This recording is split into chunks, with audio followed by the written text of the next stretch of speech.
can't stop me now.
Popularity Annual Gala event tutorial. Hey there, welcome to the 2023 Popularity Annual Gala. We've introduced a brand new competition and upgraded rewards. You will have to go through 10 rounds of 1v1 matches and compete to become the first ever PUBG Mobile Popularity Annual Gala champion. So let's get right to it. New competition, ladder competition. The Popularity Annual Gala event will be utilizing a new ladder promotion system. Players' initial ladder grade will be determined by their battle points at the end of the first round. Ladders are divided into 6 grades: Triple S, Double S, S, A, B, and C, with Triple S being the highest. Ladder promotion rules. Players are ranked based on the popularity they gain during the battle period. For rounds 1 to 9, the ladder results are settled at the end of every round's battle. Apart from ladder grade C, each ladder has 100 spots, with the top 20 promoted, the middle 60 retained, and the bottom 20 demoted. If you're trying to move up the ranks, be sure to stay within your ladder's retained threshold or higher before each round is settled. Additionally, ladder grades can only be promoted or demoted by 1 grade at a time, so your performance in the assignment round is crucial. Be sure not to miss it. Final showdown. Based on the rankings from the previous 9 rounds, round 10 will be the decisive showdown to determine the final rank and ladder grade placement, including the champion of the 2023 Popularity Annual Gala. Who will emerge as the ultimate winner? New exclusive rewards. At the end of round 10, rewards will be issued based on the player's ladder grade and final rank. For outstanding players, they will receive exclusive rewards that can showcase their supreme honor both in and outside the game. In-game rewards include the Honor Title, Honor Name Tag, and Honor Avatar Frame, which are sure to make you stand out. Moreover, there are also physical trophies, interviews, custom-made popularity gifts, official social media promotion, game exposure, and other exclusive honorable rewards. Gain global renown both in and outside the game. What are you waiting for? Participate in the 2023 Popularity Annual Gala now.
Greetings, PUBG Mobile players! The long-awaited Frost Festival is about to commence. In the new version 2.9, we'll be introducing battles filled with a frosty atmosphere. Snow Battle is coming to town. Furthermore, you'll also get to experience updates to World of Wonder and Classic Mode. So let's dive right into it.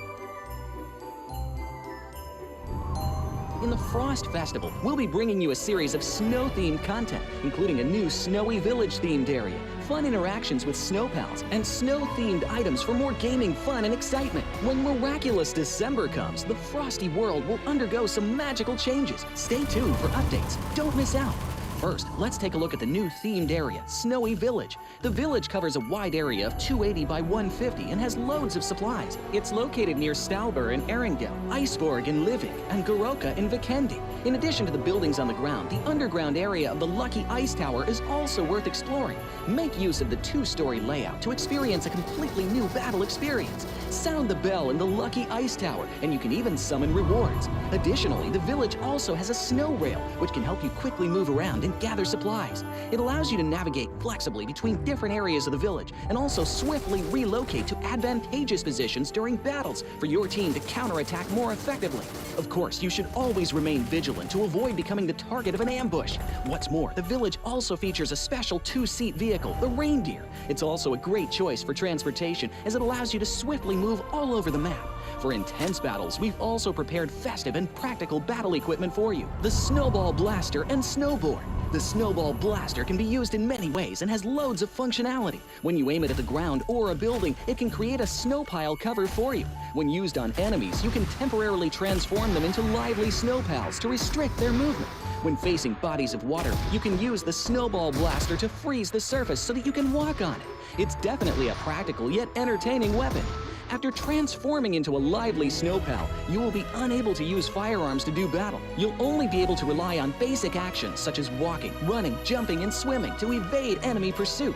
It takes some time before you can revert to your human form.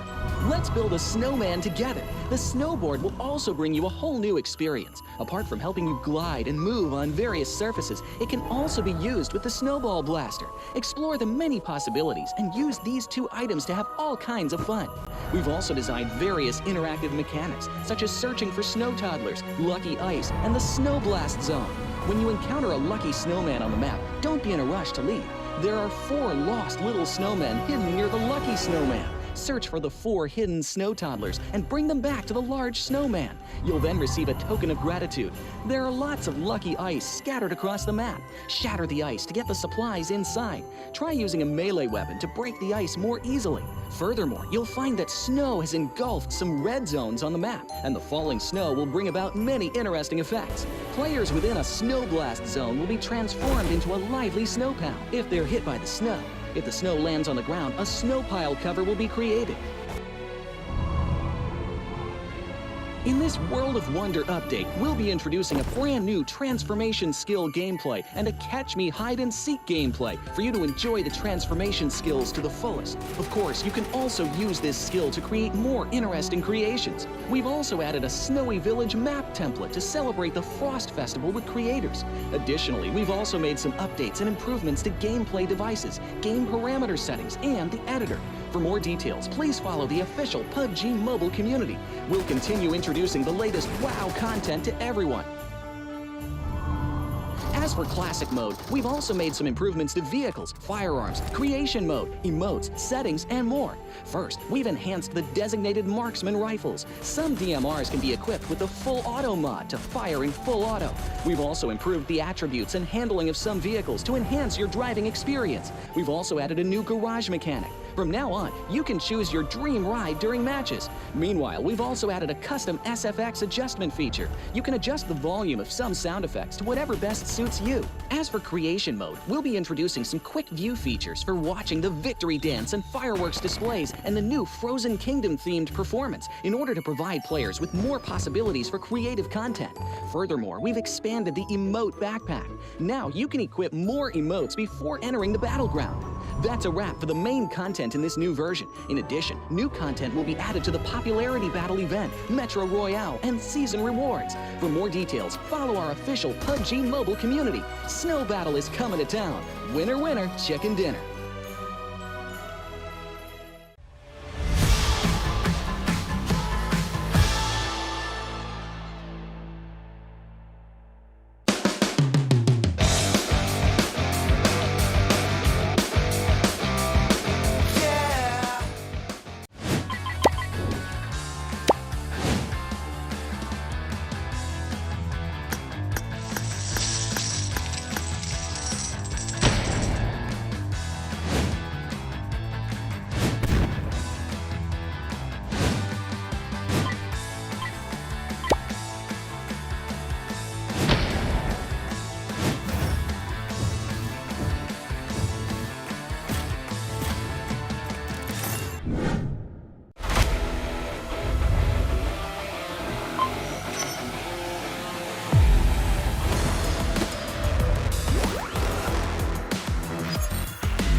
I'm Gold Investigator.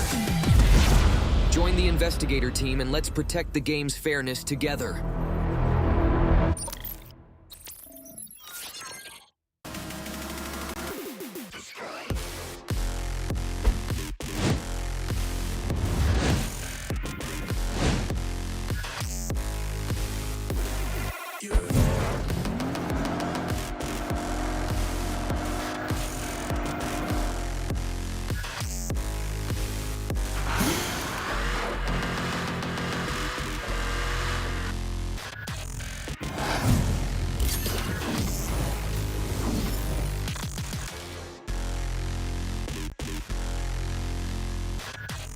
You are now the proud owner of a Pagani.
The all-new PMGC Road to Glory event is available now. Come and support your favorite team and stand a chance to win the rare Esports supporter title, Champion Lobby theme, exclusive commemorative team cards, and more. You can choose a team participating in the PMGC finals that you wish to support at the start of the event. Once chosen, you can carry the team flag towards the 2023 PMGC finals venue. Each advance requires a PMGC memento. Don't worry, we'll explain how to get them in a moment. While advancing, you have a chance to trigger a Q&A challenge when you advance to a special space. If you win, you can advance one more time for free. During the event, each player has up to 5 free chances. Don't miss out. Please note that the likes you receive from friends will increase your chances of advancing more than one space per day. In this event, there are 2 main ways of getting PMGC mementos. First, there's a chance to pick them up in the Frozen Kingdom themed mode. You can get 1 per match and up to 5 per day. We heard that it's easier to find them in Snowy Village. Second, you can get 1 free PMGC memento by using 50 UC on the PMGC Lucky Spin. Every time you reach the destination, you'll earn points. Tap the gift box on the left to enter the event shop. You can use points to redeem PMGC-themed space gifts, a time-limited lobby theme, and more. Most importantly, when the event ends, the top 100 players on the flag contribution ranking will be awarded with the Esports Supporter 60D title. Upon reaching the destination, the carried flag will be contributed to the supported team, and there's a chance to collect signed commemorative team cards. Come and cheer for your favorite team. Based on the total number of flags contributed by players across the server, a team prize of up to $80,000 can be unlocked. The prize will be distributed according to the team ranking, which is based on the number of contributed flags. The higher the ranking, the greater the share of the prize. That's it for the 2023 Road to Glory event tutorial. So what are you waiting for? Hurry and participate now. Greetings, PUBG Mobile players! The long-awaited Frost Festival is about to commence. In the new version 2.9, we'll be introducing battles filled with a frosty atmosphere. Snow Battle is coming to town. Furthermore, you'll also get to experience updates to World of Wonder and Classic Mode. So let's dive right into it. In the Frost Festival, we'll be bringing you a series of snow-themed content, including a new Snowy Village-themed area, fun interactions with snow pals, and snow-themed items for more gaming fun and excitement. When miraculous December comes, the frosty world will undergo some magical changes. Stay tuned for updates. Don't miss out. First, let's take a look at the new themed area, Snowy Village. The village covers a wide area of 280 by 150 and has loads of supplies. It's located near Stalber in Erringdale, Iceborg in Livik, and Goroka in Vikendi. In addition to the buildings on the ground, the underground area of the Lucky Ice Tower is also worth exploring. Make use of the 2-story layout to experience a completely new battle experience. Sound the bell in the Lucky Ice Tower, and you can even summon rewards. Additionally, the village also has a snow rail, which can help you quickly move around and gather supplies. It allows you to navigate flexibly between different areas of the village and also swiftly relocate to advantageous positions during battles for your team to counterattack more effectively. Of course, you should always remain vigilant to avoid becoming the target of an ambush. What's more, the village also features a special 2-seat vehicle, the Reindeer. It's also a great choice for transportation as it allows you to swiftly move all over the map. For intense battles, we've also prepared festive and practical battle equipment for you, the Snowball Blaster and Snowboard. The Snowball Blaster can be used in many ways and has loads of functionality. When you aim it at the ground or a building, it can create a snow pile cover for you. When used on enemies, you can temporarily transform them into lively snow pals to restrict their movement. When facing bodies of water, you can use the Snowball Blaster to freeze the surface so that you can walk on it. It's definitely a practical yet entertaining weapon. After transforming into a lively snow pal, you will be unable to use firearms to do battle. You'll only be able to rely on basic actions such as walking, running, jumping, and swimming to evade enemy pursuit. It takes some time before you can revert to your human form. Let's build a snowman together. The snowboard will also bring you a whole new experience. Apart from helping you glide and move on various surfaces, it can also be used with the Snowball Blaster. Explore the many possibilities and use these 2 items to have all kinds of fun. We've also designed various interactive mechanics, such as searching for snow toddlers, lucky ice, and the Snow Blast Zone. When you encounter a lucky snowman on the map, don't be in a rush to leave. There are 4 lost little snowmen hidden near the lucky snowman. search for the 4 hidden snow toddlers and bring them back to the large snowman. You'll then receive a token of gratitude. There are lots of lucky ice scattered across the map. Shatter the ice to get the supplies inside. Try using a melee weapon to break the ice more easily. Furthermore, you'll find that snow has engulfed some red zones on the map, and the falling snow will bring about many interesting effects. Players within a snow blast zone will be transformed into a lively snow pound if they're hit by the snow. If the snow lands on the ground, a snow pile cover will be created. In this World of Wonder update, we'll be introducing a brand new transformation skill gameplay and a catch me hide and seek gameplay for you to enjoy the transformation skills to the fullest. Of course, you can also use this skill to create more interesting creations. We've also added a Snowy Village map template to celebrate the Frost Festival with creators.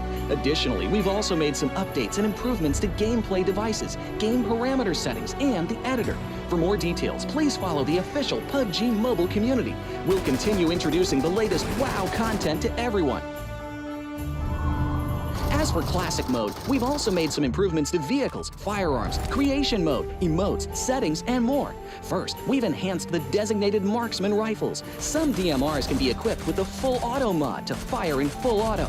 We've also improved the attributes and handling of some vehicles to enhance your driving experience. We've also added a new garage mechanic. From now on, you can choose your dream ride during matches. Meanwhile, we've also added a custom SFX adjustment feature. You can adjust the volume of some sound effects to whatever best suits you. As for creation mode, we'll be introducing some quick view features for watching the victory dance and fireworks displays and the new Frozen Kingdom themed performance in order to provide players with more possibilities for creative content.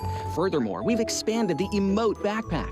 Now you can equip more emotes before entering the battleground. That's a wrap for the main content in this new version. In addition, new content will be added to the Popularity Battle event, Metro Royale, and Season Rewards. For more details, follow our official PUBG Mobile community. Snow Battle is coming to town. Winner, winner, chicken dinner.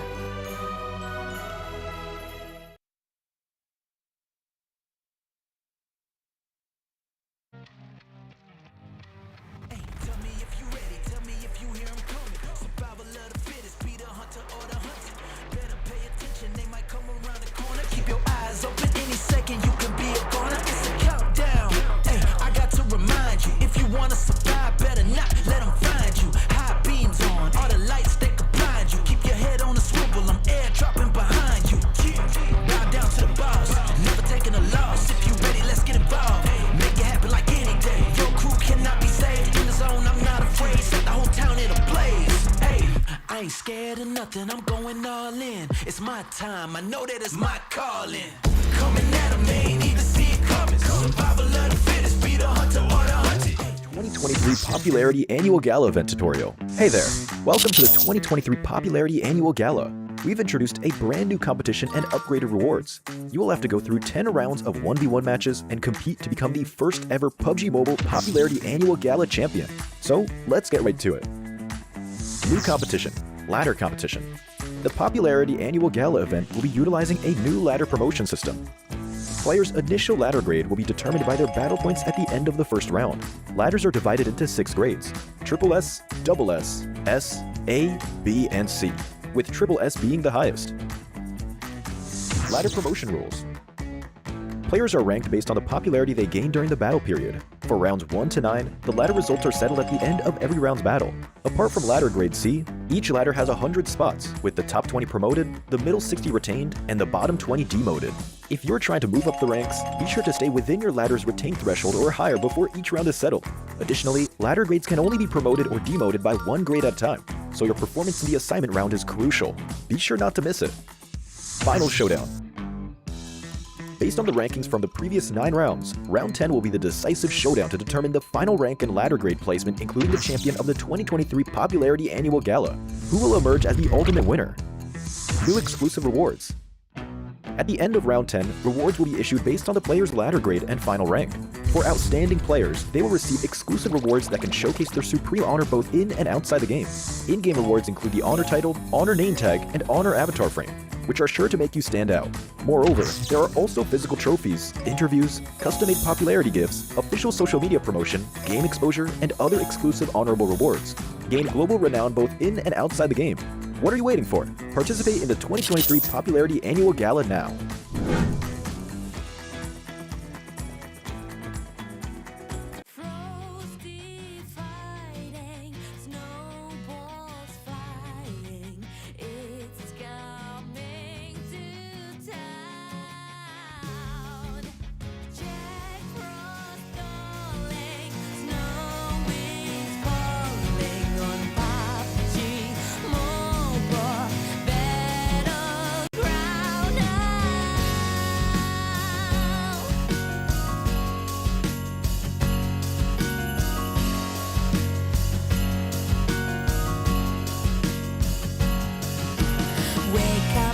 outside and see the festival is here.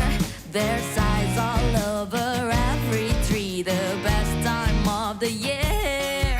Stock up on some extra snowballs, yeah, I'm sure you'll need them. Duck and weave and then you'll see PUBG Mobile thrust this season. Gather your crew and build your defense. Plan out your moves for the main event. It's a cold, snowy land, hope it never ends. So me and my friends,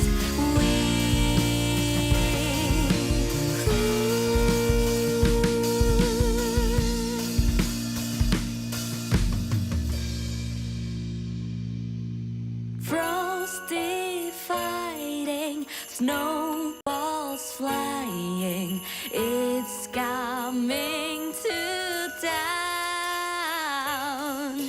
Jack Frost calling, snow is falling on PUBG Mobile battleground.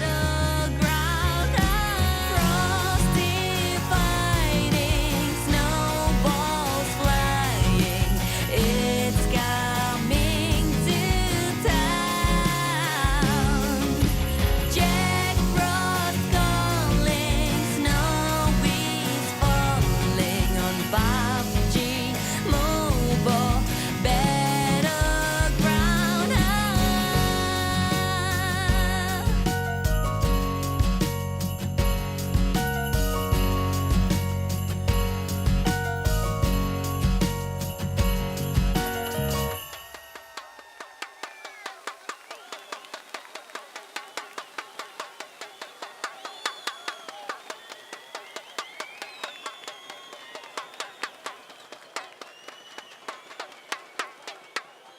PUBG Mobile Global Championship Grand Finals teams.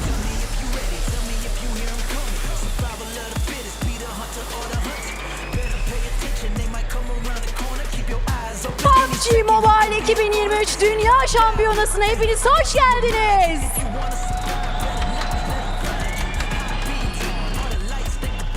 The Giants qualifying directly to the finals as the PEL points leaders, Titan Esports Club. Per şampiyonu Titan geliyor. I ain't scared of nothing, I'm going all in. It's my time, I know that it's my calling. Coming at 'em, they ain't even see it coming. Survival of the fittest, be the hunter or the hunted. If you the one, show 'em you the one. Champions never back down and they never run, never run. Coming at 'em, they ain't even see it coming. Survival of the fittest, be the hunter or the hunted. If you the one, show 'em you the one. Champions never back down and they never run. Where your squad at? Time to airdrop, going all out. Phase up for your third place qualifiers out of the last chance, FaZe Clan. Son şansın üçüncüsü Titan ekibi FaZe. You my chicken dinner, watch how quick you get devoured. This is my domain, this is way more than a game. Check the stats, I'm the best, better stay up in your lane. Yes, I got the passion, got no time for distraction. Let's get into it, cause I'm ready for that action. Might have had the title, homie, that was in the past tense. After I attack him, I got him running backwards. Hey, fall back, I make him fall back. Istanbul, put your hands together and make some noise for the Malaysian sensation looking to make a resurgence into the finals, You Alliance. Malezya'nın sansasyonel takımı Yodo Aliens da bizlerle. I'ma hit 'em right where they standing, let's go. Coming at 'em, they ain't even see it coming. Survival of the fittest, be the hunter or the hunted. If you the one, show 'em you the one. Champions never back down and they never won. Coming at 'em, they ain't even see it coming. Survival of the fittest, be the hunter or the hunted. If you the one, show 'em you the one. Champions never back down and they never won. Hey, coming at 'em, they ain't even see it coming. Survival of the fittest, be the Qualifying as your third place finishers out of Group Red, Morph GPX. Kırmızı grubu 3. bitirerek İstanbul'a gelen bir diğer Endonezya takımı daha. Morph GPX.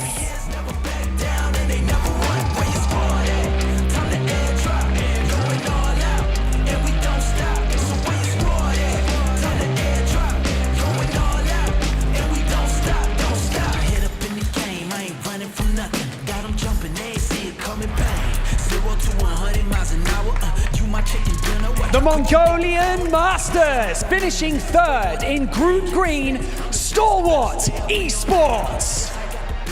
Yeşil grubu 3. bitiren Moğolistan temsilcisi Stalwart Esports.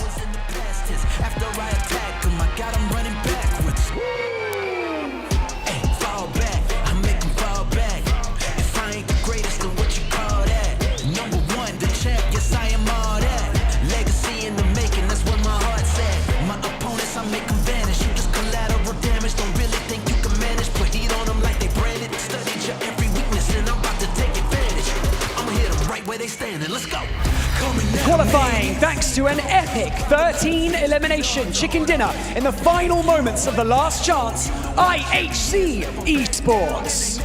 Son maçında yüksek skorla şov yapan IHC geliyor.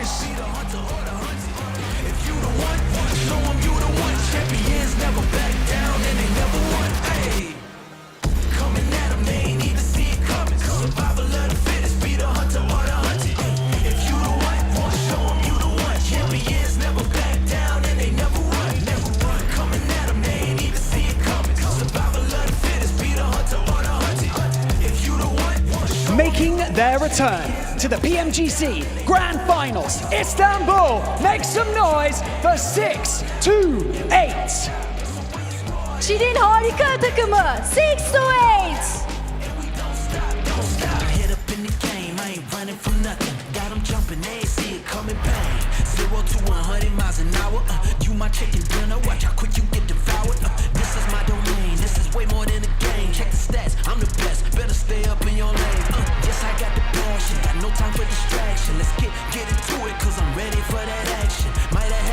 Taking the top spot in a tight Group Yellow lobby and making their PMGC Grand Finals debut, Major Pride. Zorlu sarı grubu ilk sırada bitiren Major Pride geliyor.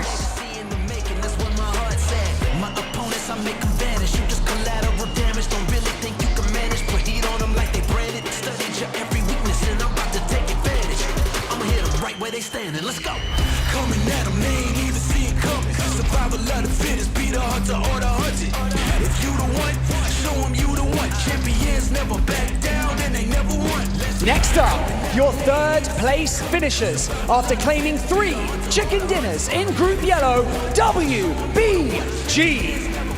Turnuvanın bir diğer başarılı Çin temsilcisi WBG Gaming.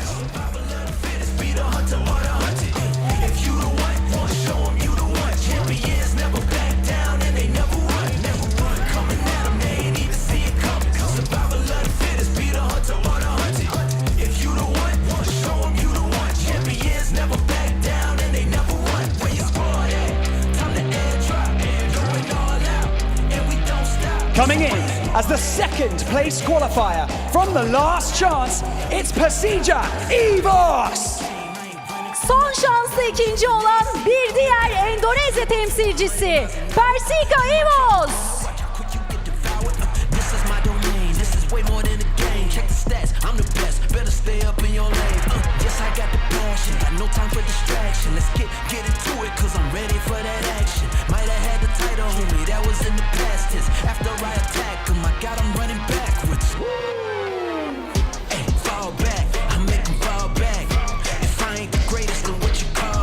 Qualifying with a dominant performance out of the last chance and making their return to the PMGC Grand Finals, Xavier.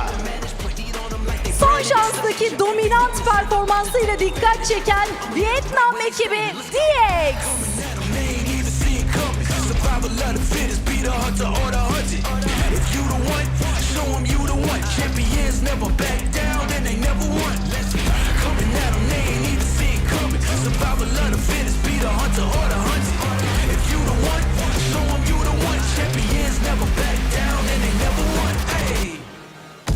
Your Group Red winners qualifying directly to the grand finals with over 200 points. Nongshim Red Force. Güney Kore'nin güçlü takımı Nongshim Red Force.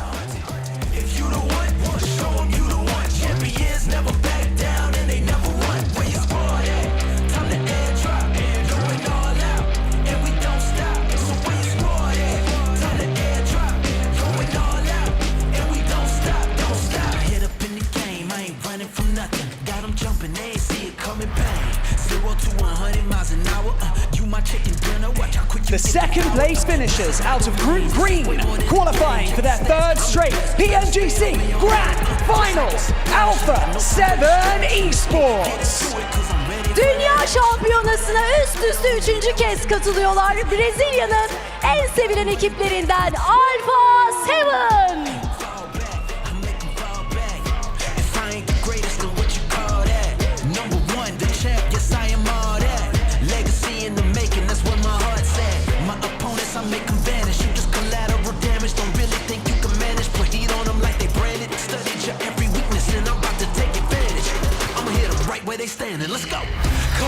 The leader of Group Green, racking up 220 points to earn their grand final spot, Loops. Ve Loops geliyor, bir diğer Brezilya ekibi.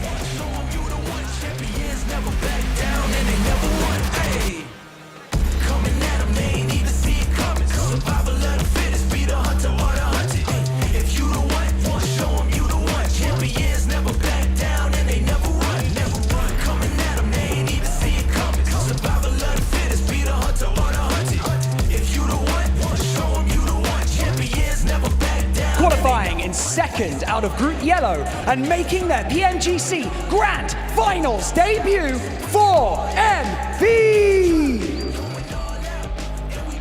İlk kez Dünya Şampiyonası'na gelen bir diğer Moğolistan temsilcisi For Miracle Vibes.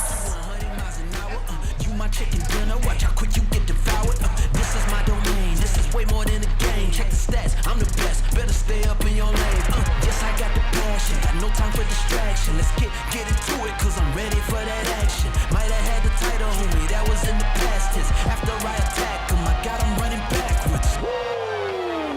Hey, fall back, I make him fall back. And now, your hometown heroes and reigning 2022 PMGC Grand Champions, S2G!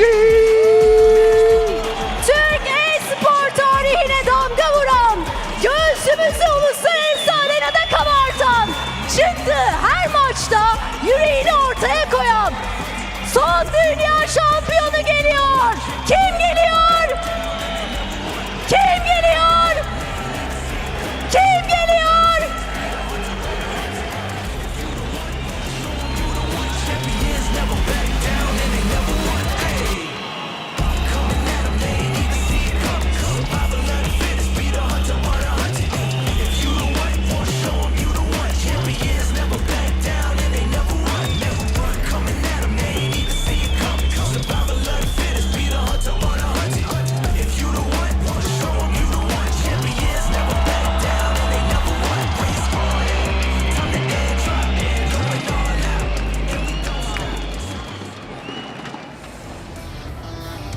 Fans, both at home and live right here in Istanbul.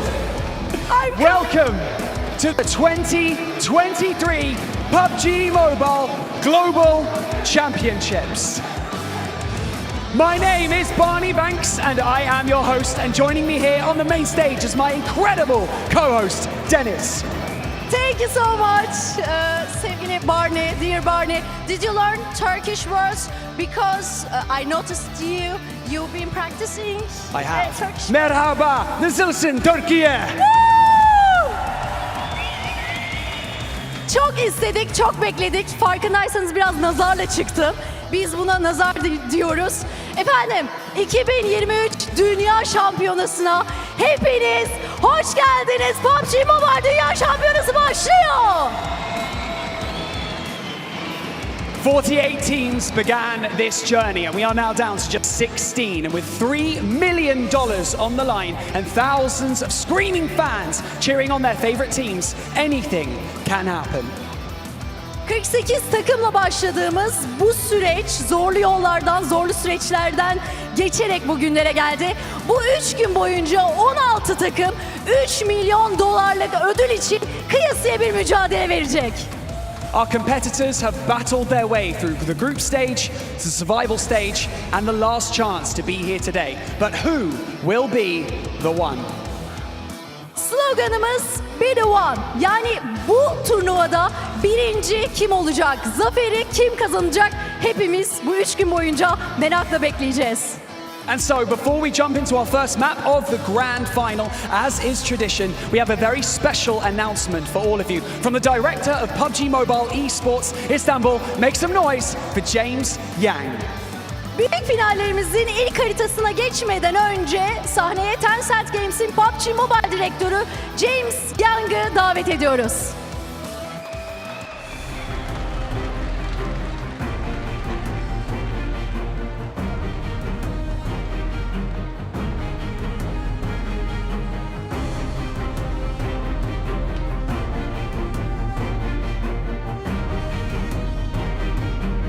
Wow.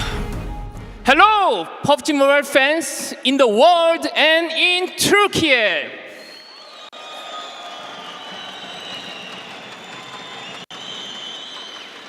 I'm James Yang, Senior Director of PUBG Mobile Global Esports.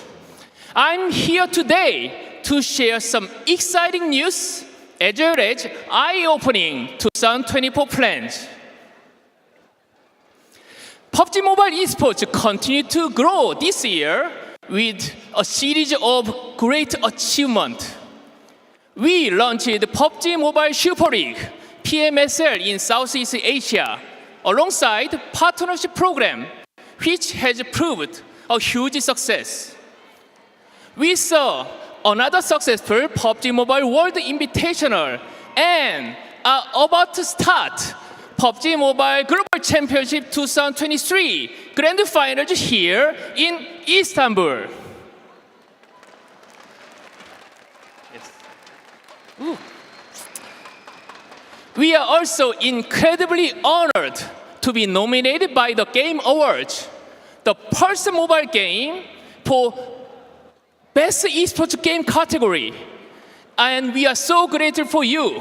Without your support, we couldn't make it happen. Before we go further, I want to recap on how successful PMSL South Asia format was. This is an offline league and 4 partnership teams progressed to PMGC 2023 Grand Finals here this time. We also introduced the PMSL in-game outfits and voice packs for players. Through the PMSL Southeast Asia with 15 official partners teams, we could work closer than ever before to continue to keep the chance to improve our competitiveness for the regional level and beyond. Okay, in 2024, we made changes in our esports ecosystem pyramid structure.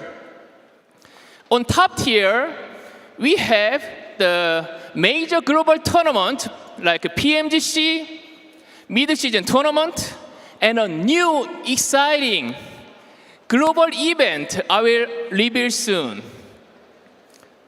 The level below, we have the PMSL, which will all feature the offline tournament.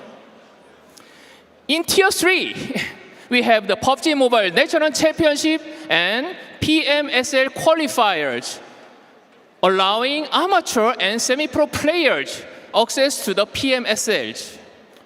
While in Tier 4, we have a smaller regional tournament such as PUBG Mobile Club Open.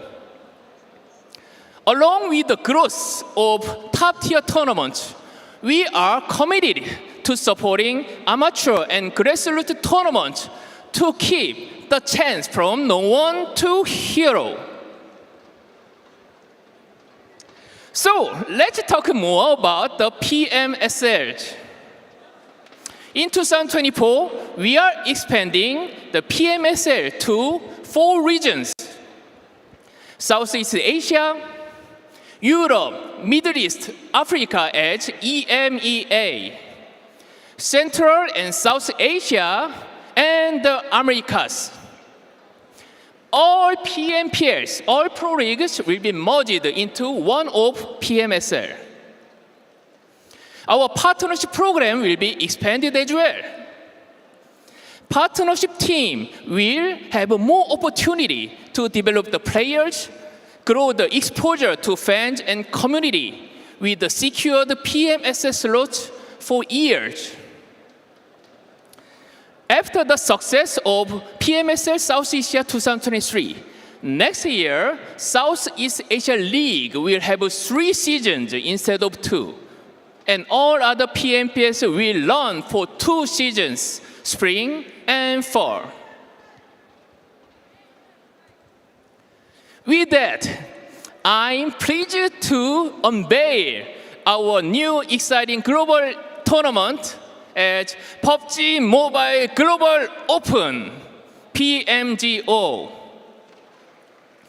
This Open New Style tournament will take place in Brazil.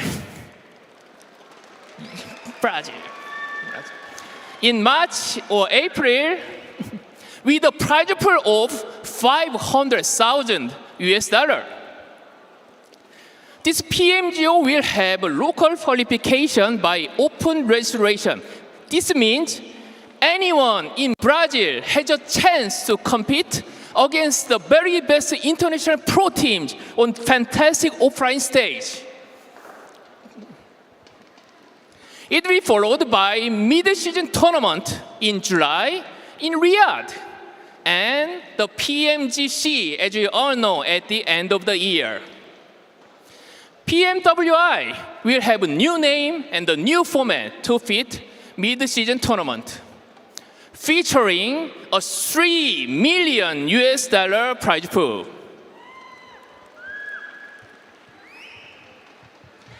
Yeah, the final news today. I'm so excited to announce that the location of PUBG Mobile Global Championship 2024 next year Grand Final is the United Kingdom.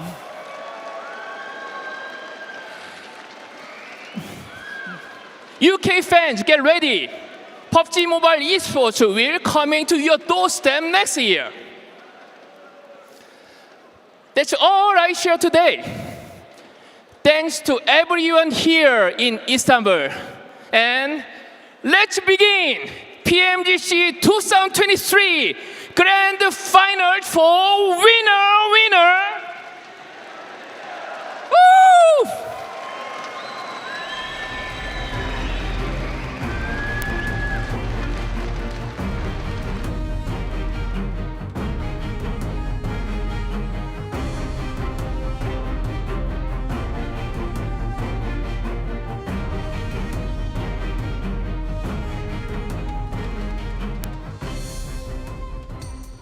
Well, you heard it here first. PMGC 2024 from the UK. All these teams obviously loving the opportunity to play there, but they need to get through this event coming their way right now. 16 teams, their most important esports event till this day, and they have to show up, especially teams like right behind us, S2G, and for other home crowd. I'm just Cap, I'm your host, joined by Maxman Several's Gaming, and Max, it is heating up in here, and the pressure, you can see it mounting for some of these teams. We had a riveting league stage, and we had so many teams that could not qualify, such as Vampire. They didn't qualify, which means the level of competition in this lobby of 16 teams is going to be so high here, Seven. And we called it many times in the league stage. This is the best lobby in the world right now, so it's going to be tough to be the new world champions. It is, and if I'm STG right now, I'm like, oh, the pressure's going to be so on me. With all these fans looking at you too, you don't want them to turn on you, especially if they start off really slow. Well, you guys at home, make sure you're checking out TikTok, PMGC 2023, to see everything happening behind the scenes, everything happening here at the event as well. Honestly, I don't know if I'm going to be able to hear these two with the crowd like this. I'm already struggling as it is. Look, when they get 16th place, we're like, oh, that was a really good game. It's fine, guys. We'll only bring up the positive, but you got so many teams that are going to be able to compete, right, for that position. We're talking about regions as a whole. I know you're going to be happy. No, Brazil, got 2 teams, so it's going to be looking pretty good, and they're looking like a region that clearly could bring the trophy home at the end of the year. I was hoping I would see more Brazilian teams because of how many were able to qualify through the league stage. But I'm happy with the ones that actually are here with Alpha 7 and Loops. I think they are very, very strong. And with Alpha 7, this is going to be their 4th grand final too. They have been improving over and over again. Maybe this is a time where they're going to be able to get that first place. I'm assuming you said great stuff there, Seven. I have no idea what you said. Good point. But I heard some Brazil stuff. Yes. And I think we're all going to agree Brazil have a very good chance of taking it home this year. Looking the strongest ever, almost having 3-4 teams qualified to the grand finals. Influence Rage falling short, unfortunately. But honestly, there's a lot of tough teams out there. I don't know who you want to start with in particular, Max, because honestly, we could probably spend a good hour discussing all we could have an hour pre-show here, Jason, but I don't think we're going to have that much time. It but could happen. I'm looking at one team in particular here. I could talk about Star Wars. I'm not going to do that. I'm going to talk about Well, you shook their hands right before we started. Sorry, Star Wars fans. It's done. It's over. No, I'm looking at FaZe in particular. One of the biggest redemption arcs we have ever witnessed in a PMGC League stage. Going to from qualifying in the last match of the survival stage and then just completely shredding it during the entirety of the last chance. Mela in particular, Jason, we saw was just such a standout player. So if we see that kind of prowess from FaZe in this tournament, I feel like they have the chance of being top 5 and who knows, maybe also take the trophy. And what's good for them is they were able to do that within 2 days, right? Whether it was survival stage and then being able to move on from there to last chance in 2 days as well. We have a 3-day tournament. All these teams that are able to usually perform really well within at least 2 to 3 days, they got to take advantage of this first couple of days. One of them that I'm going to be thinking about is going to be Noncham Red Force. I was super surprised of how this team was able to do in Group Red, and I feel like they might end up surprising a lot of people. I don't know if they have what it takes to get that first place, but I think they are definitely going to be in contention there for top 3. If you're very silent, you can hear Kalash like, go Noncham Red Force. Yes. Yeah, he's still supporting them. I mean, let's be honest. Out of all the teams participating from South Korea in PMGC this year, we didn't think this would be the team to represent South Korea. I mean, D+, the amount of times they've been here to the finals, the amount of experience they have. Duksan obviously having be an extremely strong team, but not able to be strong enough to get through our last chance. We can take a look here what's coming up the next few days of play. Obviously 6 matches a day across 3 different days. And of course, the map pool is going to be exactly the same what we had before. But that point system, honestly, I mean, we've had it for like 2-3 years now. This is proving to give some really exciting finals. Yeah, and you can have teams that can stand out all by getting a consistent amount of placement points every single match, right, Seven? Or some teams that I know we got some big names here also that are very focused around those eliminations. Especially, don't give 2 MG3s to IHC, otherwise you're going to be in trouble. Okay, they're going to keep popping off like at the end of last chance. But yeah, this point system, of course, has been proven that you can stand out in many different ways. But if you can have the both amount of points coming your way, of course, Seven, you're going to be standing out. Yeah, and for some of those teams, right, we're going to be looking at the ones that are actually able to put up a lot of elims and being able to back it up with the chicken dinner, because that's always the main thing. Yes. If a team can start off really hot on day 1, we have seen those teams being able to kind of carry that and at least give them a chance. If for some reason the performance kind of drops off a little bit too, I'm just going to be looking at consistency. I'm not going to be looking for teams that maybe go after for those chicken dinners, but I'm going to be looking for teams that are going to be consistent within the top 5 and getting those eliminations as well to back it up. Well, the thing is, obviously, when it comes to placing top 5, one team that's going to stand out to me is going to be Major Pride. Nomi in particular, as we've discussed and seen many times, the off angles he holds. Can he be successful in a lobby of this caliber is something that's yet to be answered. But here we go, Maximin, our record holders across the last couple of years. And obviously Vampire, they're going to be holding a lot of titles, but not going to be holding the PMGC trophy this year. Yeah, not be able to beat their own records this time around, it seems. They picked up Tony K's like, you're on vacation now for the end of the year. Hey, but Soup, he could outperform what his team did back at PMGC with 4 Angry Men. I would love that. And the thing is, he's got the red haircut now, so he's going to have the buff. Yeah, he's got the red hair buff right now. He was the MVP last time we saw him at the grand finals, and he seems in good spirits. It would be insane if they can if he can actually get an MVP as well. And I think especially for the PL players, it is very important, Seven, to have that international experience, to have played in PMGC before, because we've seen it many times. The meta is drastically different between what you see over in PL and what you see over here in PMGC, especially, Seven. The DBS is not played that heavily over in China, which means that that transition over to here in PMGC with that kind of weapon that is so relevant in these fights might make it a bit tough. And that's what it's going to come down. How quick can they adjust, right? How quick can they adjust to how the global teams usually play? Yeah, and that's why our eyes are going to be on Titan Esports Club, because they have not had this international experience here to the level that WBG's been able to have. But we're going to find out if they can obviously rise up to the ranks here. But as you saw there, the order, big fan. Sanhok, Triple Erangel, double Miramar. I'm loving the back-to-back-to-back battlegrounds instead of switching every single time.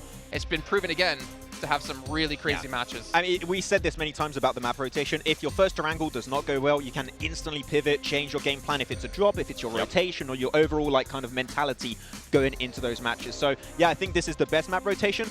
I hope we have it in PMSL next year because I think it's just been so successful for teams to truly put on full display what they can do in these matches. And I think that's why kind of I was mentioning Noncham Red Force, because this is the team that's able to adjust so quickly to what the other teams are doing within whether it's within that one match or maybe in the next match. I think there'll be a big surprise. But going into the first match, Sanhok, I know you don't want to talk about them, but Star Wars Esports, they were really, really good in Sanhok, and I feel like if they can start off hot here, they can carry on that momentum. The big question mark for me, and I know we were kind of talking about this a little bit earlier, the big question mark for me is going to be top. But you were telling me that it's different now from PMWI. Nazed has been such a standout player. I think a lot of people at home had doubts about the pickup of IC and Nazed and how that's going to be kind of filling out the vacuum of Pika and Scry leaving the team, right? And I think that those kind of doubts have been answered very significantly in recent regional tournaments or PMWI, that Nazed is a standout player. He can frag out alongside the side of Top and Action both together. So I feel like Star Wars are going to be looking at like favorites. And with their drop, Reject are not in this tournament, which means Trifecta is open. So that is going to be a great opportunity to, from the get-go, if you can play Trifecta, you're going to have very easy Phase 1 into Phase 2 transitions. Well, we're obviously skipping probably one of the biggest teams that we need to discuss when it comes to PMGC Live from Istanbul. Right behind us, S2G. I mean, the amount of pressure that must be on them to perform here and go into that first match, for me, I think if they have a strong start, they're almost going to be unstoppable. Having the fans here as their like 5th player in the background and helping cheer them on is going to make them such a strong team. But you don't want to go out first match, 16 plays, 0 eliminations. Yeah, and what I remember especially from last year's PMGC, right, Seven, is that they understand the position in the leaderboards and they are willing to take down threats that are above them. They are not scared to take fights. So they took down LGD last year to qualify into PMGC. They fought against some of the top teams in the last matches to make sure they were going to secure the trophy in the last game. So right now I feel like that kind of adaptability for this tournament, and they might have here, Seven, have the land buff event with your fans right in front of them. They might be popping off, so I agree. If they get a good start, they might just be the threat for the entirety of this year. And I don't even expect them to be getting a good start. There's a lot of stuff that I want to say about S2G, but I don't want to get stuff thrown at me from the S2G fans just yet, all right? Well, we'll have to wait and see what's going to happen with this team, but there is a lot of question marks. Are they going to be able, because they did get special invite here. They didn't have to go through the league stage. They didn't have to go through that hassle. And if we look at their previous performances, they haven't really been able to perform that well. It's going to come down to the first 3 matches, I feel like, for this team. Even though last year, during the PMGC Grand Finals, they were quite a surprise of a team. I know when we were talking about them, we were like, okay, maybe not quite yet. And then on the last day, we're like, okay, S2G actually has a chance at winning this if they continue to play like that. And they were able to continue to play like that. So it's going to come down to the first 3 matches for this team. And if we obviously look at experience, right? Obviously, S2G have the experience of winning a trophy. Probably one of the most experienced, well, some of the most experienced players coming in as the twins from Procedure, able to play here yet again. Obviously beating out their old team BTR, not making it through, which we actually was honestly quite a surprise. I feel like this team has a lot of presence, has a lot of experience, but can they step up when we get into our matches, which we're going to do exactly right now. It's time to head into our first match of the day. It's going to be Sanhok. It's going to be brought to you by none other than John Allen and Blank. The grand finals starts now, Blank. We are getting into our first Sanhok of the tournament. It is incredible to be here in Istanbul. We've had a hell of a time getting ready for it. Hopefully you're ready for it as well. We're going to start off with Sanhok. Dude, I'm very ready for it. Look, this is going to be the best PMGC we've ever had. I say this every time. It's correct every time. I never lie at the end of the day. But yeah, getting straight into this one, we've got 16 teams from around the world who are all absolutely flabbergastingly good. S2G, obviously, they have the crowd buff, right? The crowd buff is here for S2G. Question is that going to be a debuff or a buff? Is it going to put too much pressure on them? Are they going to falter under that? Because this year hasn't been too amazing for them, let's be honest. Coming off of the high heights of PMGC last year to this, it's not ideal, but on the other hand of things, everyone cheering for you in your country, that can take you a very, very long way. But again, a lot of teams here, John, that we're all expecting to do very, very well. Yeah, we're looking kind of at a similar set of teams. I think a lot of us have predicted the top spot coming out sort of somewhat similarly. I think Stalwart's obviously on everyone's minds. I put Alpha 7 on the top because I feel like a Brazilian team. You know, it's just about time for this incredible development from the region to be shown right at the top lifting the trophy. And I think this is maybe the season to do it. Yeah, maybe. I think for Brazil, there's been some massive standouts. You know, even Influencer H, who didn't actually make it all the way here to PMGC, they were fantastically good over in their survival stage. You've also got players like teams like obviously Loops as well as Alpha 7, two really strong teams themselves. Loops really proved themselves to be a fantastic and phenomenal team, actually beating out versus Alpha 7 at the end of the day, which was insane to see. But Alpha 7 had a very long run to make in their group stage to get where they wanted to be versus Reject, and they overtook them in the end, as well as Stalwart as well. So this is kind of a big deal looking at both those teams, both Brazilian teams making it in together. Nice little bit of camaraderie there as well, you know, making room for each other at the top. But there's going to be no room for each other at the top here. You're going to be wanting to take home that first place prize and the pride of having that PMGC trophy under your belt. So I'm very curious to see exactly how this is going to pan out. Obviously, we're just waiting to get into game right now, guys. I'm sure we will be in shortly. You know, I want to watch the matches. I want to see Sanhok, obviously my favorite map. Yeah, of course. It is well known that that is your favorite map. We've covered this many times, but it is, as you say, going to be a really hard-fought battle. No quarter to be given, and I'm looking at Major Pride to try and keep up the pace that they were able to achieve in the group stages as well, because they kind of had a little bit of a dip over in the European Championships, I think it's fair to say, and back in EU as well. They have shown some stumbles here and there, but they have made it. They're a top group qualifier. They are right in the mix of it. I think for Major Pride, there's like a lot on the line from here at PMGC. I think they're one of the few new European teams to get back into PMGC again, even after their little reshuffle of the roster, with Dino coming in as well, who has proven himself this year to be a phenomenal addition to the team. Nomi, though, on the other hand, incredible player. Overall is Nomi, so well performing in his group stages over in PMPL 2. The unfortunate thing for Major Pride, and this is what I can see things going two ways, is that they'll either crash and burn quite quickly, or they'll give themselves a chance. I don't know if it's going to be enough chance to get into that first place position, but there's certainly a world here where that can happen. For instance, there's teams like IHC who had a blaster of a run towards the end of their last chance qualifier, which was incredible to watch, John. You know, Alex has really stepped up his game on that team. And again, the Mongolian teams over at this tournament are very strong. You've got Stalwart, you've got 4B, you've also got your boys on IHC. It is really awesome to see Mongolian teams rise up this way. And a lot of them are quite streaky. I think as you highlighted, IHC certainly getting that push in from the last chance. You've also seen that back in their group stage as well, to make sure that they have that spot. It was the final day, and that sprint capability in a 3-day format, Blank, is really important. They've shown it. Can they bring it to the stage here in Türkiye? Yeah, it's even worse when you get to the last chance. You've got 2 days to make it happen, right? IHC make it happen there. Very difficult. Stalwart, on the other hand, another team that everyone's talking about. Max wanted to talk about them. He decided he won. He's already ranted about this team more than enough. However, for Stalwart, this is another team that has issues in terms of, the way I see it, is that they're a team that either plays the best PUBG Mobile you will ever see in-game, or they just do nothing. And the problem with that is that in between is not good enough. Now, there is players supporting them now in that squad. You know, obviously, Icy has become this amazing off-angler for the squad who's able to hold down the fort, so it gives, obviously, Action and Top a little bit more room to breathe. They don't have to carry every single match, and they can actually play that duo a little bit more nicely.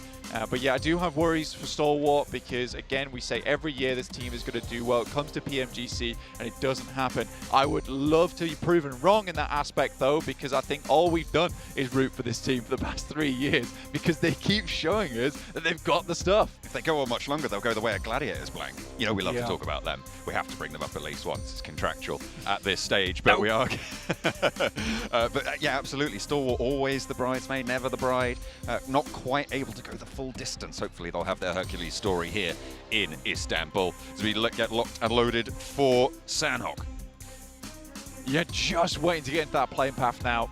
The final thing to be done to get into that playing path, get into our first match of the day here for PMGC here in Istanbul. Live brought to you. Happy to see it. Love to be here. Ready to rear in to watch some of these players bring the thunder in the matches. S2G brought the trophy. Will they take it back with them? Only 58 seconds will tell.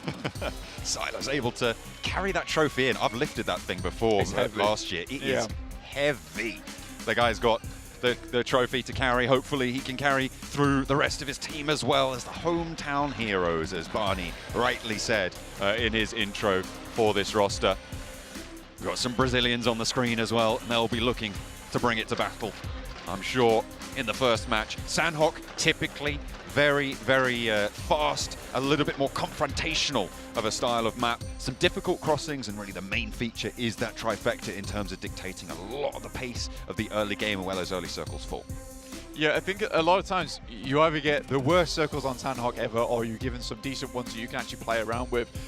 We have seen quite a few of those trifecta circles. In fact, in the PMGC group stage as well, going into the survival stage and last chance, we didn't see a lot of it. We saw more like on the south side and the northern side, and even a lot of northwest island finishes, which was honestly very cool to see. Though, maybe that luck's run out for these players now as we head into Sanhok. Maybe we're getting that trifecta split every single time, but here we are in the plane. That plane looks good in the Turkish colours. Look at that. We are going on over the island from the northwest side down towards Kampong Blank.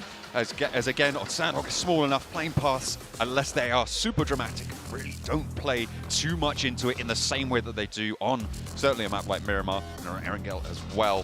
FaZe look like they're dropping for that northwest island. They'll be taking that split. Already getting straight into it. Like you said, FaZe on the northwest side. Not really anyone around this location that's really bothering them on this one. You've got Procedure Evos heading down for trifecta split itself. Seems like this position of the side of the map is fairly comfortable for a lot of these squads right now, John. Alpha 7 down towards that southeast side, taking a double split. Nice little bit of greed happening early on, but we do have S2G in themselves. A hot drop. We're going to be treated today. It looks like S2G starting to get a little bit more of an edge on the damage, but they've taken a knock. One has fallen down, unfortunately, right at the start, but Razy holding forwards with that S12K, the DBS in hand. They're going to back off their opponents now. DXavier having to fall away now. There's a lot of damage has been done. S2G looking to get this res. They want to try and enact it. Molotov to try and keep them in this one over in Paradise Resort, with the circle heading up towards the north as well. Blank could be a little bit more trouble, but over here we've got Loops as 4MV take them on, and immediately Baron rings out for one. They've taken a knock in response, but the flush isn't there, and the trade over onto Baron from Mythic. Excellent, and the flush to come through. So a 1-for-1 so far, and Loops have already got a knock on the backlines. Yeah, for Miracle vibes down this side, it's important to win out this fight, and we do get one from Doc with the S12K. We'll take down Isla. That guy was on fire during the group stage, and losing him out is not ideal. But it's two players here, Apex as well as Doc. East is currently down for 4MV. Get him back up on his feet, but you can't imagine that Mythic and Cardozin's going to do too much in this situation. QBZ and a Thompson, not ideal for close range, but for at least cleaning up East here, there's a possibility. But what a shot from the top side. It's Doc to take down Mythic. With Cardozin as well. On the opposite side of the river, there's very little chance that he gets across here against this roster, but look who's in the wings now. Procedure Evos, they've moved up from that trifecta position. They've heard this engagement in Painan, and it's time for a third party from the hills. It's a nice split here coming through from Procedure Evos, instantly hearing that gunfire. I mean, they're not horribly surrounded in this location. Stalwart is pretty easy breezy over in boot camp for quite some time. So for Procedure Evos, just stick their heads in. Notice that there's a fight that's ongoing, not quite fully cleaned out yet. You can see here they currently have the 4-man split right now, so they've got a lot of eyes on this one. And potentially 4MV's got a little bit careful in this situation, not opening up those sightlines to Procedure too early. Mythic very soon to go down fully here, but East actually steps back. I mean, to be fair, you could just wait out that timer. If Procedure Evos don't have angles, it might be a little bit tricky. Both sides of the river now covered off by Procedure Evos. In the meantime, over from Cow, it looks like Nongshim Red Force have moved down south to guard out the north edge of Paradise Resort. You can see S2G still holding strong, and they did manage to get all 4 of their players back and alive. So they'll be okay for now, but DXavier looking to try and make their way out are going to struggle with Nongshim moving all the way down. DXavier right now, I think things are okay.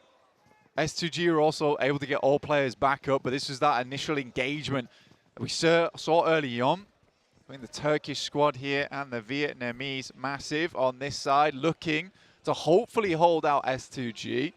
They'll get a singular knock, that's about it. Chua I don't know how many nades he had there, but this guy was absolutely killer with them during the group stage. But Kelsey pulls the pin on one, opts back out of it. He's only got the one in the pocket.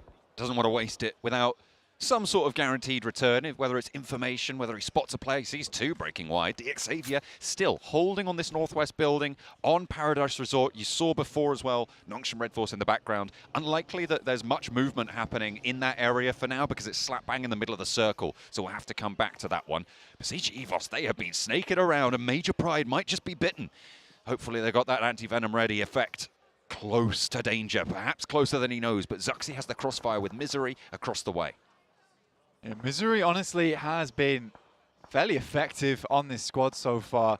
More effective than I maybe thought he would be. That's Revo taking down one of Titans players, and Shadow will get flushed out.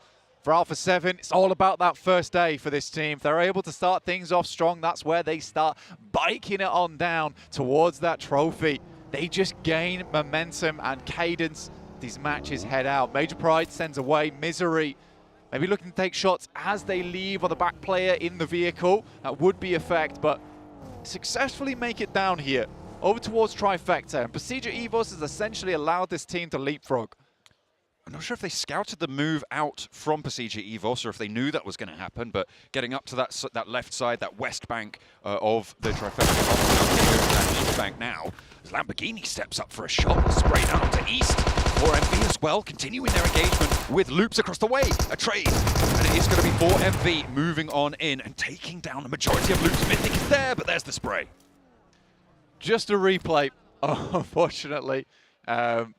Checking out what happened earlier in those games with Lamborghini being able to hit those shots over towards S2G. It was interesting that Lamborghini wasn't able to actually take him down there. Would have fought on the roof side. That was an easy flush, but I imagine the Lamborghini thought better of it. Likely less ideally gets knocked on the actual balcony than it is for Kelsey to get knocked on the rooftops because he drops straight back down again outside of line of sight. So Kelsey gets away with it, but by the skin of his teeth there. S2G happy to hold on to a few of their players. Going forward, it's IHC on your screens here, all the way on the eastern side of things. You got UDO Alliance towards their north as well. That's up towards the east side of Tap Mock. So could run into each other shortly, but this position, this area of the map, fairly cut between. At the moment, there is just this traffic jam around Painan, though, that has been held down by 4MV, trying to keep that north edge of it clear. You've got Morph now starting to move in from this southwest edge, putting pressure on, and Procedure Evos regrouping together at the moment under the purview of Major Pride, who have leapfrogged and put a foot into boot camp as well, so they can get a little bit further north along that coastline that FaZe actually might try and push across from this northwest island position that they dropped on the split. Wasn't really that contested at all. No, not at all. I think right now a lot of teams get a little bit lucky, let's say. A little bit lucky, let's say, in terms of how they've been able to angle themselves around. Circle heads over towards S2G. Don't really have to do too much. We've got to remember Xavier still here. Not by any means a weak team. And they're just going to be gathering that util. Sort of known for their nades as well, so clearing out those positions that S2G might be held in could be bad, but here comes Nongshim Red Force, takes down one at least, and that's Levi's knocked. He's brutal with it. Straight through the door, the DBS breach. Now, can Xavier piece anything back together? Because Traz got one of his own. He's spraying, he's chunking through, but he's not landing the damage. Sporter pushes with the Thompson in hand. Still has to go for the swap. The QBZ is there. Breaks right, breaks left. It's all over the place, and Xavier still not able to get any value. There has been a retribution elimination, though, and Sporter still jumping across, trying to find the final player from Xavier, but he's just a little bit too elusive. S2G in the wings also hear this, and they'll be making their way on over. Could be able to clean up this engagement. It's Nongshim Red Force down to 3 players, 1 player knocked here. S2G decides not to get involved on this one. This could have been some 3 easy points coming their way off the back of it. I think this may have been a mistake.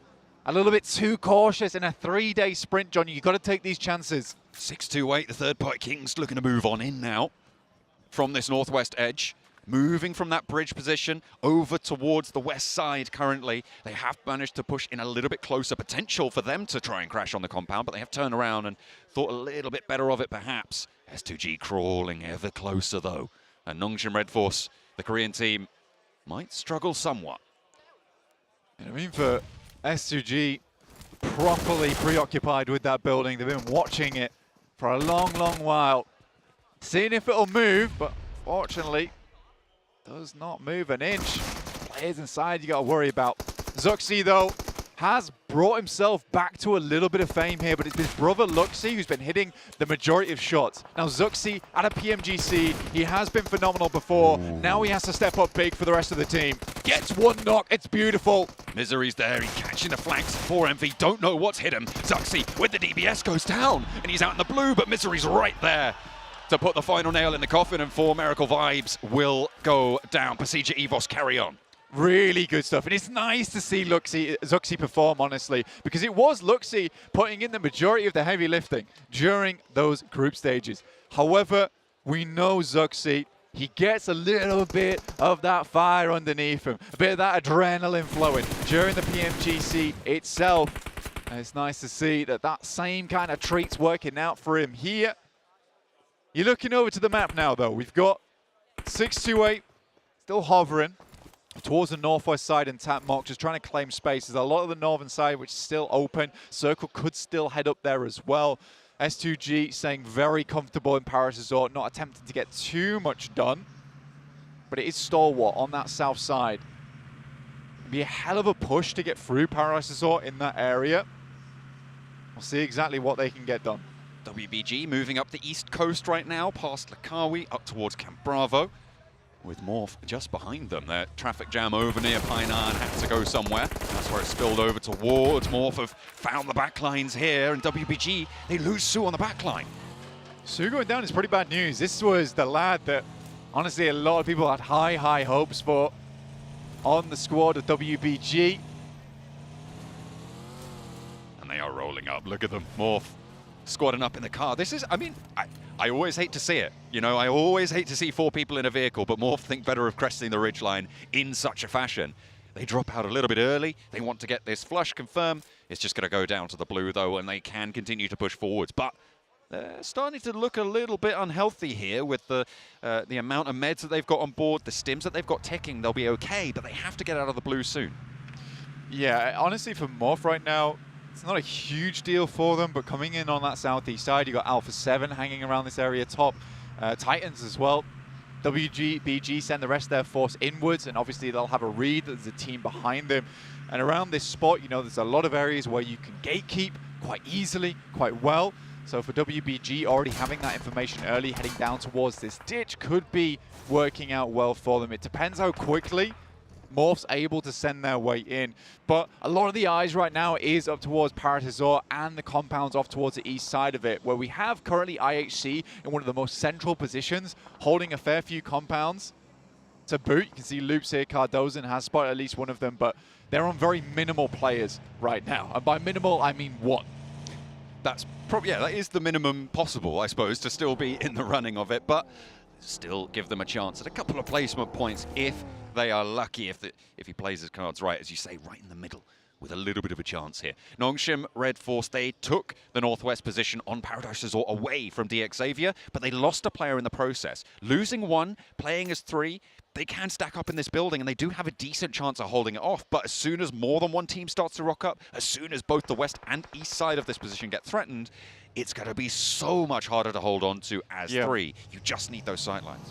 You can sort of respect the play that S2G is going for, because essentially they've lined themselves up, understanding the circle's likely going to move away from Parasol eventually on the rocky edges, right? Where a lot of teams are going to have to get through. It's much easier for them to hold out in that position than it is for teams to push through there, especially with the fact that with having FaZe in this location on that northwest side, they're coming in from the back of the blue. You've already got 628 in, Stalwart, as well as Nongshim Red Force.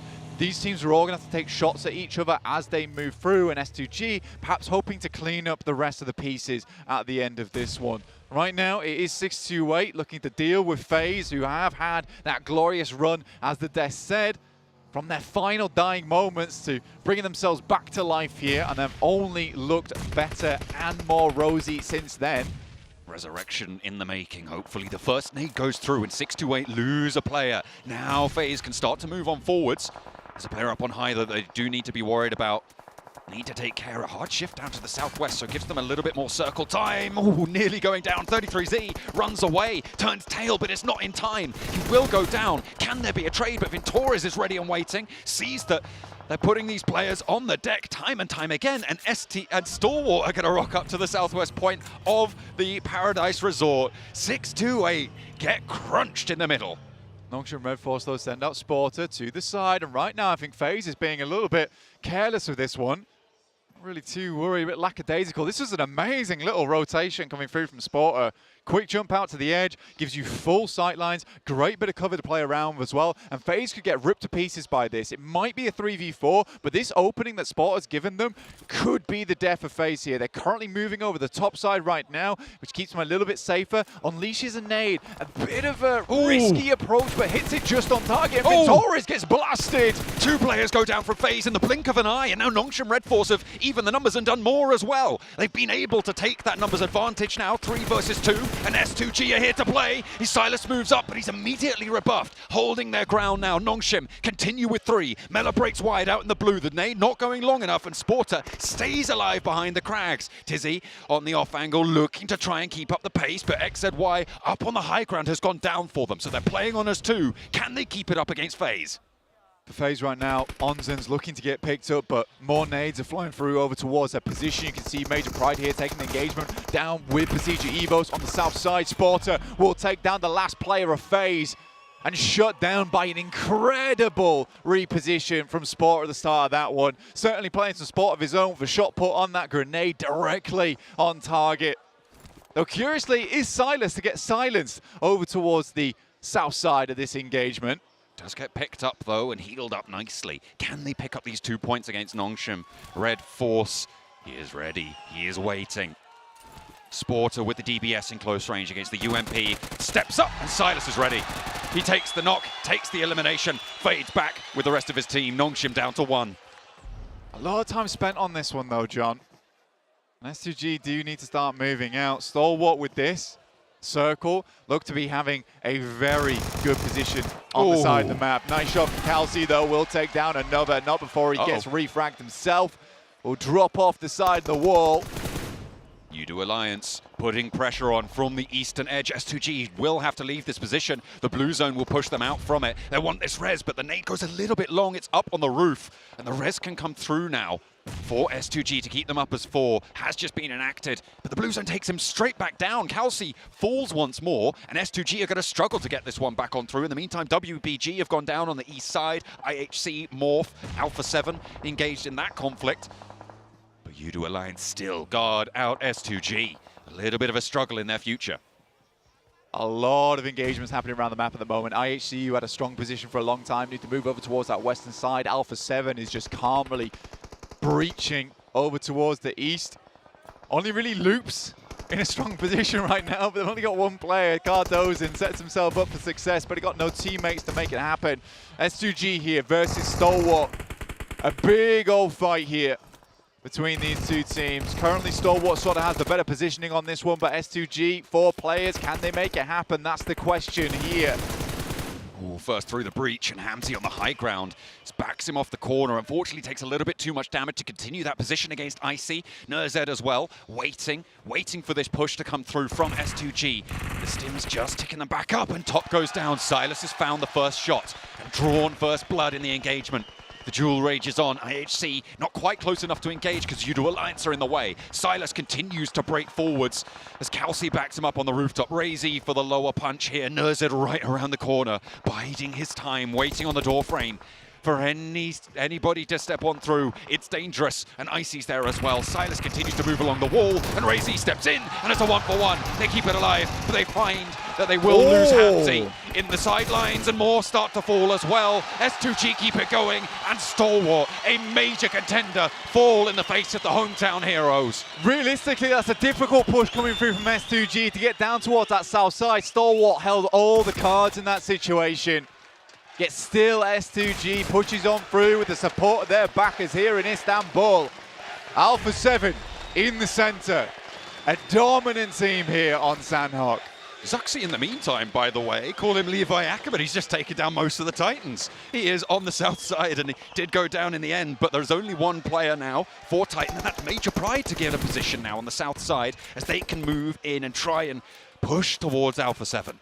Major Pride. This is one of their best maps. It's sort of odd for a European team to be very, very good at Sanhok, but Major Pride is one of the few teams in Europe that actually can play Sanhok very, very well and pick up some big numbers off the back of it.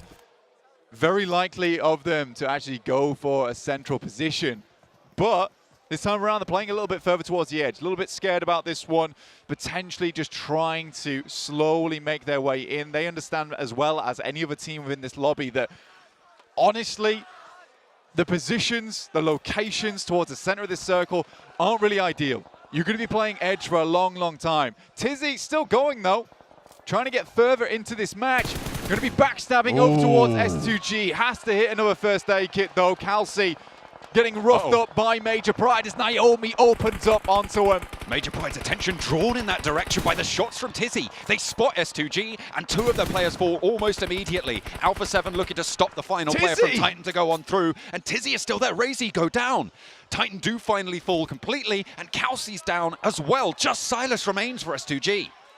Gotta push further into this one. The placement points alone, very juicy towards the end here. Silas shimmying his way on the side. Good shots, though. We'll take down one from Major Pride. That was instantaneous. Naomi, first of all, Alpha 7 have spotted Major Pride on the hilltop as well, and Effect goes down. Silas is still going for S2G, and he is a force to be reckoned with, carrying that trophy forwards, and it is Effect to get flushed away. Mafioso trying to hold out IHC. In the meantime, two players remaining for IHC as they push in from the east, but they're not in the next zone. Cut across with the crossfire from Udo Alliance in the meantime, and Ziol tries to keep going for IHC. Effect to Nomi down, and Silas is still there. He just doesn't die. Silas currently on a 1v3 angle right now, looking for the fourth at the moment. Revo desperately trying to remove the thorn in their side in IHC, but it's all eyes on Silas at the moment. Major Pride's run devastated by him on the south side as well, looking up the hill. Effect goes down to the play zone, and Silas still here. Revo is here as well, and Dino will go down. Alpha 7 sweep on through. They took a knock towards Major Pride's position, and Silas was there to pick up the pieces, but now Alpha 7, a dominant force. The Brazilian team, well, one of the two Brazilian teams, but this is the time that they will stand up for the performance, and Revo gives another challenge to Silas, who just about squeaks on through, gets up there into third place with a cheeky little run for S2G, but it's Alpha 7 now all the way. Udo Alliance, last player to stand. And it will not be long for it. Alpha 7, clean house on Sanhok. Really, really good cleanup there from Alpha 7 at the end of it, taking themselves a chicken dinner. And I'm scared. I hear the boots are rumbling from this team. You start strong for Alpha 7, you start strong for Brazil, and the train don't stop. We'll have to see exactly what the future holds for them, but Revo, incredibly deadly with that DBS, still looks as incredibly strong with the DBS here now in the PMGC. It's a worrisome moment for a lot of teams in the lobby when they take the first game as cleanly as that, but again, I think a lot of the thoughts are going to be about Silas there. Almost 1v4ing versus Major Pride. That's a big deal, and also something that can sort of bring down your confidence if you are Major Pride. I mean, he carried that trophy onto the stage. He carried that game for them as well, out of that Paradise Resort engagement.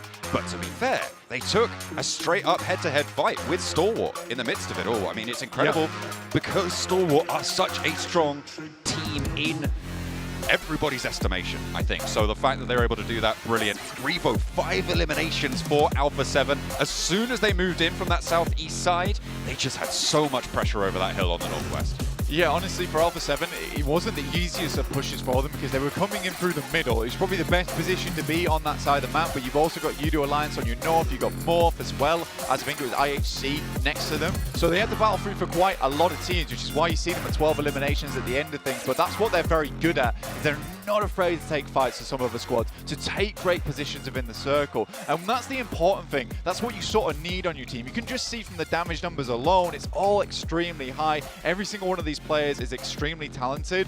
But if you have a team in the lobby that is happy and willing to take fights with some of the best teams in the world back to back to back to claim strong position in the circle, it's very hard to battle them back. And Alpha 7 starting things off strong is sort of bad news for a lot of these other squads. You want to sort of keep Alpha 7 down in those early games, so they need to reset on the tomorrow. But going forward, it's just going to be 5 more matches of Alpha 7 feeling it. Goodness me, the t-shirt cannon's going off right in my ear behind me. Needs to be careful on that one. That startled me something awful. But that was absolutely an incredible game coming through from Sanhok. Alpha 7 obviously taking that chicken dinner. U2 Alliance surviving up into second place, coming on through. I mean, fantastic performance coming through. Yep. Nongshim Red Force as well, taking a cheeky little scrap in Paradise Resort, seemingly another well-performing team. I was a little bit disappointed in Major Pride, though. That southwest position that they had, felt like they could have done a little bit more with it. Yeah, I think that they got absolutely trounced by Silas, to be quite honest with you.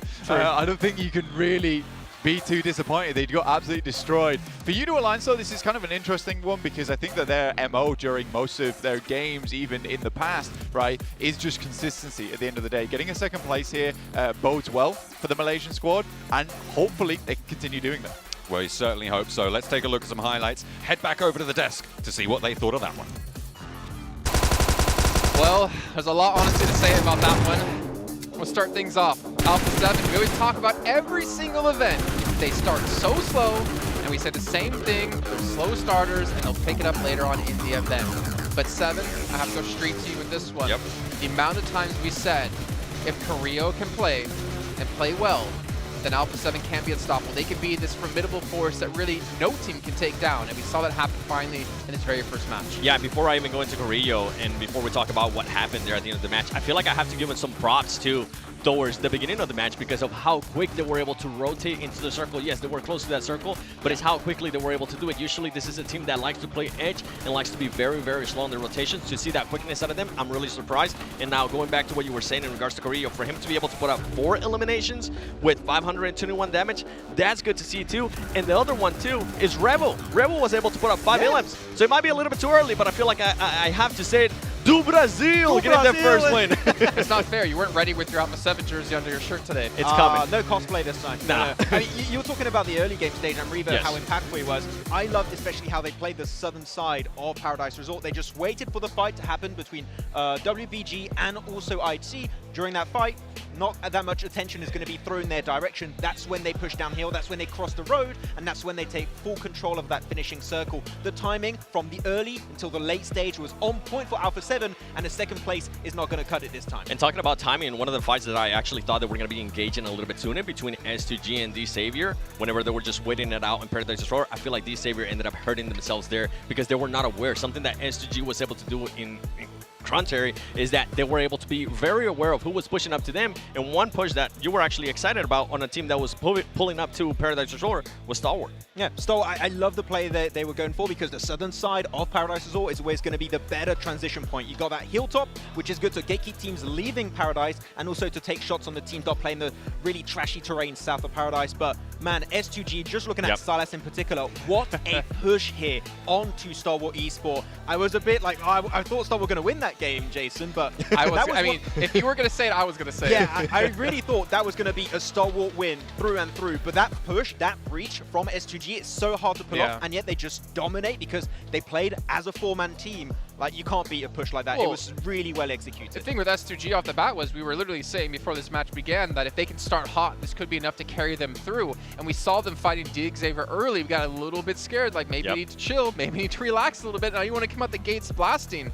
But surviving is the important part, and they survived, and they were allowed to take out Nongshim Red Force as well, which is a team we're going to have to touch on. Yes. But they put up so many limbs, and also Silas at the end. surviving for so long, for every little bit of points for placements, the eliminations. Max, I think you were calling out, he was just decimating Major Pride. Yeah, I'm looking at this tournament. For me, I have two teams that are very streaky, very momentum-based. It is going to be these two teams that we saw, Alpha 7 and also S2G. So the fact that they start first and second place respectively on this first Game 7 sets a scary precedent for the rest of the lobby, I'd say. It does, and I'm happy that one of the teams that I was talking about kind of showed up in a way, especially with Illims, and that's going to be Noncham Red Force, the way they were able to find on these Savior. And not only that, the way that they were able to take on the fight with FaZe Clan as well. Yeah, they did end up losing one player to the SGG. I feel like they got a little bit surprised there, but it's just their awareness and being able to take down fights and close range fights too with the DBS and all that stuff. So good start here out of Noncham Red Force. Yeah, and Tizzy actually surviving as a solo, able to get a little bit of a backstab onto S2G. If Tizzy's not there, maybe we would be looking at an S2G win, but unfortunately it's Sanhok. You're always going to have like some solo snakes just lingering in the shadows and sometimes just rendering your chances of a win to zero pretty quickly. And for these Saviors, it's kind of a bit of a letdown too, because they were there for such a long time. They were just waiting patiently, and for them to allow Noncham Red Force to pull up, I wasn't actually able to get a chance to see how that happened, but it happened so quick that Noncham Red Force took care of them very, very fast. Yeah, I think it's just very prone to being naded and mollied because it's wooden floor, so they were just kind of locked in very small areas of that building, and you just can't escape because Noncham Red Force, as you stated, covering their group, they're so aggressive and so proficient on those breaches that, I mean, a South Korean team is not going to give you any breathing space when they are breaching you. They weren't expecting it. Xavier couldn't do anything. Yeah. Well, let's roll it back to another team that you were talking so heavily about when it came to survival stage and last chance, FaZe Clan. Now, you're obviously saying when we look at this match, they're rotating really slow. They're playing the edge. You cannot really rotate the way they're currently playing, or play on the edge the way they're currently playing in a lobby like this. But I have to give them credit. The way they took down 6-8 with the roll-up, what time you roll up to the ridge of the hill, was really damn well done, and it probably could have been even more successful with S2G not peeking from the side. Okay, so I agree it was well executed, though I would go on a caveat here and say there was a better option. If we see with how the circle shifted, northeast is typically very open. There was only Yudu Alliance up there. I think if you like to rotate late, you need to be very efficient at finding the path of least resistance to enter the circle. In this case, if you are FaZe, I believe, just wide wrap next to the northern side, tap knock, and enter up northeast. I think if you do that, maybe you fight Yudu Alliance, but there's only one team that's a really major threat, and I think FaZe can then play a stronger position, maybe not win because Alpha 7 are just that good of a match, but I think they at least get close to a top 5. But especially in Sanhok, it's so hard for a team to be able to rotate very late. I mean, we saw what happened with Persija as well, right? Persija was trying to gatekeep for a very long time, and he ended up hurting them whenever they actually try to push into the circle. We saw Soxy scouting, which was really nice, and we saw them being able to clutch up some good fights. I want to see more out of them. I want to be able to see a little bit more faster rotating, and I think that's kind of why I was giving props to Alpha 7 on how quick they were able to rotate. Completely different than what I'm used to seeing out of them. Well, we're talking about the highs of Brazil. Oh, no. Oh, no. We got to talk about the lows of Brazil. Max, your favorite player from Brazil, Ayala, and team, got in a fight with 4Miracle. Didn't work out. I didn't shake his hand, so not my fault. Hot drops, don't do it. We're going to head on to Erangel. They can fix it, but Sanhok, you only got one a day. It's the map where you want to avoid doing that as much as possible, especially in Pinap. Well, it is time to head over to our casters here, I believe I just heard. So we're going to throw it on over to Blink and John Allen to take us into our first match on Erangel. Hopefully we're getting in pretty soon. I think we've got 5.5 minutes on the clock. I don't know what's going on there, but yeah, we're over to us. We're going to have a good time, I guess. Over to Erangel. Yeah, so I am the desk now. So we'll just cover it. So yeah, no worries. So we're heading over to Erangel soonish. It's an interesting one that we're looking at right now because, like the boys say, you've got the Brazilian squad in Alpha 7 that you sort of see start slow a lot of times, and in the tournaments they do amazing in. Usually that's a case of where they do really good at the start and then just blast through towards the end. But it never happens in PMGC, and we're always sad that it never happens, yet here we go. So again, it's that case of what I was talking about earlier. There's a lot of teams here that I think could do absolutely fantastically well into the future, or do horribly badly as well. There's a real mixture of teams that can go to the highest heights and to the lowest lows, which is making this one of the the biggest nail biters in terms of PMGCs that we've seen in a very, very long time here. It's curious, though, a lot of these teams that we're seeing so far, because I think the fights that we've already witnessed already are really promising in terms of what we'll see into the future, John. That's true. And I mean, a lot of the teams that I think we're going to be seeing towards the top when it comes to the end of these 3 days are the high variance teams. Because, I mean, you're rolling it with maybe, I would say, 5 or 6 high variance teams in this lobby, it's quite likely that at least 1 or 2 of them continue to have a hot streak, right? If Alpha 7 can keep up that mantle, great, but you've got a lot of other teams that are going to be looking to do so as well. You have Nongshim Red Force going in pretty deep into that game, getting a lot of points. They stayed consistent during their group stage, and that's what topped them out there. Yeah, I think for Nongshim Red Force, that was actually really fun to watch overall. I think for Nongshim Red Force, it's the type of thing that you wanted to see from the Korean team. You want to see them take it to the top with some of these really incredible squads that we have here behind us over on the stage itself. And I think personally, just looking at Nongshim Red Force, they did seem to fall off just a little bit a few times. Luckily, made it through to the end of the match, which is amazing for them, and hopefully that is something that they can continue doing as they qualified into PMGC. I'm just thinking that realistically, Stalwart kind of should have had that fight versus S2G at the end of the day. They sort of fumbled the bag somewhat over in Paradise Resort. I mean, to be fair, S2G, maybe they're a little bit more familiar with, actually, take that back, Stalwart going to be equally familiar with the entirety of all of these maps. So, yeah, it just felt like they had that choke point to hold against S2G, but a couple of rooftop positions, a couple of cats amongst the pigeons on that engagement, and it didn't quite go their way. Erangel up next, though, so a little bit maybe slower than Sanhok. We'll have to wait and see if Alpha 7 can continue that pace, because that is what the Brazilian fans want to see. I mean, I had Alpha 7 as my winners, as my champions coming into this, as my prediction, and I'll keep saying that until they lose that first place spot, at which point we'll not talk about it at all. It's been one game. Come on. They're winning. Let's stop the tournament right now. It's good. I like that. You win. I win. Yeah, I think for S2G fans all over the world, and especially here in Istanbul, I think they've been very, very pleased with how that first initial match went, right? That is incredible news for a team like S2G, where there's been a lot of doubts about this squad, right? Whether they can actually bring things back or not. Yet here they are, really proving everyone wrong at the moment. That's the thing that has to continue, though. It can't be a one-and-done game. I mean, they can't show up for this first Sanhok and be like, that's it, boys. We proved everyone that we can play the game. We're going to go back to our old antics now. But no, this does feel more like a team that has won the PMGC in the past. Not won S2G. You just claim the team at the end of this tournament. They did just won S2G, didn't they? They did. It's 1-0. They did. So 1-0. They came third, I think. S2G?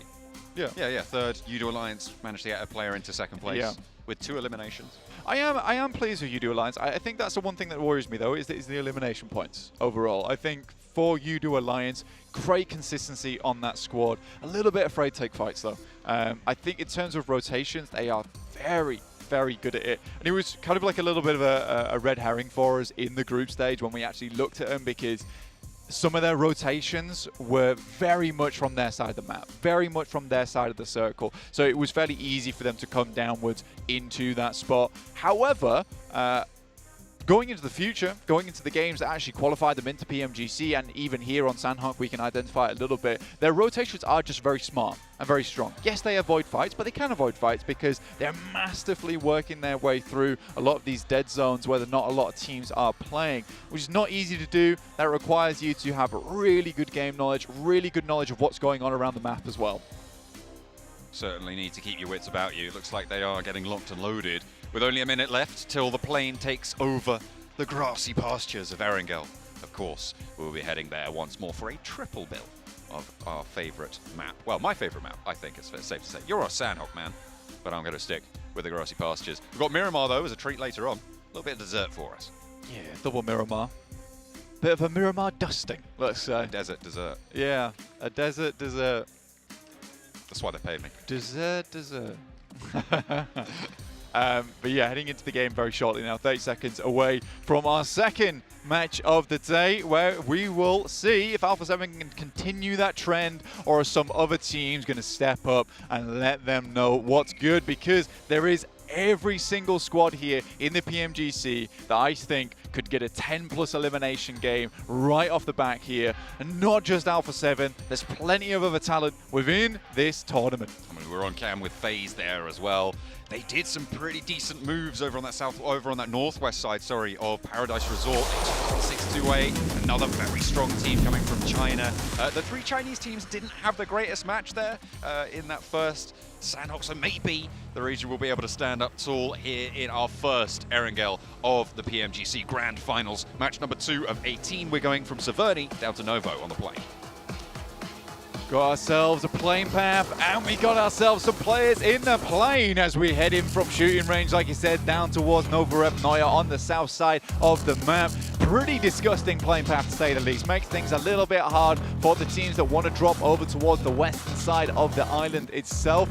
But again, you do have to work with the downslopes as much as you work with those inclines. And right now, for some of these squads on the western side, a bit of a mountainous climb to get over towards that area of the map, specifically Primos, maybe Quarry. We'll wait for the circle to pop here, John. See where that first time around takes us. With the Alpha 7 squad out early. That's where they'll be playing for. S2G, I spotted them blank. They're right in the middle. We're going to be seeing where Silas and co land. Udo Alliance out a little bit later, looking to take down on that southeast side with 4MV potentially stretching all the way out to Novo if they keep their drop going. But Stalwart are there as well. We'll see if that Milter drop comes through from 4MV. A little bit of a hot drop, maybe some trouble here for Silas. I think that is for S2G, but he gets on the bike and he gets away. IHC will not be able to claim that one. Not just yet, but S2G are still split around this drop, and what a way to kick things off. The circle goes hard south. Most likely a Sosnovka finish as well. An exciting one to say the least, because this is looking like more of an eastern side Sosnovka finish coming over towards military base. Excited to see what could happen here.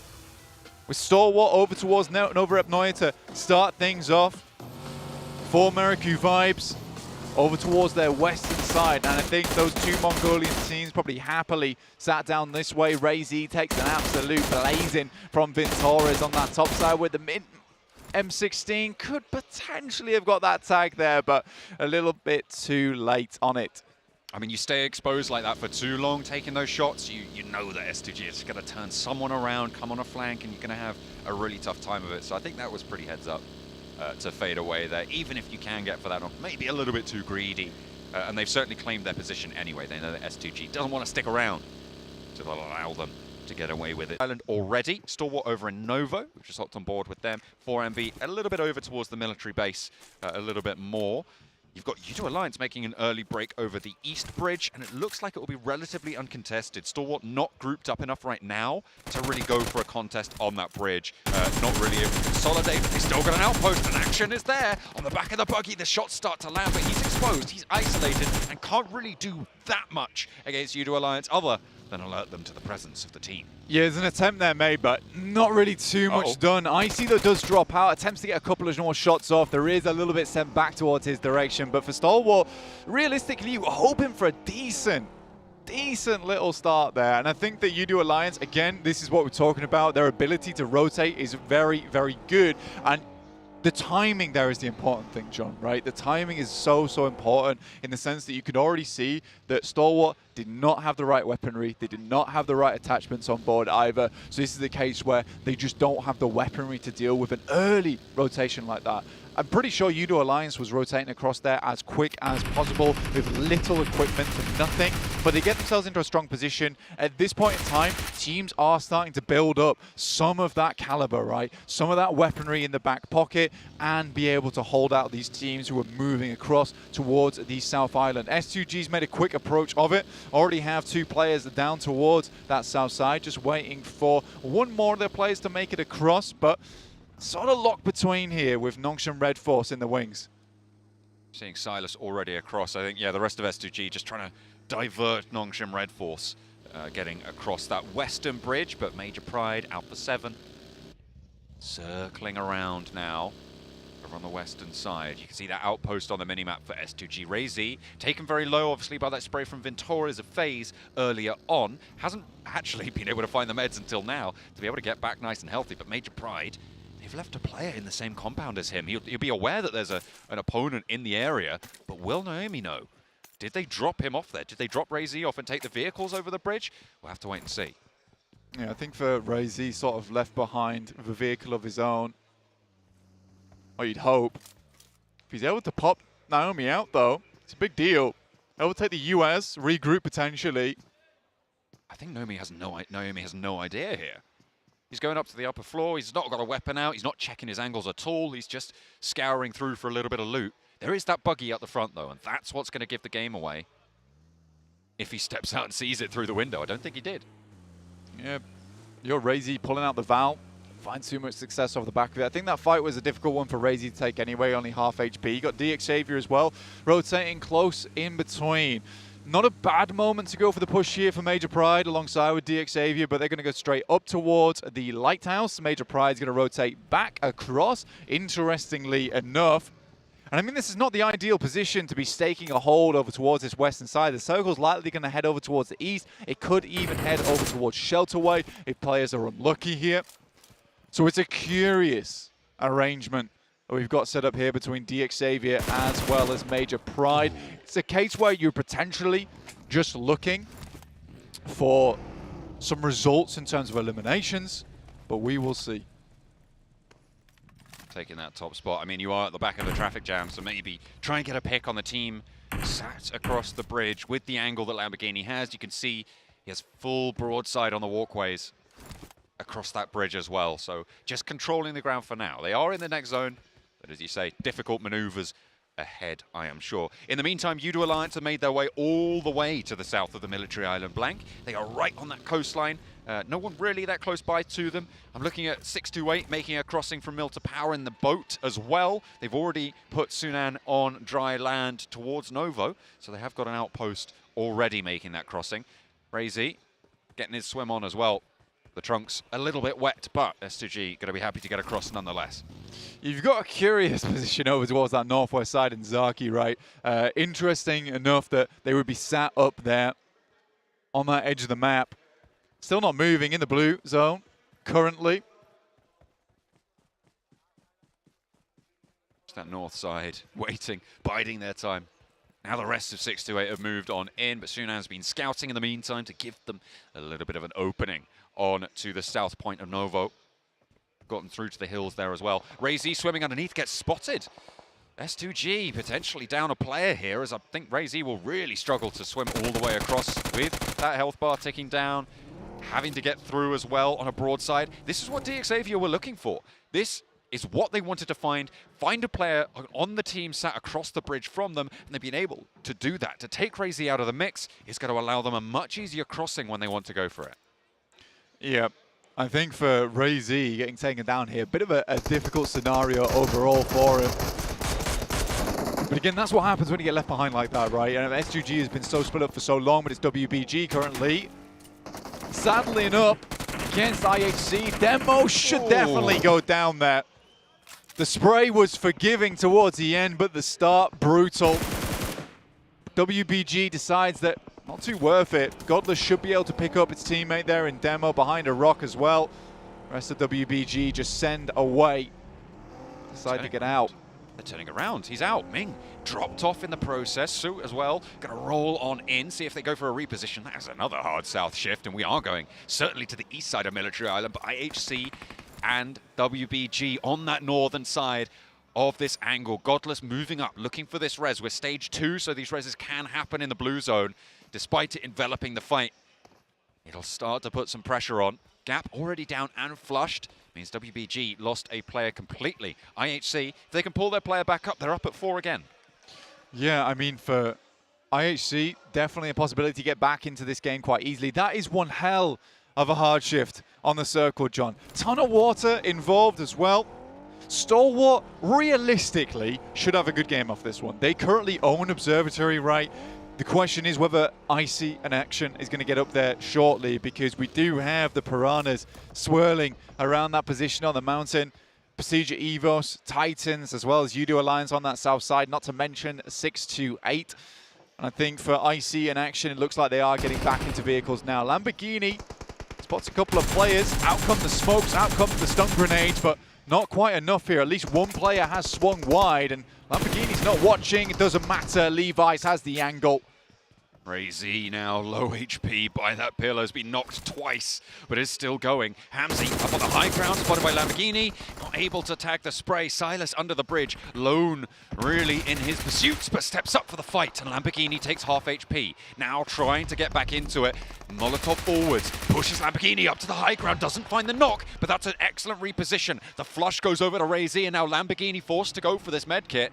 Chua on the back lines with that nade, tries to go long with it, but might tag onto Lamborghini if he's not careful. Good comms there to stop his teammate pushing. Hamzy in for the pickup now as S2G play on with 2. Xavier currently have been fairly successful. It's Silas as well as Hamzy G, like you said. Silas, incredible last game, but that nade might just be on point there. Drops directly next to him, half HP. One more should do the trick, and Paragin's always been very successful with these nades. The smokes pop just a little bit too late as Paragin does get the lineup. Desperately trying to get some meds on board. Has a first aid kit, opts to go for the bandages here. I think he understands he needs to get a little bit more HP, especially in stage 3 at this point. Before he hits it. Over the bridge, they're rolling on through. Could be disaster for DXavier as S2G might have been thrown a lifeline. Hamzy G gets away with it. DXavier trying to hold through. First player goes down for Major Pride, second as well. And they crumble on the crossing.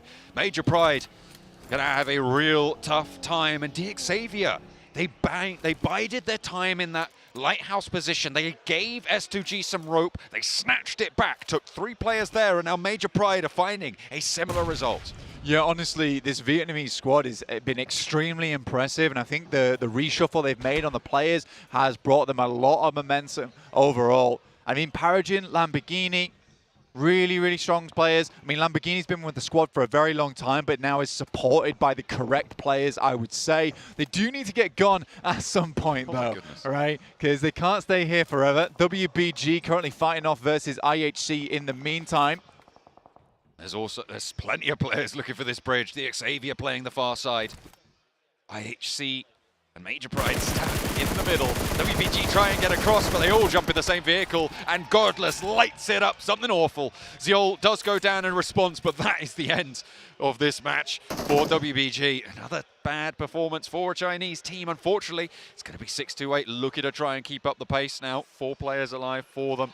They've also got Titan, but it's going to be tough for everyone involved. Effect. Attempting to salvage this game, but unlikely. No meds on board anymore. FaZe looking across. That is, I think this is the 5th, 6th team trying to get across this west bridge blank, and it is not going well for anybody except for DXavier. They're long gone in the meantime. IHC trying to reverse it up, back it up, and the spray onto a vehicle. Demo for 1, 2, and 3. FaZe fall. The hell is going on with IHC at the moment? These triple vehicle pop-outs. This is unreal. Ayala from Loops right now taking down Morph. You got Titans, Bamboo, trying to bite at the steel beams here, but unable to get past them. It's Cleon. Looks to take down a little bit more here. You're a little bit out of range for that pan there, unfortunately, Yoru, but take out the rifle. You might have a better time of it. Yala might eat a nade here, but the cook is just a little bit too long. Spots the player up on the rafters. They need to be careful. Yoru has to drop down. He's low HP. Does he get knocked? Just about. The blue zone finishes him off. IHC 10 eliminations over on the Western Bridge. I mean, we saw plenty of action there, so I don't quite doubt it. Morph, though, having a tough time over on the East Bridge. It looks like Titans are going to come out smelling the roses here. DXavier, in the meantime, all 4 of their players close to 4MV. 1 falls, and it's Nongshim Red Force on the western edge to take a little bit of the wind out of the sails for DXavier. Lamborghini gets knocked down here, and realistically for DXavier, it's all about trying to reserve these players, trying to get them back up on their feet as quickly as possible, but they are surrounded by squads at the moment. You got XZY over behind them from Nongshim Red Force. Levi's decides that it's just not worth it to stay in this position for too long. They sacrifice 1 player to try and get both reses off, but this is a good approach from the guys on DXavier. XZY, though, lighting up the players on 4 America Vibes. And the rest of Nongshim Red Force moving into position on the south as well. You can see they've now established that 3-player blockade. They've got a little bit more of a backstop in wings as well to that south edge, trying to keep Udo Alliance at bay so that they can take this third party. Sporter wrangles himself a high ground position onto both of these teams. So 4MV and DXavier, they're pretty much forced to take this scrap. Lamborghini goes down. The Reses trying to come through thick and fast, but it's just not that easy. Udo Alliance being forced a little bit further east, and Nongshim Red Force claiming this scrap. Yeah, I think for Nongshim Red Force, it's a great rotate. They made a great decision to push up the hill when they did. Excellent at these little micro repositions that are going along around the map at the moment. So Very pleasing to see from the Korean squad. Levi's, last player alive, certainly can take a hell of a beating, but he's had to be the front liner for the rest of the squad to try and get them up. Now just pubgm with the DBS, rocks over the top side. It's a good initial hit, but that's all it will be. Gets a lot of damage done, and now it's time for Nongshim Red Force just to clean this one through. DXavier, they're taken down. They got out of that western bridge, which is more that could be said for most, but they won't get that much further, unfortunately. Now, Nongshim with the remnants of 4MV. 2 players left to stand for them. And Tizzy's there to find Apex now, just the one to go. U2 Alliance, they have been denied access from the south side of this fight for so long, and they get a little bit too antsy. They move up, and Sporter goes down. I like this from U2 Alliance right now. The double split at the moment, trying to control both the road and at least a little bit of the rocky crags down towards the south side. They're not trying to get too aggressive on this one, at least taking shots where they can. But at the end of the day, when you look at this, U2 Alliance has at least afforded themselves 2 very strong positions no matter where the circle goes in the next shift. You look at this circle though, I've never seen it before. I don't think you've ever seen this circle before, to be quite honest with you, John. This is in one of the wildest spots inside of Sosnovka to see a circle end. There's a lot of strange terrain around this spot. The major talking point though is definitely going to be Stalwart, right? It's how are they going to control this north side edge? Because Procedure Evos as well as Loops are coming in, 2 really good teams. IHC go down, but those 10 eliminations will be more than worth their while. And it was a great approach on that western side, essentially living as the lone survivors other than them and DXavier. This south shift is great news for current leaders Alpha 7 as well, for them to try and keep up the pace, but we'll go back over to that one I'm sure in a moment, because Doc has a scrap on his hands. Won't be able to last it out though, won't quite be able to weather the Nongshim Red Force aggression, but 2 players go down and that's going to slow things out for them. Loops might have a shot over to them. The forward duo for U2 Alliance might also have a say into this fight. It's a nice little rotate that Loops made between them, Ayala and Cardozin. Obviously, only 2 players in the squad, but they're attempting to search for positions around the map where they think that it might be weakest, where they can find a 2v3, maybe a 2v2. Titans got Suki off in the distance. Lynx is taking some long-range shots, but not plinking. 3 players alive for Procedure Evos. They weren't in a bad spot either over towards this northeastern edge. Interesting that Lynx would spend so much time outside the blue to attempt to make that happen. You know, if he doesn't get in soon, that's likely going to be a knock on his side of things. Yeah, these blue zones will start to do quite a lot of damage now as the ticks go up into stage 5. Stalwart are though in their way, and I feel like, I mean, you highlighted before, Stalwart happy with these circles. They are in a very strong spot and it's just got stronger. It is Stalwart on the north, 628 on that south side. These 2 strong positions forming a major blockade of this circle, that road that runs through the middle, isolating both sides of it. Yes, it can be a curious one, honestly, because I think for 628, I wouldn't personally think they have any idea where Alpha 7's currently playing. They were out in the water for a very long time, but there's potential for a bit of a surprise play here from them. In the meantime, it's Loops versus Nongshim Red Force coming over the top. 2 players versus 4. See if they can make it happen. 1 and 2 for Cardozin forwards, and XZY has to hit the deck. He's half HP. The first shot for the DBS, the second, and there's the third. Ayala was there for the backup, and 2 players. It's more than enough. Brazil's here to play.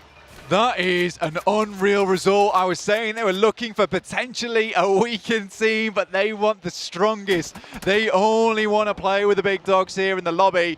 That's what made Loops so good in their group stage and what made them look so impressive. Cardozin, Ayala, DBS Kings, the 2 of them. Stalwart, though, on their 2-2 split still. Alpha 7, potential on a surprise play. 33Z currently holding in his own. Nice shot there coming through from Action instantly. Takes down Titans. Final player. Alpha 7 on the south side. I think that is going to be the major scrap of the next few moments. You've got Xing and 33Z on that south side, currently on a split 6-8, looking to try and regroup on this south side. Alpha 7, see how long they can remain unknown. The blue zone was taking them down as we get a cheeky little replay. This is IHC's bloodbath over on the west bridge. Godless spraying them down with a backup of Demo and Ziol. And I mean, what can you do here? Loops on this hillside, though, similarly impressive on that performance with only 2 players. Yeah, I mean, we're already farming clips. Let's put it that way. We are really farming clips at this point in time. Alpha 7 just about make their move upwards over towards 628. Could potentially be starting to take their engagement between them. There is 4 players versus the 3. We just saw Brazil absolutely trounce when they were down on players, so potentially it can be done again. But 628, one of the more aggressive Chinese teams, has some strong firepower on this squad as well. Mafioso, though, has the nade in hand. It's a good arc on it. Ooh, looks pretty sweet, but it's going up to the top of that cliff, unfortunately. Sunan avoids that damage. Stalwart have spotted loops, so they're going to be a little bit too much to ask there, I think. Cardozen, most likely left as a solo, gets into a shack. He's kind of in the middle. And Stalwart's probably the only team that's going to be looking to push there, but the question is, when do they want to take this spot? Yeah, second time in a row right now for Cardozen getting into a shack nice and early in the game to try and get a stronger position in terms of placements. I mean, he made it very, very far into that last match. Potentially another top 5 available for him, which would be great in terms of point scoring on top of the eliminations they already found. But seems like he has been spotted here by top. Likely going to be a lot of smokes dropping through, a lot of Molotovs coming through also. You ain't going anywhere, Cardozen. You're staying right where we put you. And go into our points total if we can help it. There it goes. The burn is on, and Action picks up the point. Clear. Stalwart able to take control of the shack, and now Action can move up to it. That's what Stalwart wanted to do, take position, and that is exactly what's going to pay off with this circle shift. This has overall been quite a strong game for Stalwart in terms of taking a lot of space away from other squads. Been very confident to dominate this northeastern side. It's come back in a very good way for them now. They hold both the south and the northern edge of it, so they could just clean through, hold these teams into a bit of a chokehold between one another over with 628, Alpha 7 and U2 Alliance. There's a big chance here for Stalwart to take this game away, but there are still some big players in this match. 628, U2 Alliance. Alpha 7, though, I'd say they're kind of in their dying throes at the moment. A little bit. It would seem that way. Senab, the last player to stand for them, and I think they know he's down the hill. They've really struggled to move in on this south side. They tried to push up, but 628 were ready for them. They were playing as 3 from this position as well, which makes it even harder. 33 said, oh, he knows. The nade is in hand. It's underarm. Drops it down. Is that going to be the final nail in the Alpha 7 coffin? No. Senab sidesteps. Still got some moves left in the back pocket. Still bringing them out. Okay, Shing taking damage, though. This is U2 Alliance. With Cluck actually taking some shots from afar there. Iftar joining in, but that's given a lot of knowledge over towards Stalwart. They just needed a couple of shots, identify the location. They send 3 players over towards that north side. Nurzed claims and hangs on to the compound over towards the eastern side. Just in case another hard shift comes through, you want to secure all the chances you can get. Iftar goes down. That might have been some shots coming through from 628 there. Alpha 7 finally fall to the top spot.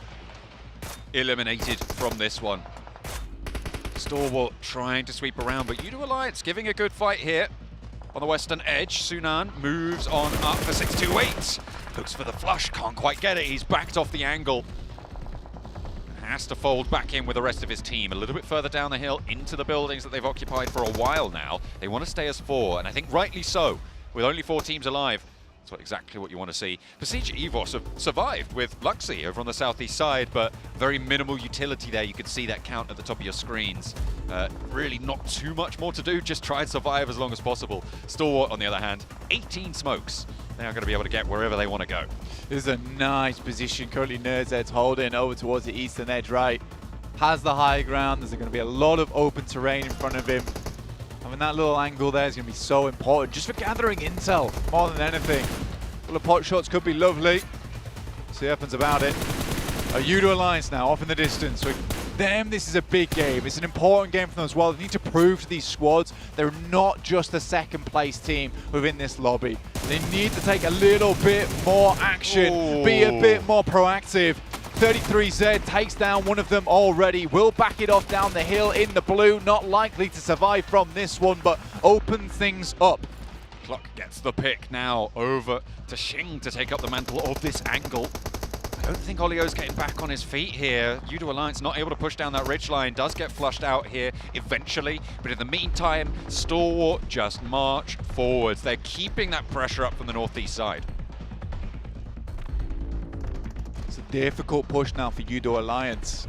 However, they get given a bit of the zone. Stalwart, top action, Icy, all are able to move over towards this northern side. This hilltop that they've been controlling for so long is going to give them that eagle eye. Nerzed likely can follow suit, move over towards them. Xing, though, dirty shots coming through. Flax feels the brunt of them as well. Bandage is back up again, but I think for 628, they have really been scrapping. The underdog fighters here in this match. Oh, they love to get in and amongst it. 33 said on the back of the buggy with Sunan in tow as well. It is going to be top though to find the angle and actually take down Flax. Stalwart want a piece of the pie. 3 teams remain as Luxy survives on the southeast, but it's 6-2-8 versus Stalwart. Into the scrap for the final circles. Information provided now, given across. You got 628 underneath. Looking to push upwards over towards Stalwart's side of things. Luxy from Persija Evos. This is great news for Persija Evos either way for the Indonesian team. Just getting in towards these top spots, just getting in towards even a top 5 at the end of PMGC would be an achievement and a half. And almost a return to form and glory for Luxy and Zuxi, but not only them. You've also got Redface and Misery who've really made a big step onto the scene here. Makes it to the crate, has to break out wide, and you saw Stalwart weren't paying attention to this angle. Maybe not enough, but there he is on the swivel. Nerzed handles business. 2 teams now remain. A lot of damage done to Stalwart though, and can 628 capitalize? A high ground position for Stalwart still being enacted by Icy. Can the off angle come in and come through clutch for the roster? A first pick for 33 Zid. And it is going to be 6-2-8 to take first blood on this angle. Icy has back up on the high ground. Stalwart's had control for so long here, John.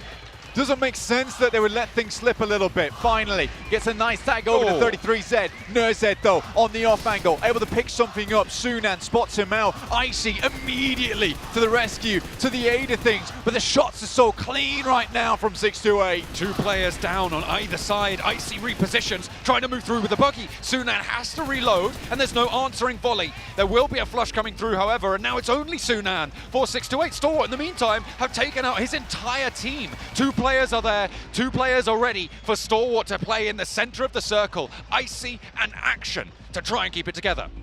Pushing over towards the top side, they've got eyes on, they know the location. Nade goes down, but Icy's getting closer. 3 nades in hand, Molotovs abound. Information passed back across. Even more util used over towards this spot from the top side. Lovely nade! We'll take down Sunan, but Stalwart's had to fight for this one. 33Z is still in it, don't count him out. Icy with the challenge, and it's good. Stalwart take map number 2. Erangel goes the way of Mongolia. And a win that they needed. They need to bring things back, bring things up to speed, because honestly for Stalwart, PMGC has not been kind to them. Let's be honest. But finally, they're getting that confidence. They're getting where they need to be in these matches. They look much better, and I think with the position they held in that map, it was one that I talked about earlier, is that Stalwart should have a good game on this one. But the actual key factor in that sentence is should, right? And a lot of times I say this about Stalwart, they have a great position, this should be their game. This time around they proved that positioning for them, they will make it matter at the end of the day. They'll push forward from that position, they'll make it count, because again, 3 days is all you get. Every single game where you get a little bit of a benefit, a little bit of an advantage, you have to take advantage of. We're starting off in excellent fashion here at the Grand Finals, Plank. Alpha 7, they open the bidding over on Sanhok, another tournament favorite. Over at that top side, and Stalwart answer raucously with a strong positional game there. A really well played answer to the aggression from Alpha 7, who go down, fair enough, on a difficult coastline ascent. Yeah, I think for Alpha 7, the position they were in, like getting down towards the water side, playing in the water for a long time, it was one of their few options. It's a good attempt at a breach up towards 628's compound, but 33Z certainly was an excellent scout during that game, John, making sure he knew exactly where he needed to be at all times to make sure that they weren't going to get backstabbed from the water. It's something that not a lot of teams would be doing, is they'd rather have their full force up in front, but I like that they sacrificed one of their best players in terms of aiming skill over towards the backside. You know, you want someone reliable that you can absolutely lean on to be able to hold out your weakest position on the map, which was that water entrance. So really good stuff. Does prevent Alpha 7 from getting too much further into that game, but I think they still got some good placement points off the back of that one, as did Procedure Evos. I do want to see a bit of a stronger game in terms of the team fights from Procedure Evos, but so far it's not looked that bad at all for them. And a team that's just popped up on the screen, I was just going to shout them out, is IHC, that Western Bridge bloodbath. Really, really helpful for their points totals. They managed to get, I think it was 10 eliminations at the end of that match in about phase 4. So really, really well done for them to be able to pick that one up. But that West Bridge engagement highlights the importance on military circles of getting across early.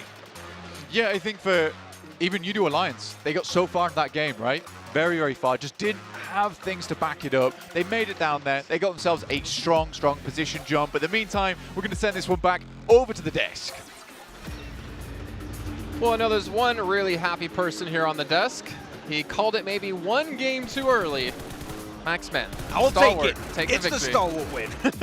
Oh my, I mean, they get a close to Nova finish here, Jason, so of course they're going to be favored in terms of getting that chicken dinner, but the way they were playing the split 7, we have seen the early game stage. 2 players in observatory, 1 player in the middle, and Nazed playing the ridge line, and they just wait for the circle, it pops, regroup all together, and just play for that win so efficiently that they almost did throw it away by giving the high ground over to 628. I do have to agree with that, but they were able to recuperate it and just obliterate 33Z and Sunan at the end. I'm with you. The way they were able to control that north in Circle 5, they were able to push Persija pretty much into the water as well. Then the other thing that I kind of want to mention that you mentioned as well is how they pretty much almost threw that there at the end, and I think it was because of the Euro Alliance players that were over at the top.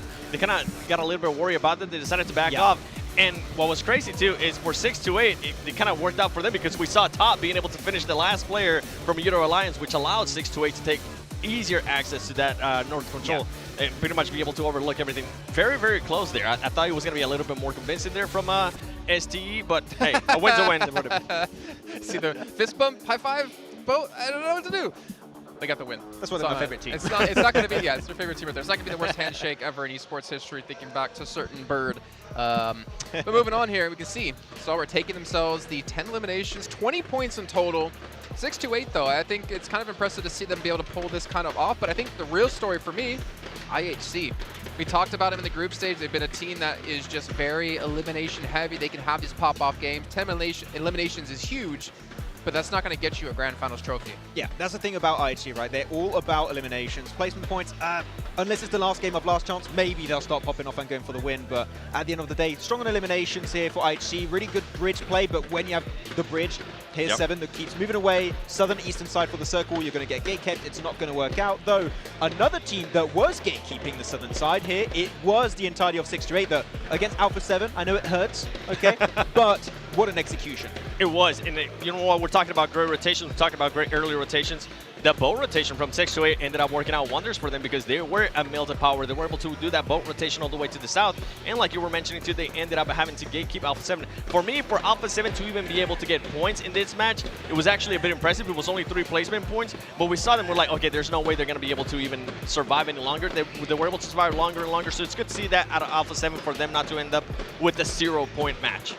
Well, another Brazilian team, Cardozen and the DBS versus Nongshim Red Force. That's just that makes me want to take DBS out of the game sometimes. Some of these long shots he's pulling off here, but he pretty much gets the 1v3, obviously with the help of Ayala, but he was the last player remaining for the team yet again. DBS, the new M4.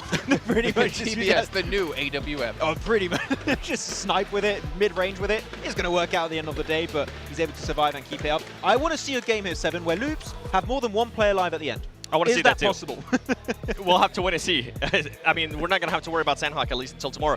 By the way, top 3 here, Nongshim Red Force, a team, the way they've been able to time their third party into, the way they've been able to tie in the rotations, because this team was playing outer circle, especially towards the south of military. They were able to time it perfectly. I think it was when, who was it actually? D Savior and 4MB. They were actually fighting against each other. They were able to time that perfectly and push into that fight, being able to get those eliminations as well. Ultimately, Cardozian with the DBZ was a little bit too much for him. Yeah, okay, any team can win these fights, except if you're going up against a DBS, and that you're maybe going to encounter a bit of a tough transition later on. But yeah, Nongshim Red Force being consistent without win, being podium finish right now. South Korea, we expected D plus Kia to qualify, be the big team from South Korea. Nongshim Red Force giving a run for their money for these other squads. Not surprised. Yeah. Not surprised. No. I think highly of Nongshim Red Force. I think they're going to be continuing. I expected them to be in a top 3 situation, but if they actually continue to play like this, I might end up changing my mind and think more of a first place finish for them. Oh, wow. So you'll see them walking into the UK with a PMGC trophy to put it up. I wouldn't mind that. You wouldn't mind that? Okay, Yeah. I mean, to be fair, it is amazing to see South Korea we've been talking about for years, thinking back to what, Archer days in like 2019, 2020, and see how they've been able to improve here. Also going on currently within the game at the moment between the 4th and the 10th, you got the Road to Glory where you can win exclusive rewards such as that Esports supporter title, which I already have, just saying. I got that from PMWI. Always flexing that. It's like the only thing you flex. What's your rank, James? Let's not talk about that. Let's talk about the final subscription where you can upgrade to the VIP ticket online as well. Obviously the 8th through the 10th, so that is the 3 days where we have the grand finals happening. Max, let's talk about John Allen's rank. Oh, okay. Good thing you can't hear me over there. We did abandon him. Yeah, well, that's true. We did have to. Play maybe Blink did here. I don't know. I got some looks from the other side, so I'm not sure. You're good, John. Don't worry It's about fine, it. don't worry. It's You're okay. the best player, John. Don't worry. He's in Face Clan right now. Something, something we need to mention, though. Obviously, teams have more than 4 players. Procedure, as you pointed out, Seven, while we were watching, they brought Luxie in instead of Zuxi. Small change. Obviously, one twin for the other. But interesting to see that they're doing that after 1 match alone, that they're willing to swap around rosters. It was, but it ended up working out for them because Luxie was the last one alive and he was able to get some extra points for them. Now, I kind of was hinting there at Face Clan.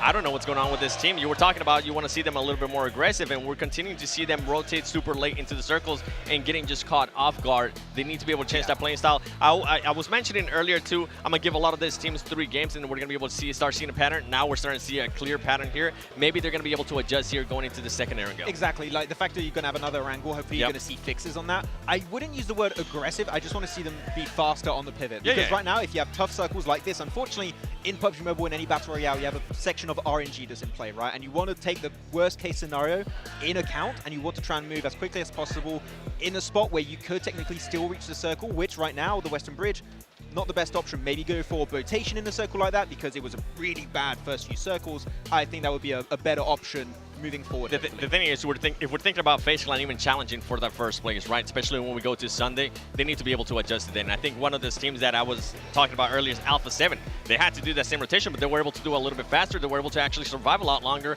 to the point where we're like, okay, how did Alpha 7 even get there? How did they end up even with 3 placement points? So these teams need to be able to adjust very quickly on the go. And right now, Face Clan is not doing that. I mean, Face Clan hasn't been able to adjust. Think back to groups. The only matches they really did well in was when they were center zone because the zone shifted on top of them. And then, like you mentioned, the turnaround on survival. Let's see if they can turn things around here. I believe we're into a short little break where we get things ready to go for our next match. So we'll see you all in just a few.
I'm Gold Investigator. Join the Investigator team and let's protect the game's fairness together.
We've already had an interesting first couple of matches here. Alpha 7 starting off the gate strong, S2G starting off strong and then not being so strong. Unfortunately, I don't know, I'm kind of getting some weird little enjoyment out of seeing them perform badly in front of their home crowd, which obviously is very odd, to be honest. I think it's a testament to my character. We're in throwing range right now. We are in throwing range. They can't hear us, so you're fine. We're not in-house. That's the upside. Sean's got stuff he can throw at us. But obviously, it's only been 2 matches, right? It's not the end of the day. It's not the end of the tournament for you if you've had 2 first bad games. Things can turn around. But the question comes into the next Erangel. You only have 3 days of play in total. What can you really adjust from here? And I think one thing we're talking about is these rotations. Yeah, I think drops and rotations, especially Xavier S2G, that's 2 different battlegrounds now that they keep fighting. You mentioned it during the game, right, Jason? And you want to avoid those fights as much as possible. Of course, that was great opening for IHC, for FaZe to like try and get a third-party opening, but you want to try and fix those as quickly as possible. If we see right here, 7 Xavier still fighting S2G in some way, shape or form on the start of this Erangel, it shows to me there's no intention to fix. I need to see a change on this second map of Erangel, and hopefully that's going to help them increase their let's be averages. fair, right? It wasn't a hot drop. It was more of they fought on the western bridge because they're trying to rotate through. So that one I'll give a little bit of leeway to, for sure. I'm not. No, you're not. He's but not. I'm not either, because Xavier is taking a little bit too long with this fights, and they're allowing other teams to pull up on them, and they're not being really aware of what's going on with their surroundings. That's 2 matches in a row that we've seen that. And then I'm really, even though they're currently not in first place, I'm really surprised and happy to see Nonchalant Red Force do that. I want to talk about them a little bit more because we're talking. Not yet, maybe. Where's the jersey? Open up a shirt. Maybe in United Kingdom. We'll have to wait and see. But a year from now, okay. Sure. Yeah. Give me some time to think about it. But the thing is that we're talking about rotations. They're doing those rotations good. We're talking about quick decision making. They're being able to make those quick decisions. They're being able to get into those third parties. They're being able to put themselves into positions to be able to do that. And if we see those teams at the top, at least from this first 2 matches, right? I'm talking about the first 2 matches. If we see Alpha 7, Alpha 7, they got a chicken dinner, but they weren't able to really follow it up here in the last match. And if we see Star Wars Esports, they didn't do so well. They were able to be blessed here by the circle. They were able to take full advantage of it. But right now, in regards to consistency with what's been given to them, Nonchalant Red Force has really impressed me. Yeah, I want to jump on the Nonchalant Red Force hype train that you've built. No, stay off it. If you want to see them do well, stay off the train. Okay, who is this team? I don't know. Well, speaking of who is this team, Major Pride, man. We're talking about teams being slow on rotates and not performing well in terms of like their macro play. Major Pride for me was like one of those teams that they would get themselves dug in center if they could, and they'd be able to play Nomi into this off angle extremely well. They've had 2 really subpar games so far, and I'm getting a little bit worried that maybe this lobby is a little bit too high caliber for the style they wanted to bring. So I kind of understand that off the back of these 2 circles we had. The first one, South of Paradise. You're not going to play center because it's one of the toughest and worst terrains to play. This Erangel goes on the complete opposite side of the map from them, pretty much. If we have a mainland finish here, Jason, I think that we could expect more from Major Pride, hopefully. I'm with you, though. I'm with you with what you're cooking there in regards to Major Pride not being able to adjust and maybe being able to do a little bit different than what we saw in the group stage. In group stage, especially for Group Yellow, we didn't really see some of the aggressive teams that we saw, whether it was Group Red or whether Group Green. I feel like they're going to have a little bit of a harder time adjusting here. But I'm with you. I want to see what's going to happen if they do end up getting a circle, if they do end up getting towards that circle. All right, well, we're going to find out here. We're going to head over to our commentators for our third match of the day. It's Aaron Gill once again with John Allen and Blake. And it is good to be back on Aaron Gala, of course. We are going into that match number 3. S2G, a little bit hot, a little bit cold so far. We'll see what the decider is into the third match. We're also looking out for some of those teams that wanting to start off nice and quick. We've had IHC starting to blast off. Really quite something special over in that last match on the West Bridge. We'll see if they can keep that up, keep pace with Stalwart from Mongolia. I mean, they technically are keeping pace in terms of those eliminations. Stalwart at 10 eliminations, Mongolian, massive, both of them at 10 eliminations each, with IHC following up with them very, very well, twinning on that pursuit. So really, really nice stuff there coming through from both of those Mongolian teams. But we are heading straight into our match number 3. It's been going quick. Ooh, it certainly has. We are going right on into this one. Playing path not too dissimilar from the last time around, Blank, so potentially another early scrap between FaZe and S2G. IHC dropped near some of those vehicles as well, so we'll see if there's any adjustment over on that north side. Not too much else happened early match in that last time around, so that's really where we're going to be keeping Other than all the fighting on the bridges. Well, okay, by early I mean on the drop. That's what I mean by that. Yeah, let's go with that.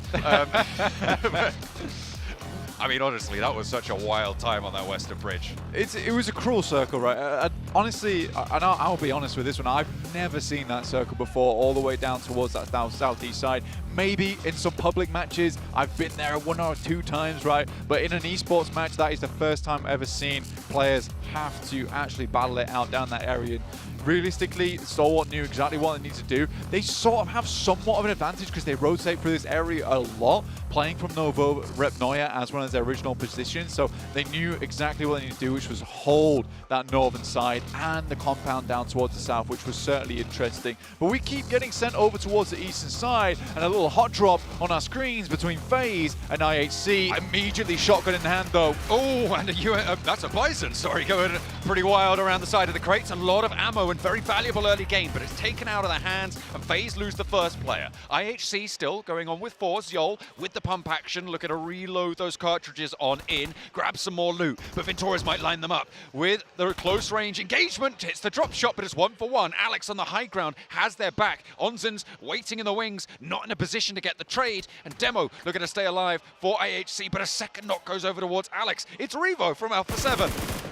Some good shots all proned up right now. IHC, though, still have to deal with the final player. Pump action in hand. And the double barrel coming through. The Honey Badger. Submachine gun for Onzens. Ooh, up the stairs he goes, but he's cut down just as quick. And IHC take FaZe out of the running very, very early on. I was looking for those adjustments on the northwest side, and I was not disappointed. I mean, say less of an adjustment here realistically, and IHC have done this during their last chance as well, where they would specifically target weaker teams, and for them they were constantly dropping on squads that they thought that they could take out fairly easily, and they made it happen over in last chance and survival stage, and they're doing it here because they seem to have identified a weakness in FaZe, you know, not doing so hot, not being able to get out of a lot of these fights, and IHC happy to pick up some free points off the back of it. Currently 15 points total with not the eliminations added on top yet. So I think for IHC, this is an incredible thing to be doing, even into PMGC, which is just taking the fight to anyone, anywhere, anytime. It gives you more space to play around with. Not only that, IHC dropping in South George alongside with Alpha 7 in North George. That is a bold statement to make. Certainly a way to keep up with their countrymen, with the other one of the other 2 Mongolian squads in these finals. Highest regional representation alongside China. Stalwart, obviously, such a main contender, duking it out right now with Alpha 7. But these things can change very, very quickly this early into proceedings. Any team from bottom to top can take a massive, massive leap here. We've seen those games happen, right? If WBG, for instance, 17 elimination chicken dinner, they're right back in that running near the top spot. Yeah, really, really good stuff for them to take them back up towards that top side. But this is where we really start to create that foundation, is that day one, right? You know, you've got to get the biscuit crust on the bottom of your cheesecake first before you do anything else, right? So all that other games over towards the next 2 days, that's going to be just developing your cake. Let's be honest. You definitely need that buttery biscuit base to build biscuit it all up on base top of. at the bottom.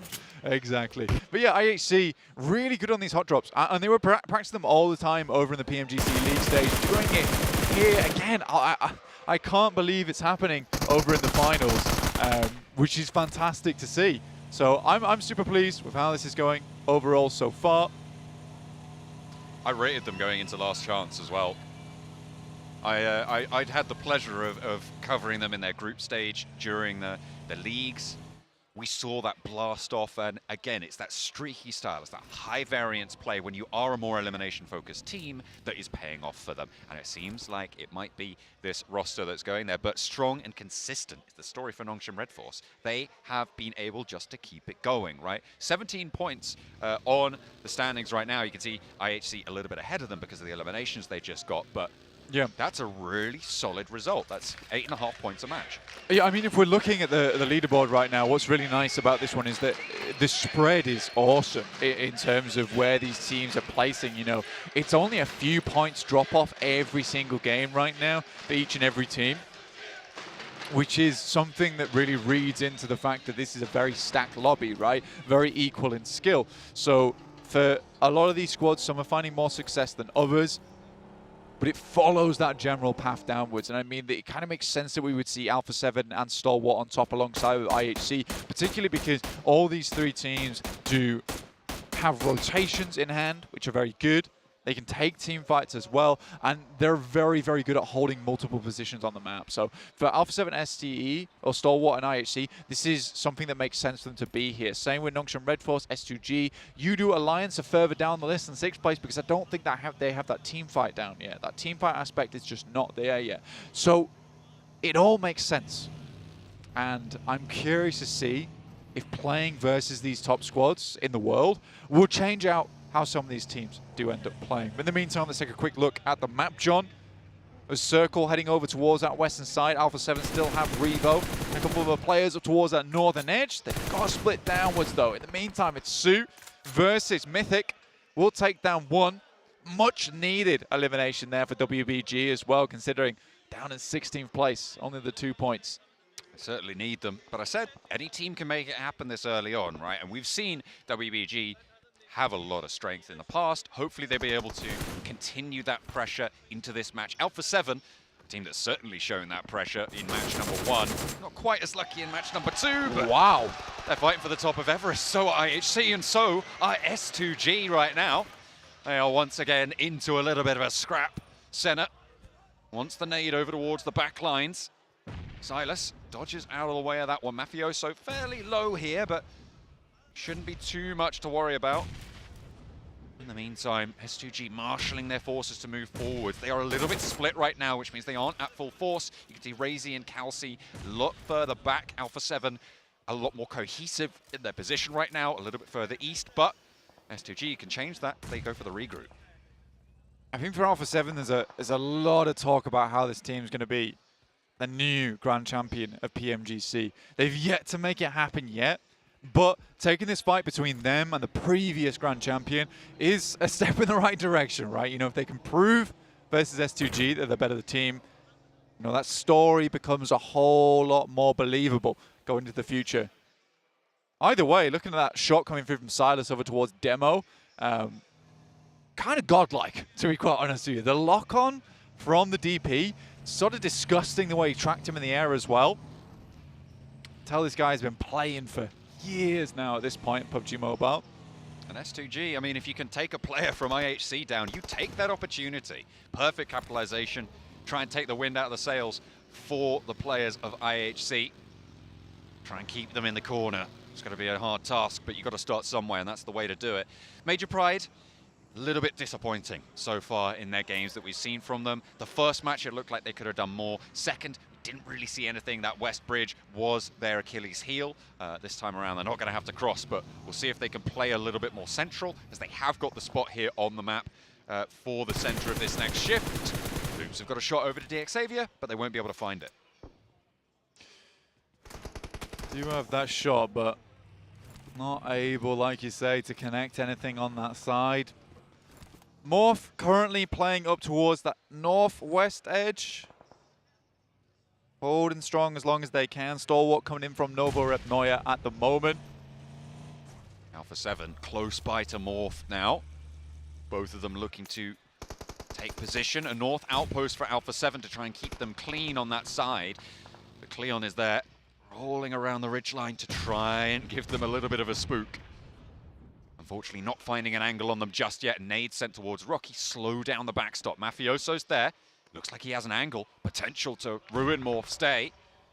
As he has that DP, a lot of ammo in the back pocket. Steps up for one and will find the first. An excellent knock, and there's the rest of his team moving on through with the DBS. A nade in hand now for Yoro on the back lines to maybe take care of him. It's straight towards him, but Mafioso ducks left, steps back behind the rock. Stays safe for the time being, has a nade of his own, and Yoru has more pressing matters to deal with.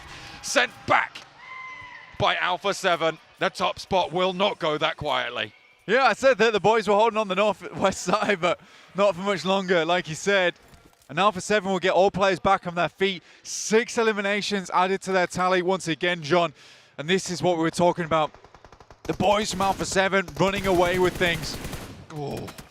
IHC taking a challenge with S2G. Hamzy does have backup from the high ground. It's an even trade right now. If Hamzy can get the heal off, though, he might have an advantage. Drops out the smoke in the meantime, and here's the backup. IHC rolling forwards. Alex in with that UAZ, moving on through, but Silas is still there with a DP. Finds Demo in the backlines. The heal comes through for Hamzy, and now he's back into the fight. Alex on the inside. Fully known on the position. Godless for IHC on the high ground to maybe try and turn things around. Alex looks to take the shots for Silas, but he just doesn't make it happen. Silas continues to put on a raucous display. Violence for S2G. Yeah, and I mean, honestly, for Silas there, that is a big deal versus Alex, who was kind of the apex predator over in his group. Versus a lot of teams, he was able to 1v3, 1v4. Yet there, Silas puts him down man to man, face to face. So S2G, again, not looking too bad at all, honestly. So far in the 3 games that we've currently seen and are watching presently. Stalwart on the south. Spotted. Action's gone down here, and the vehicle explosion takes him all the way out. Stalwart playing as 3. Split. A bit far away from each other. I see a Vanguard right now, trying to swing around to that western side, move in on the south edges of Gatka, past Titan, past 4MV, but it's a little bit easier said than done there. Yeah, honestly, for some of these squads, there is some difficult rotations to be made going forward now. For S2G, for instance, getting across this field to regroup, to link back up with Ray Z, that's going to be a difficulty for some of the boys on the northwest side because they do have to move now. Udo Alliance on the northeast edge around school will have to push through both 628 as well as WBG. Not the biggest deal, but we have already mentioned that team fight factor coming through from Udo Alliance. Do they have it now? Can they break through the barricade that is going to be set up in front of them? That's a real question here for Udo Alliance because they can't just keep putting their guns away and putting their Nikes on. It's not all about the movement, John. You got to have a little bit more in the back pocket. The fanciest feet in the world. Won't do your job good if you take a bullet to the brain. Unless you keep your brain in your feet, then it might help. Not sure how many people do that. It would also explain why you've had an operation on your foot. That's true. Yes, I did need brain surgery. Yeah. To, you know. You do. Oh, no. Why is he so right? You did what? You limped into that one. That is true. At full waddle. We all need to have sympathy votes for John right now. For context, walk. I've had an operation on my feet, and I'm using a walking stick right now. He's an old man. I'm absolutely fine, but I am waddling. He's waving his stick around. Oh, these young'uns. I was there back in Berlin. You were? Yeah, PMCO. God. 100 years ago. God, crazy. Major Pride over in the center of the circle. Right now. Honestly, this is a chance for Major Pride to actually get some points on board. Not looking too hopeful for this team at the moment. I did actually want to touch on Procedure Evos earlier on, and I liked what Jason brought up on the desk there about, you know, switching the players in and out. It's something they were able to do during the group stage as well, because they were comfortable with switching Zuxi and Luxi in, having Zuxi and Luxi in at the same time, just so they could really mess with my pronunciation on the regular. But I do think that for Procedure Evos, being able to have players in and out who are all comfortable playing with each other gives you that chance to reset, to go again almost at the end of the day. So for Procedure Evos here, maybe another game where they can get a good result, not only in just placement points, but also their elims. And coming in from Ruins on this north side, there is an opening. But going versus Major Pride and Alpha 7, it's a difficult push to be made, that's for sure. For me, this is the proving ground for Major Pride, right? In this position, can they keep it together? Because it is, as you said, a strong position, an opportunity for Procedure Evos, of course, but also similarly, that same opportunity afforded to Major Pride on that north side. Can they keep it through? Because if they can't, I'm sort of going to start to pay attention to other teams in this standings right now. 12th place on the cards. They had an opportunity match one. We'll see if they can take it this time. Yeah, I definitely think for the time being we can count them out. I don't think they've done anything too spectacular so far. There was some good rotations on Sanhok, but so far I would say that's really about it for them at the moment. Ooh. But you're right, this game is one where they have a position they can maybe do something from. IHC, final player, Godless. Looking to take a little bit of revenge on S2G, and this is that crossing that we're talking about. Could be a little bit dangerous. Get their first player across in Hamzy G towards Cal C and Ray Z. Two limbs on the match, but there are shots over towards Silas. I think he's just about made it safe over that ridgeline. WBG in the meantime on the east side, very, very close to 628, to the south point of U2 Alliance's position. They're having to heal up before going for this one. Ming already low, but forwards in the buggy, trying to break through the lines of U2 Alliance. It goes well until it doesn't, as Ming falls first. WBG now down to 3 players, and I think another has been knocked. That's only the 2, and we can see them both on the screen, trapped in the blue, scurrying around to try and scrabble some points together, but it's just not going their way. Iftar, nice shots over towards WBG, will take down one with the help of Flax. There is 628 also chilling off in the mist there towards the northern side. Scary team to come across. U2 Alliance still hold up towards that northeast side though, John, so they have a lot of space to play around with right now. So many teams all forced to push in. You've still got these fields to the north of Gatka that jut into this next circle, Blank, and providing a big barrier to a lot of those teams on that southwest side to sweep through that north. That's Alpha 7's buffer right now. Their buffer zone on the south side of their position, and Alpha 7 are going to look to move further south to take more of the zone under their control. Yeah, specifically with this circle right now, Major Pride do have that compound that I imagine quite a few teams would like to pick apart for themselves. Dino went on a bit of a scouting mission down towards that south side. But it is Nongshim Red Force. Hold themselves. Beautiful position down towards the south. Good shots there coming through from 4 Miracle Vibes, but it's been given back by Titans. Bamboo does finally go down, and it looks like 4MV might be in with a chance of taking this one all the way down, and they do. 2 players to survive it though, and on the south side, behind Loops, behind DXavier, behind Nongshim Red Force, it's a tough time in their very near future. See if 4MV can get much further, because they've already lost another one. Nongshim Red Force do decide that that's enough from 4 Miracle Vibes. Really good shots from them down towards the southeast. This is where things are going to start to pop off. Already there's been a knockover towards Alpha 7. Not sure exactly where that one came from. And another central circle. That's difficult, man. That's difficult to play. But that road right in the middle with Nongshim Red Force enclosed by that road turn. It's going to be very, very difficult to take that south side, but it's the north that we're looking at. And it's S2G that we turned our attention to now, as Stalwart have met their match yet again. This is 2 for 2 so far for S2G against Stalwart on the fights. Blank, looks like Turkey have turned up in the home ground. Nurzed left alone. Yeah, sort of rinsing Stalwart, honestly. And if you think about it, if Stalwart was able to get further into a lot of these matches, it wasn't for S2G, potentially they'd be much further on the rankings. Here's Procedure Evos versus Alpha 7. Big engagement for this squad. Alpha Alpha 7 a little bit split, but Misery down first, and Carrillo always slick with it, always looks good. Luxy with the chance though, and Carrillo's good for one, and he's on the swivel. Who is this man? How does he keep doing this? Carrillo is here. A statement made against Besieger Evos on the northern flank. Can Major Pride get ahead of this though? Can they swim in on this south? Mate, the boy just came a 1 pump for each player. That's all he needed. That's sort of mad. I ain't gonna lie.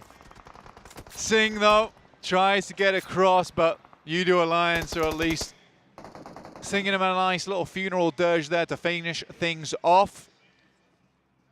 Dick Xavier over on the rocks, trying to live this one out themselves.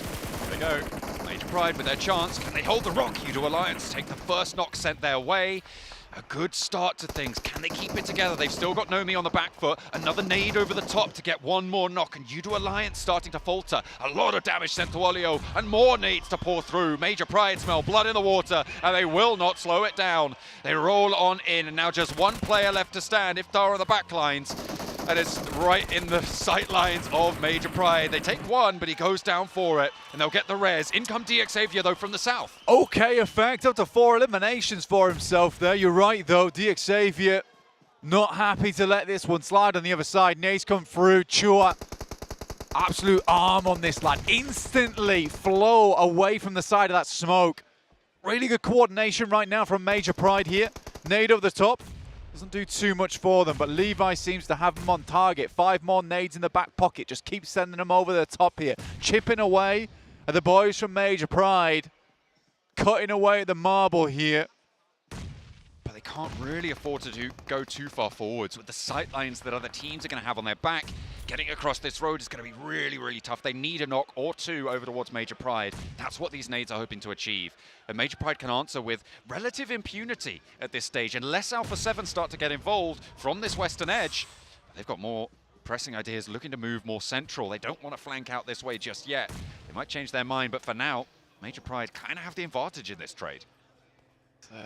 Interesting position, and one that I would kind of look out for here is right next to the blue. A lot of players go for this, but they've fallen for it easily as well. Nade over the top will do more damage. Incredibly low now. One of their players is in effect on life support in the backside there. They're going to pop the heal immediately, and that was what they were looking for, that knock and go. Over towards Major Pride.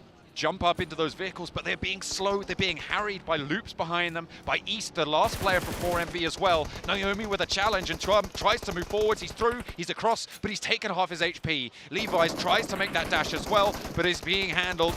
In the meantime, Effect on the back lines does not get taken down by Levi's. Unfortunately for DX Xavier, they cannot find that hole in the armor, but Dino steps straight into the sightlines of Levi's, and Major Pride once more will crumble. Effect the last to stand for them. Can he make it work? Because DX Xavier have picked them apart.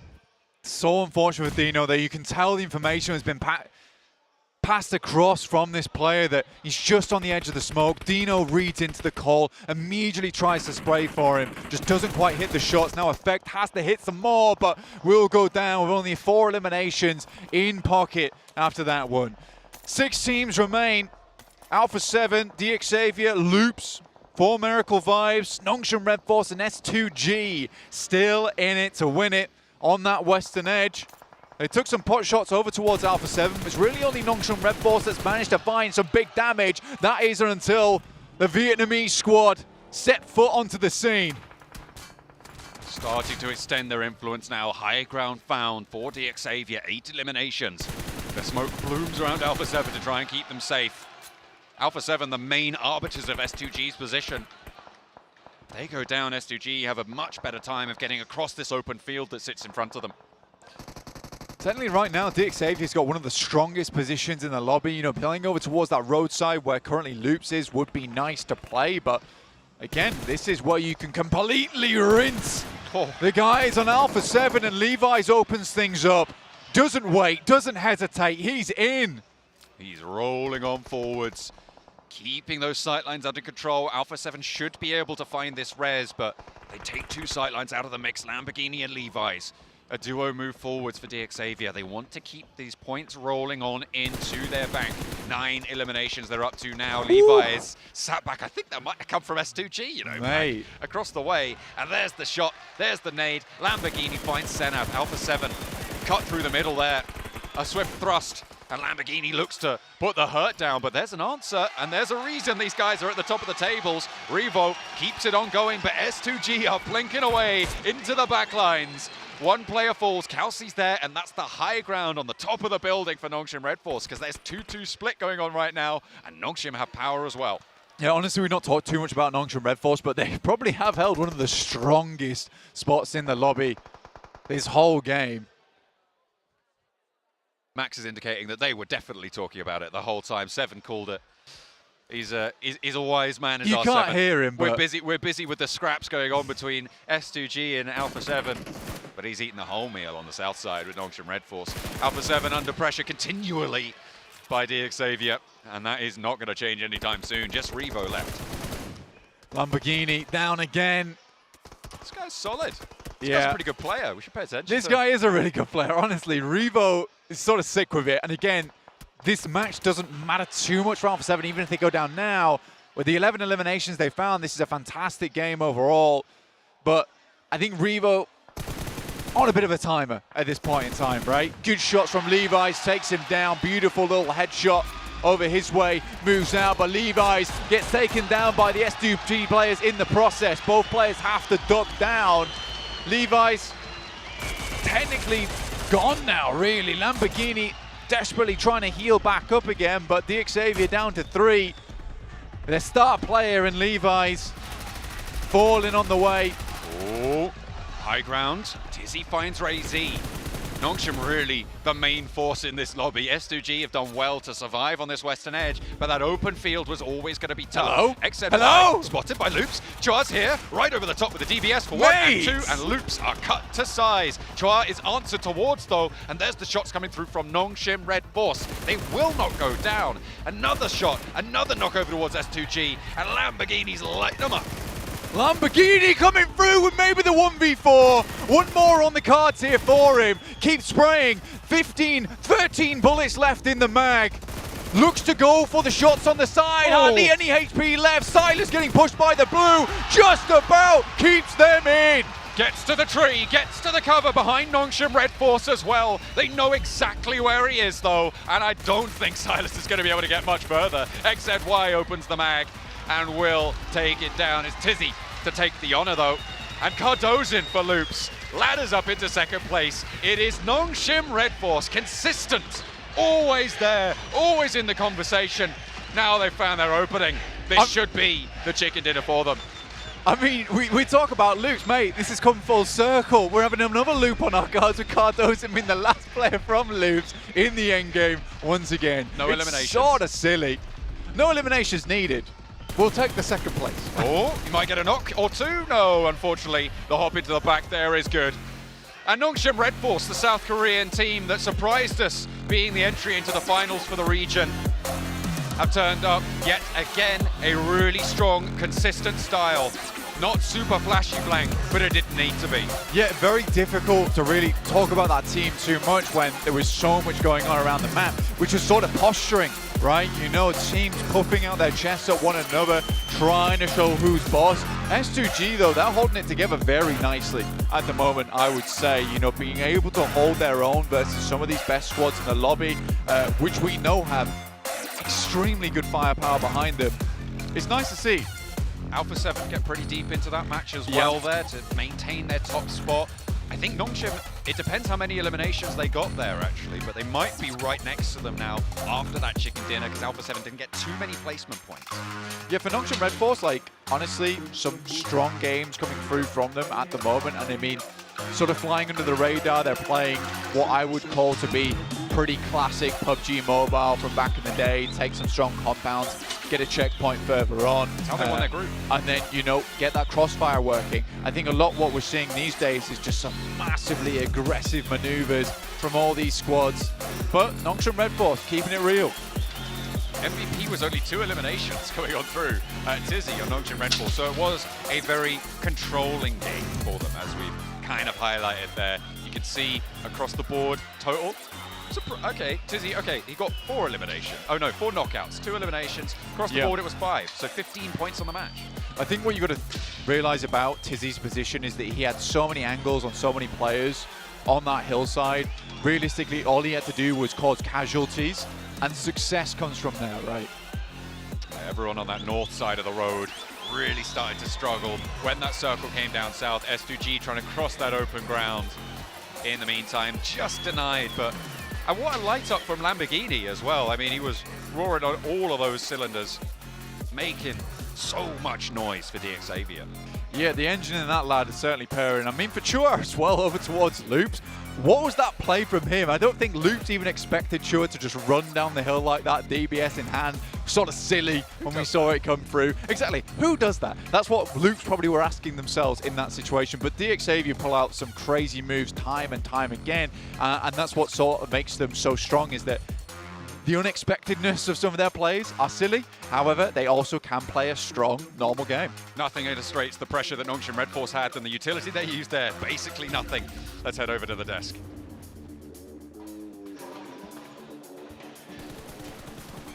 Well, like Kalaris out there, I for one welcome our new South Korean overlords here in PUBG Mobile. Nongshim Red Force, man.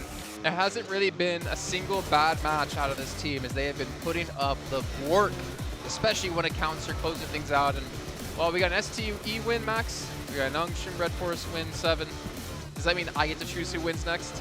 You might get a chance. But I mean, this is why I'm so hype on this team. We wanted to see what would happen if they actually got a circle and they didn't really have to rotate. They were able to showcase that perfectly. At one point, we were talking about what are they going to be able to do here? Are they going to try to push towards S2G? Are they going to be trying to gatekeep them? Yeah. And they ended up gatekeeping them as well as being able to push. The 2-2 split that they did there towards the end worked out wonders. And you said it, especially during that game, right, Seven? One of the biggest points as to why you like this team so much is they don't call the shots too early. They are very good when it comes to timing. They just wait, okay, S2G on the western side, we're still in circle, we can go for this 2-2 split, play center while also playing edge, and just overwhelming the rest of the teams that are rotating late, because outside of their 2 positions, there was nothing to play with. They knew they had the game in the pocket as long as you don't do any mistakes, which Nongshim Red Force in circles like this do not do. They're not over-aggressive, which is nice to see as well. They have that switch. We saw it earlier in the earlier match whenever they third-party to fight towards the South Military with DXavier and another team. And then here, we're being able to see the patience out of them with not being able to push it towards STG, waiting for the right moment. Well, they don't even end up with the most points, but as you're saying, not too aggressive sometimes. They still get the win nonetheless, but DXavier, 16 eliminations, 4 placement points for a total of 20. They put in the work, but so did Alpha 7, to be fair, with 11 elims. Wait, we didn't drop or rotate into S2G? Yeah, pretty much. I mean, they were playing so well, even at solos, right? So when we saw Chua have some great clutch moments, we saw Levi's at some point have 6 eliminations, and Lamborghini just clutching it up, almost able to overwhelm the entirety of S2G in what I think was one of the worst circle rotations for them. Like, they had such a tough time playing the eastern side, but they were just making it work out, and the DBS of Chua was enough to get rid of Loops too. Like, there was so many points of this game that DXavier, I think, were going to fumble, but they just keep surviving thanks to their raw gunplay. Even earlier in their match, we were a little bit worried about that 2-2, the big 2-2 split that they were doing right, but I think the way that they were able to rotate faster, being able to regroup in that split second, that actually impressed me. I thought they were going to be able to hold it a little bit long, and I thought it was going to backfire. And then talking about Carrillo, I mean, that 1v3 that he was able to get with the DBS against Precision, that was absolutely beautiful. We'll be talking about, we wanted to see Carrillo from Loops when he was able to just absolutely destroy everybody in the game and out of the game. And then right now, he's being able to just do it in the game as well with the DBS. And that's the thing. We've been saying for years now, if Carrillo can perform with Alpha 7, this is going to be an unstoppable team, and we see him able to put up the 5 eliminations. Like, this is a deadly squad, and I don't know what's happened from regionals till now, Seven, but this Carrillo has just massively stepped up. Earlier in the match as well, when they were looting, they ended up third-partying the fight between FaZe Clan and IC. No, they didn't decide to push that fight, but they were being able to just take some shots onto the teams. They were able to eliminate one player from FaZe Clan, and then towards the end, if I do have to nitpick a little bit what this team did, I feel like they got a little bit too passive there at the end. I felt like they should have continued on with their aggressiveness and try to push a little bit more towards the Xavier. They put themselves in such a position that a lot of teams were going to be looking at them. And once again, that's just me nitpicking right there of what they could have improved. I think that you have to play passive in a situation like that because you only have what Rocks and Trees to work with. In a situation like that, you have S2G in the open fields over to the western side. You have the Xavier just shredding out everyone apparently over to the eastern edge. I think you have to play passive, play around smokes. If you do have some early information, maybe go for an elimination here or there. But I think that's a situation where you can't be overly aggressive, only when you're 100% confident you're going to hit that shot, get the knock or the flush. So I'm looking at Loops here in 8th place. 8 placement points, 8 eliminations. I can almost guarantee you those 8 placement points came from Cardozo alone. Yeah. 100%. Yeah. 100%. He keeps surviving. Yeah. It's insane. What's that? What's 3 matches in a row now. He's the last one alive for his team every single time. Yeah, and just snaking it up. Like, if they can, I feel like when you see how good they are as individual players, I want to see Ayala in particular. I've hyped up Ayala quite a bit. I would like to see him survive a bit more in the later stage. If they are playing around Karadozin a lot more in the late game stage, I feel like they are in scenarios, in positions where they could maybe gun for a podium, if not a win. Like, it's just Karadozin as a solo never has the chance to do so yet. I'm with you on that. And obviously looking at well, Stalwart Esports, obviously at the back of a win previously, they met their demise once again by S2G. It seems to be their kryptonite here.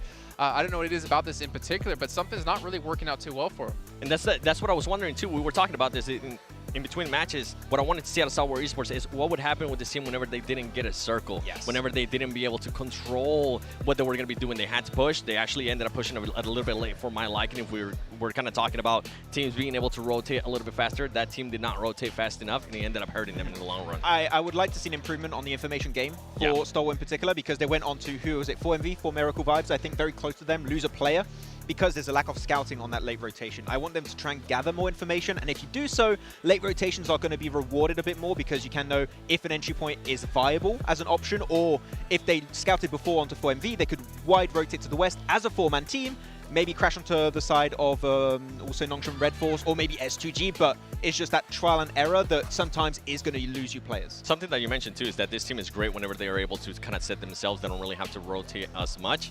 They need to be able to adjust that here. If not, they're not going to be a championship team, especially with what we're seeing out of Nongshim Red Force. Yeah. And speaking of rotations, you know, one thing that you really hammered on when we were prepping for the event, Max, is Titan Esports Club seem to have these like next level rotations. Very smart about where they want to go. They're very aware of where all the teams are on the map, and obviously they're not doing too well so far in our bottom 8. Yeah, I think they saw in the elimination feed Cario get a 1v3 with a DBS. Like, DBS, we don't play that. That's a really scary weapon. We're trying to avoid that as much as possible because we talked about it, the DBS not being played as much in PL, that is a big like slap to reality when you're coming onto this international stage. If it's PMWI or PMGC, you are going to struggle, so it makes it a bit tougher for them to transition. We talked to the Chinese casters, right, and they were saying the S12 is what they mostly use. Yeah. So they do use shotguns, but not, I mean... They did say they were going to be able to adjust quickly. It's 3 matches now. Haven't seen it. How quickly are we talking about? Day 3, last game. That's how quick. Let him cook. Well, let him cook, yeah. Hey, I know you know how to say that in Chinese. Yan da shou. I'm glad you went with that phrase, not the other phrases you were taught today. But another team, again, we talked about rotations. FaZe Clan still not really existent. Mela, obviously one of the star players of the team that we saw in Survival Stage and Last Chance. They've been a little bit quiet. Obviously, the caliber of the lobby is a little bit different. But this, I don't know, did you, I'll be blunt. Did you truly expect them to be able to have the kind of performance they had in Survival and Last Chance here in PMGC Grand Finals? For me, I'd say no. I had no expectations. I wanted to see how the start of the tournament was going to go. From what we've seen right now, no big adaptations too. I have a lot of doubts when it comes to FaZe in particular. We've seen them do that adaptation in the last game, like when there was the most pressure on their shoulders, which means they could technically do it again. But as you said, the caliber of like skill in this lobby is so high that I don't think it's going to be even like enough at this point to be able to catch up to top 5, top 3 when you have teams that are so consistent like Nongshim Red Force and are just going to be overshadowing all of your performances. Yeah, I didn't think FaZe Clan was going to be performing pretty well here. I saw them being able to, I covered that group stage. They took too long to be able to adjust here. And right now with what we're seeing out of them, with the way that some of these teams are playing, they're not going to be able to adjust in time for them to even make a push there towards that first place. And that leads and it's crazy saying that we just only had 3 matches, right? Yeah. Yeah, but I think it's safe to judge, right? We've had, oh, I'm not going to even try to do the math on this one. We've had half of our matches today. And we only have 2 days left after that. So I'm not even going to look at Sean. I mean, you're technically right. Yes. I have 106. Math. 2023, his math is on point. 2024, he's gonna be doing calculus live on air. He's gonna be teaching John how to do statistics. That look of like, shut up, Jason, this ain't happening. It's like, no. But Procedure, I don't really know what to expect for them coming into this. Obviously, we've talked a lot about the old Bigatron. We talked a lot about the twins. Misery has always been like a focal point of this team and the performance they've been able to put up. But also Redface has been kind of non-existent. For me, he was also one of the big players when it came to the group stages. Yeah, I want to see from the entirety of Procedure Evos, they've been sticking a bit closer, which is nice. It's just they allowed Alpha 7 in particular to get way too close on that position. When they breach, especially that two-building compound, it's very nadeable around the walls. You need to set up that utility super early on, but they just allow the Fox in the hen house, and then you have pretty much just Cario with a DBS, and he's just going to obliterate the entirety of Procedure Evos. So right now, getting good positions, they can do that really efficiently. I just want to hold them defended down like a 4, and if they can do so, I'd say we could expect more from Procedure Evos, but it's been a bit of a slow start for sure. Yeah, slow start indeed. And I mean, we kind of see them, when we're talking about some of the other teams, the little things that they can fix, whether it's defending or whether it's being a little bit too aggressive. Right now, we have seen them being a little bit aggressive, and it has backfired. We have seen them being defensive here, and it kind of backfired against Alpha 7 as well. I mean, that makes me think about IHC, actually, because we're talking about, like, potential dark horses. I think, for me, they can be one of the dark horses, because I think they can easily be one of the strongest fragging teams out there in this lobby. But late stage is just something they can never seem to get to. They can never hold on long enough with all 4 players alive to get to that place. Demo in particular, we're talking about being one of the star players in this roster. But yeah, they can frag out. And technically, I love a team that can frag out versus a team who can't get placement points. But right now, something's got to change for them, because what they're currently doing, again, it's not going to get them a trophy, and they need to obviously avoid these shot drops even with teams like FaZe. And we saw it happen during the entirety of the league stage, except towards the end when they understood, okay, placement points, kind of important. Kind of important. Maybe we need a few of those. But it's just, they sure get eliminations, they got squad wipes, which is great, love to see it. You lose players. You lose one player in a fight. You lose another player in a fight. Then you're down to a duo. You're not going to be able to breach anymore. You're going to go for trash locations in circle. Your chances of a podium are really low, and going for chicken dinner is just almost impossible at that point. So fights are good. Delay them as much as possible, though. Just like Nonstrom Red Force, you mentioned, take your fights when they make sense. Yep. Okay, well, gentlemen, it's time to head into our final Erangel here of our first day of play at the PUBG Mobile Global Championship. So let's send it back to our commentators of John, Allen, and Blank once again. Thank you very much, Jason, and the other guys as well. They're there. They're doing a lot of work. They're doing pretty good work as well, mind you. Yeah, they are. My hair doing isn't. bits. Look at this. Have you had a nightmare? Look, it just won't stay still today. I don't know what's going on. But yeah, do our hair they are live on doing camera. some good bits over there, over on the desk. You know, hitting some strong points. You know, where they can, of course. For sure. know. Oh yeah. You know, They're not us. they're very capable. I've been told. By who? You. Hoopst. Meast. Yoomst. What about East from 4MV? Oh my goodness, like mate. that? Yeah. No, I didn't. Actually, Haha. I didn't. Let's take a look at the chicken dinner winners here right now. Alpha 7, Stalwart, Nongshim Red Force. I feel like this is an excellent story. to Major start Pride telling. fan! Hey, look at There's that. no There's way! One. I've spotted him. There's no way He's there's a Major here. Pride fan here. He's That's here. crazy. He's on my side. I had them in my top Are you three. going to cheer for them now? Yeah. With all the Turkey fans I'd given up front? on them a little bit, but that banner has given me some major pride. Has it? Yeah, I think so. I'm major proud of that guy. The whole I wonder if he's the manager. By the end of the day, probably going to be major cried though, because it's a pretty sad state of affairs. for all of you. Yeah, major. Ah, you guys. Gotcha. You've been paparazzi. You could try. They'll try to take selfies. Yeah. We gave big selfie. Yeah. Yeah. Biggest You still selfie. complain. I don't think that's how that works. But Yeah, absolutely is. Anyway, fair enough. 10 seconds over towards our fourth angle, and then obviously our little dusty dessert on the desert of Miramar. Desert dessert Yeah. of the day. I love that you were happy with that, even though you were the one who made that joke earlier. I know. That's why I was happy. Oh, I you was were like, like, I did do that. I didn't do That was that. me. Yeah. I'll tell you what is also going to be me all over. It's this next game, Blank. Erangel, the last one of the day, as we go into our over the 1/6 of the matches mark for this match number 4 of 18. We're going into the... Oh. 4 out of 18. 4 out of 18. Doesn't divide, I'll give you a It spoiler. doesn't divide, no. 4 Oh, you're still trying to do it, okay. 4 and 1 knife. 5 fours are 20. Yeah. 4.5 fours are 18. There you go. Damn. 119. 1/9. Is it? No, it can't be a 9. No, I think I've lied to you. You have lied to me. Anyway, what I won't lie to you about is this plane path heading over from that western side over towards Lipovka. Much easier plane path to work with than a lot of other ones we've had today. Very much on the eastern edge of things. Alpha 7 on South George right now. FaZe over towards Zaki. An interesting spot, honestly, for FaZe, I would say, up towards Zaki's side. We've seen them play it before, but I just think that it doesn't give you a lot of options. We saw that from the last game. We head all the way down towards the southern edge. Really difficult to play around there overall. But S2G, happily surprising me. Yeah, they're staying up there. They're staying in amongst it towards the title spots for the time being. Certainly good news for the home crowd. This northern circle might give them a little bit more of a run. They've had to go south twice now. See if they can make their way north this time around, because we're going up and over the river. Morph, very central, near Sidonia. Very much an off-little circle for us. Like you said, Morph in a strong spot towards Severny. We have seen a fair few times. That, you know, we usually do get the teams that start in Severny don't do all that great overall. Difficult. It's difficult. I wonder if that's a self-selecting sample. I wonder if it's teams that don't do well go to Severny, or if it's teams that go to Severny don't do well. There's two options there, and I feel like Morph are going to have to prove us wrong. Maybe. But I'm telling you, I've seen a lot of games. I've seen, so much. I've seen a ton of games, mate. And they all go down in Severny. You start up there.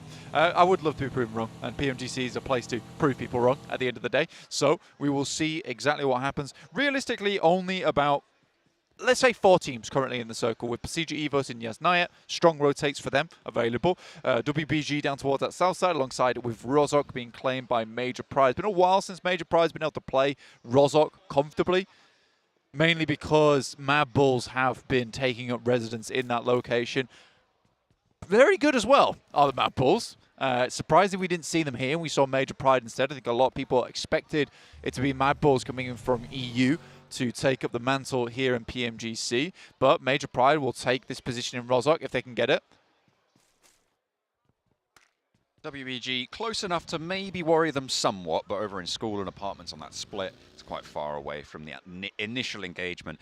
But with the circle as it sits, it's most likely that they're going to be moving north fairly soon.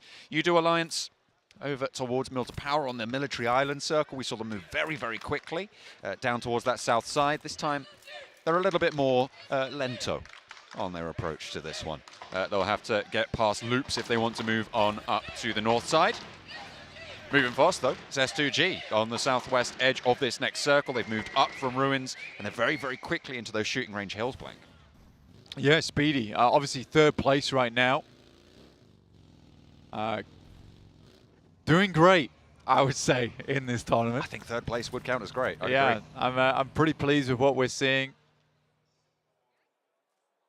Generally, some strong fights coming through from them, John, which is nice to see.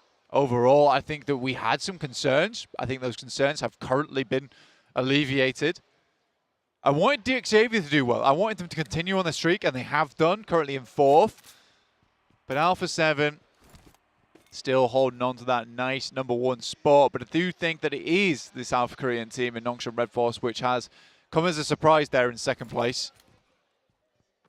Just staying consistent. I mean, that's the value of getting those middle points games, right? I mean, to be fair, it was 8.5 points a match that they got in the first 2. They didn't really surprise us a lot in that last time around, in the first 2 matches, but they were still earning those points, Blank, which gives them that platform to get a 15-point chicken dinner, right? It's not the most elaborate, it's not the most showy of chicken dinners, sure, but because of the work that they've put in, because of that consistency, that's given them that platform to shine when the time comes.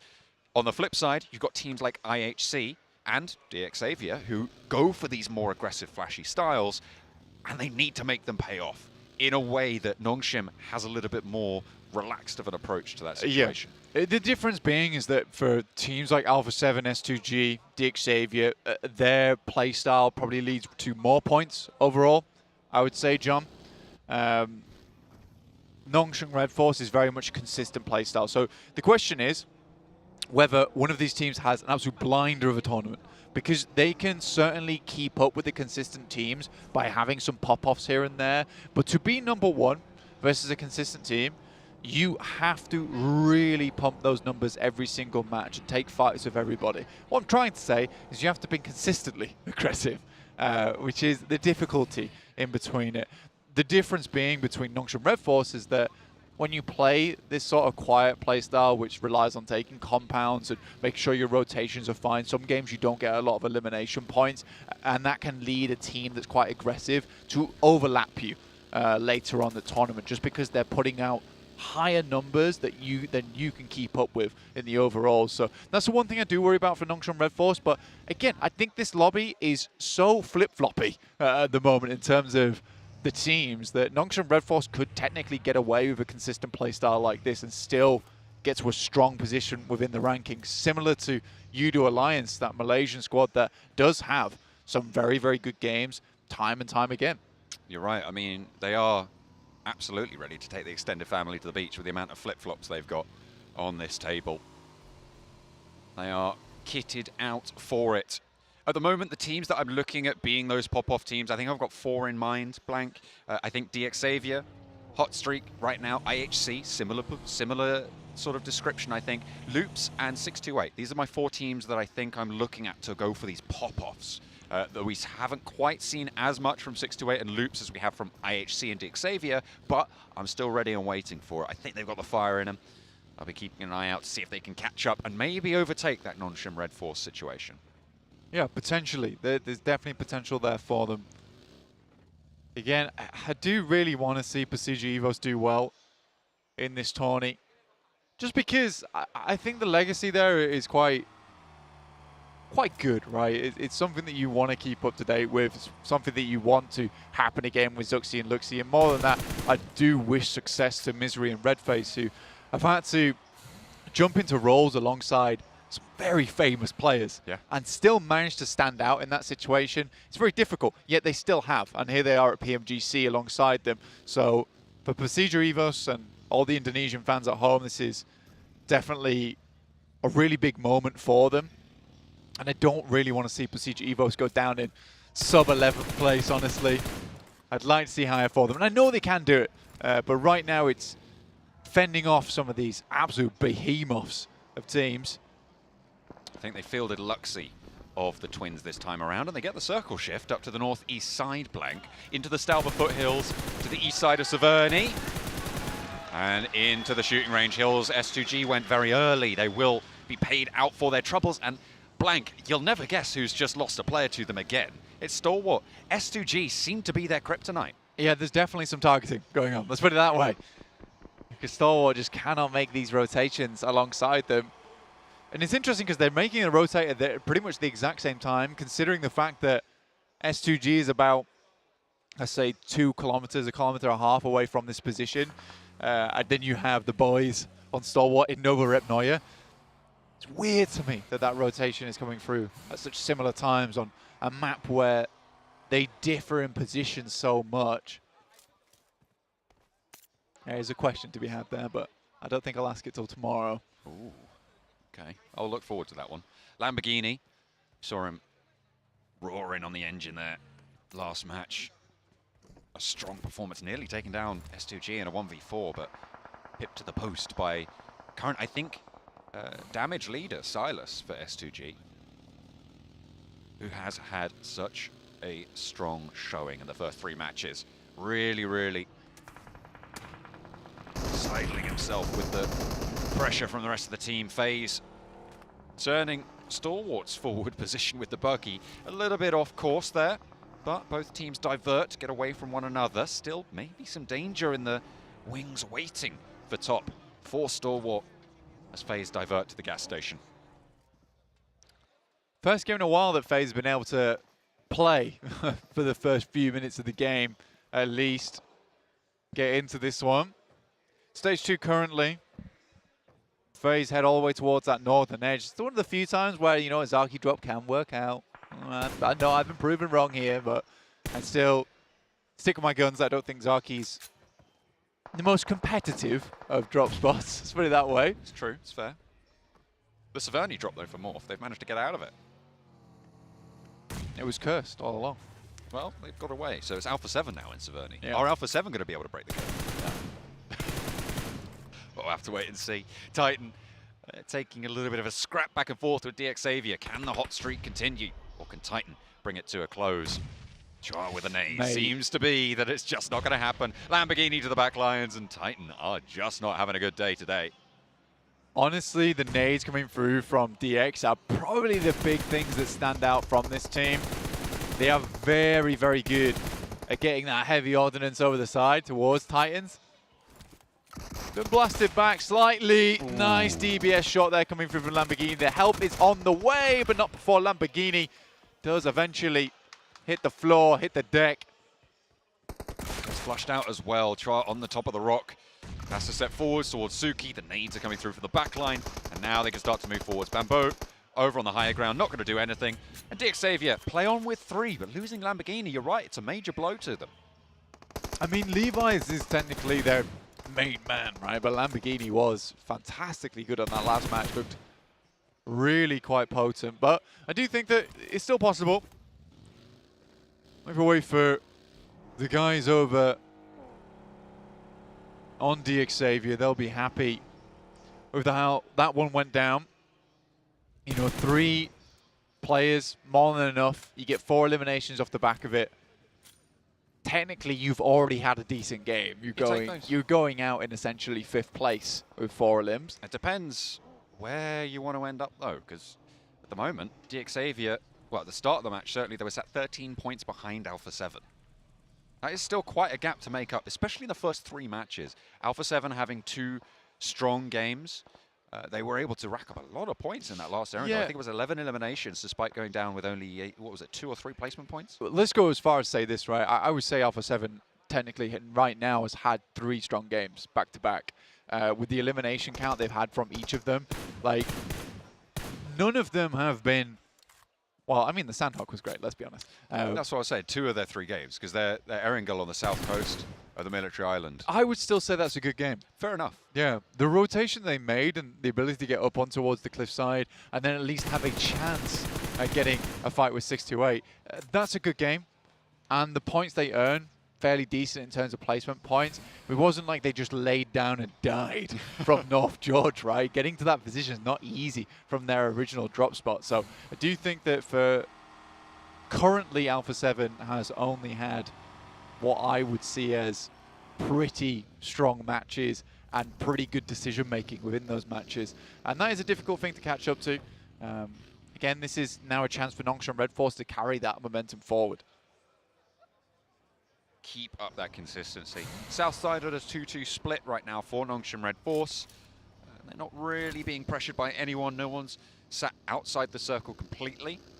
So they can bide their time a little bit. Loops leading a train to the middle. Have to draw short at a shack. Try and survive the onslaught of bullets being laid down their way by Major Pride. The other team's probably going to be spotting them out too as well. Morph mounting the hilltop behind them. Into the warehouse they go. Central positions being taken up by Morph, by Loops. By Major Pride, they're a little bit more towards the edge, but WBG have a slice on the northeast side as well. Yeah, honestly, this is it's been an interesting one in terms of, like, it feels like these teams are starting to get used to one another, let's say, in terms of the rotations they want to make. Maybe not Stalwart and S2G, those two hate each other right now.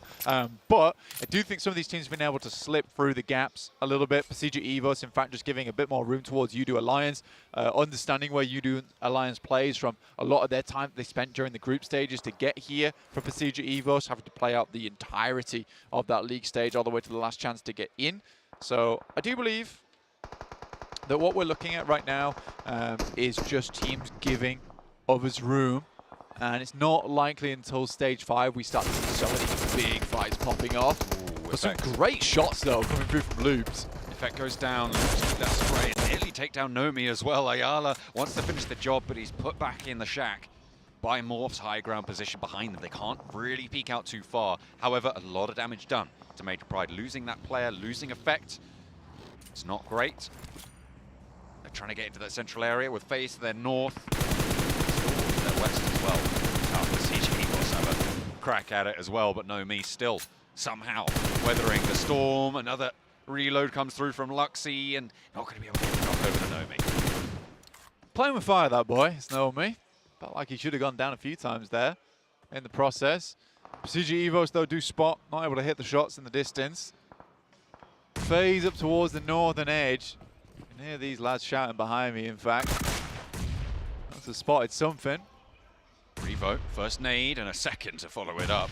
Look at this. Alpha 7 holding the north side of Severny against the remaining duo from 628. Only Sunan left remaining now as Revo close by. First to go for the fight, pushes forwards.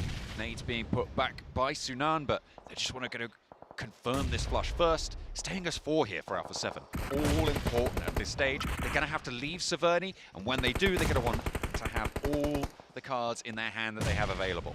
Yeah, the lucky thing about this for at least Alpha 7 is playing as a 4 here makes a lot of sense, considering that you don't get a huge amount of sightlines looking onto where Alpha 7 is playing if you're on the eastern side until they breach over towards the eastern wall of Severny.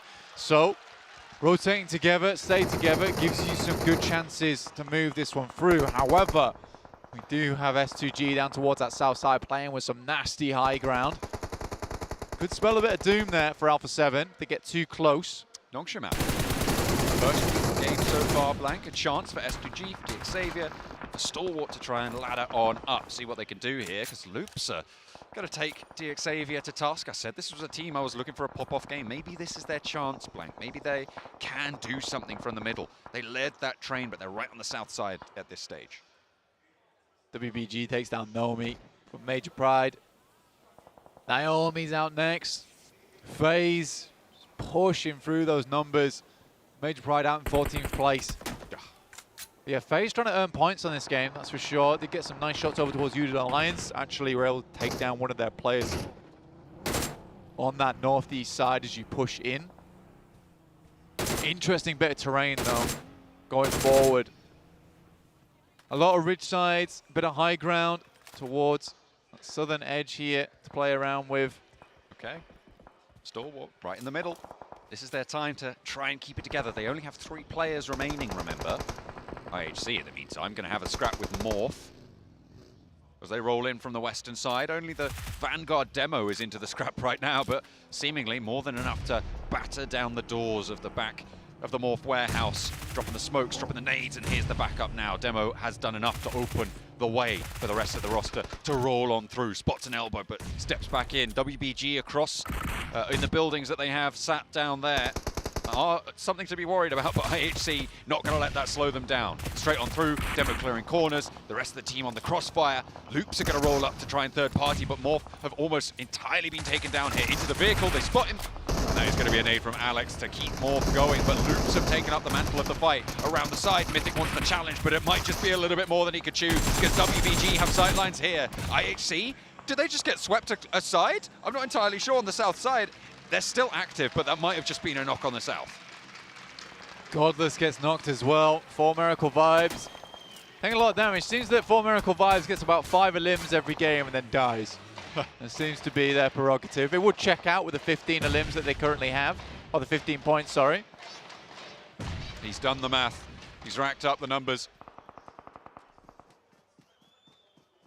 And he's right. I just double-checked.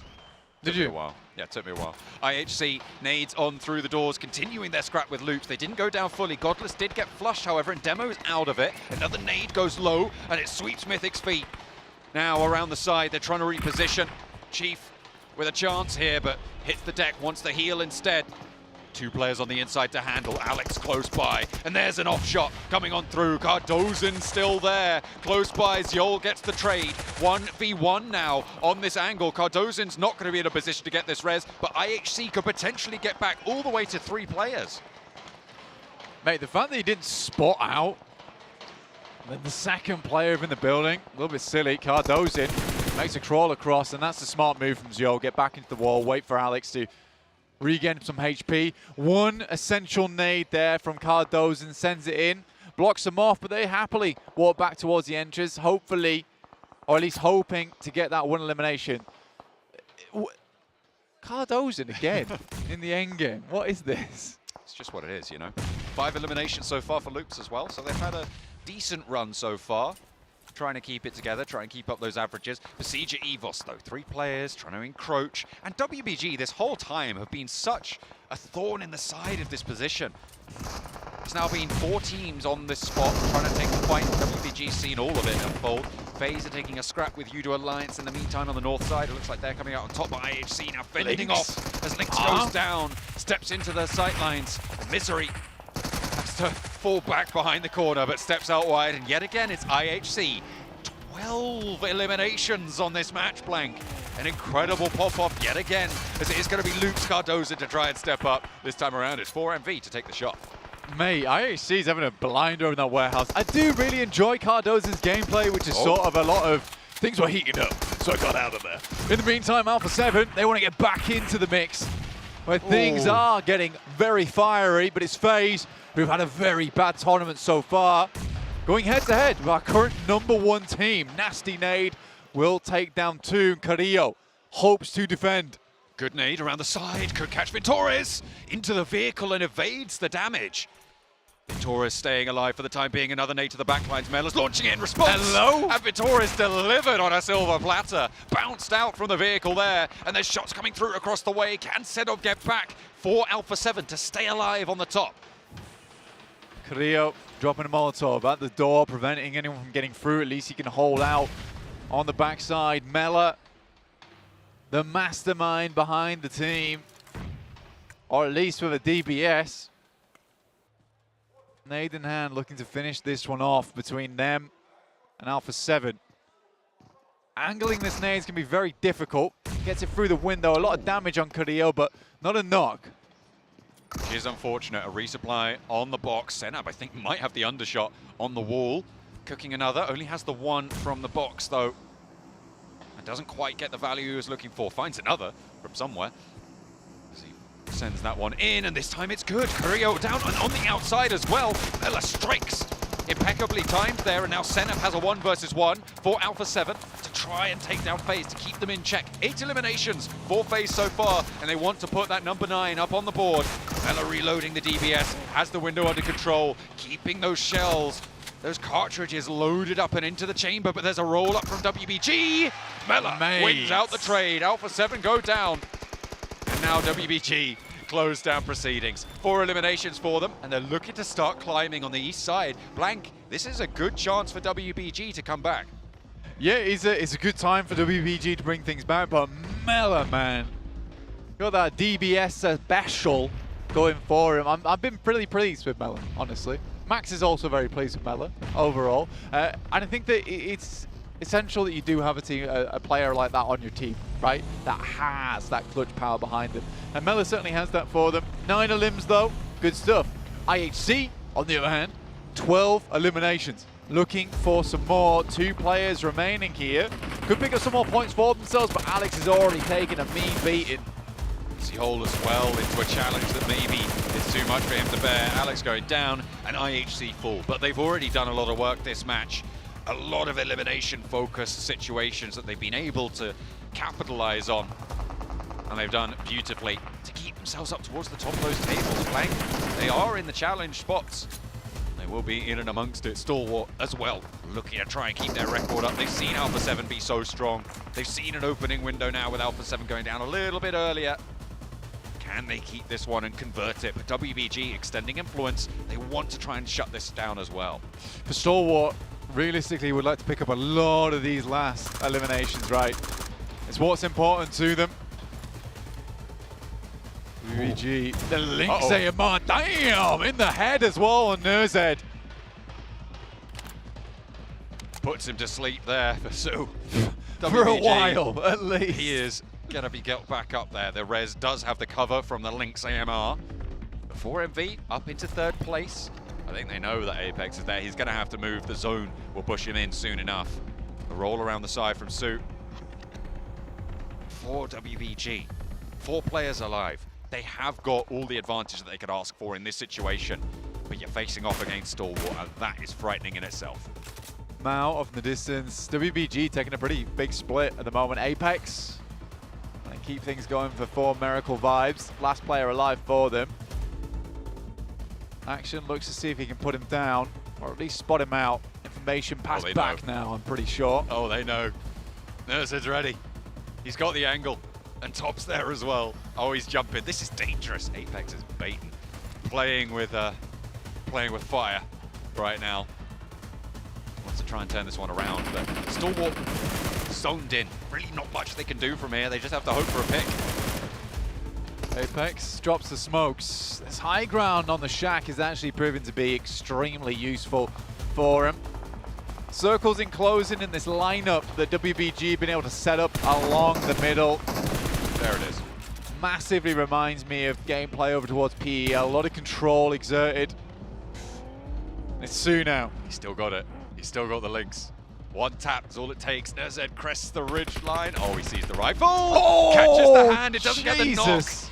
And Action goes down in his place. Nerzed has to go for the heal, but this is the time for them to roll forwards. They get the flush onto Action. Top is taken a little bit lower. Nerzed operates the heal there, but Mao can move forwards. Mao with the M4 in hand, playing that point position. Nerzed has to get back up on top. But as soon as you do, you know that it's going to encroach. A nade sent over to the backlines. They've got an answer, sure. But Su, Ming, Mao, all of them ready, waiting to take on top. Nerzed, a casualty. The first of two, potentially, but Ming steps out wide. 2v2 now, top goes low. It's the deck. Can he get the heal? Could be crucial, but Nerzed's down, and there's the nade. And that's all you were looking for. An excellent close down. WBG from the bottom of the tables. So finally here to play. Goodness me. Some good plays there from WBG. Obviously Stalwart feeling a little bit less strong towards the end there. But although it's Su to open up a hole in Nerzed's head, he opens up his inner eye towards the end of that game, locates and spots out where exactly these final players are, takes them down with the nades. It's good stuff overall, and you can see that Stalwart's disappointed with this one. Could have been an easy win. Could have picked up some more points. Top was looking a little bit nasty towards the end.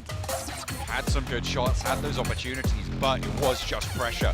It was that Nongshim Red Bull style that WBG displayed there. I mean, I'm sure it's the WBG style as well, but they are looking good in that match. A lot of control. They swept through from that northeast side, and they moved in when they needed to. Looking for those third-party, not engagements, but gains of ground.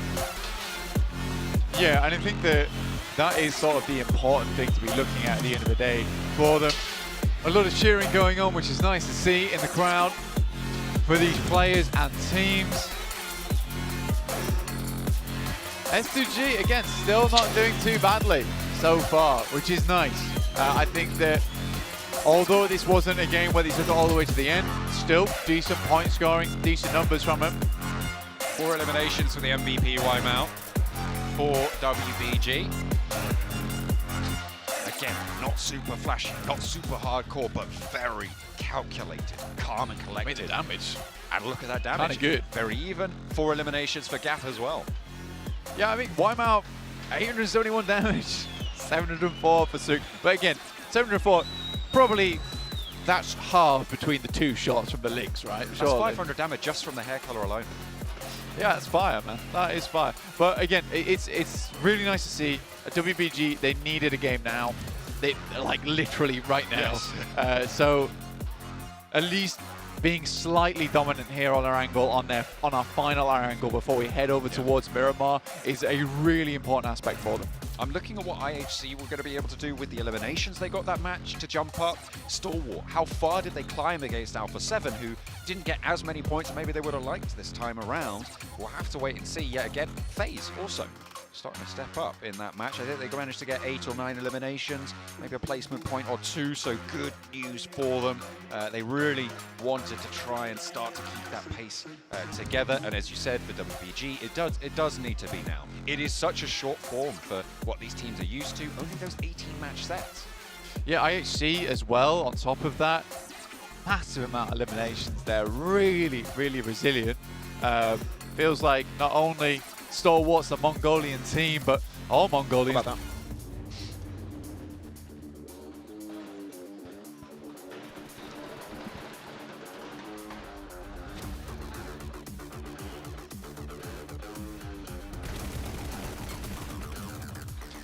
All right, so Weibo Gaming taking a victory not only in-game, but in the hearts of one of our dear analysts, Maxman.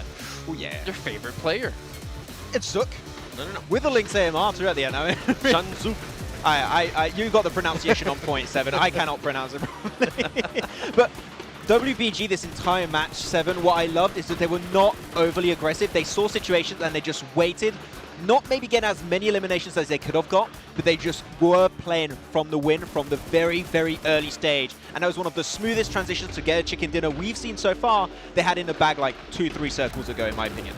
Yeah, and for some of the other teams that we've been looking for them to be able to adjust, FaZe Clan, we saw a little bit of an adjustment there out of them, especially after the the fight that happened in the second Erigo, right? They actually decided to land in Sarki and then rotate very quickly towards the Verni, which I thought ended up working out for them in a very, very big way. And then ISC, once again, being super dominant when it comes to those eliminations and getting those placement points too, which we've been wondering with them. Are we going to start seeing more of those placement points? I still want to see them be in a top 3 situation with all the players alive, and for them to showcase that aggressiveness, for them to showcase that gun skill that we're seeing out of them. Yeah, if we ever get a world where IHC get more placement points than eliminations, it's the end of the world. We're done. We're doomed. This is not going to happen here.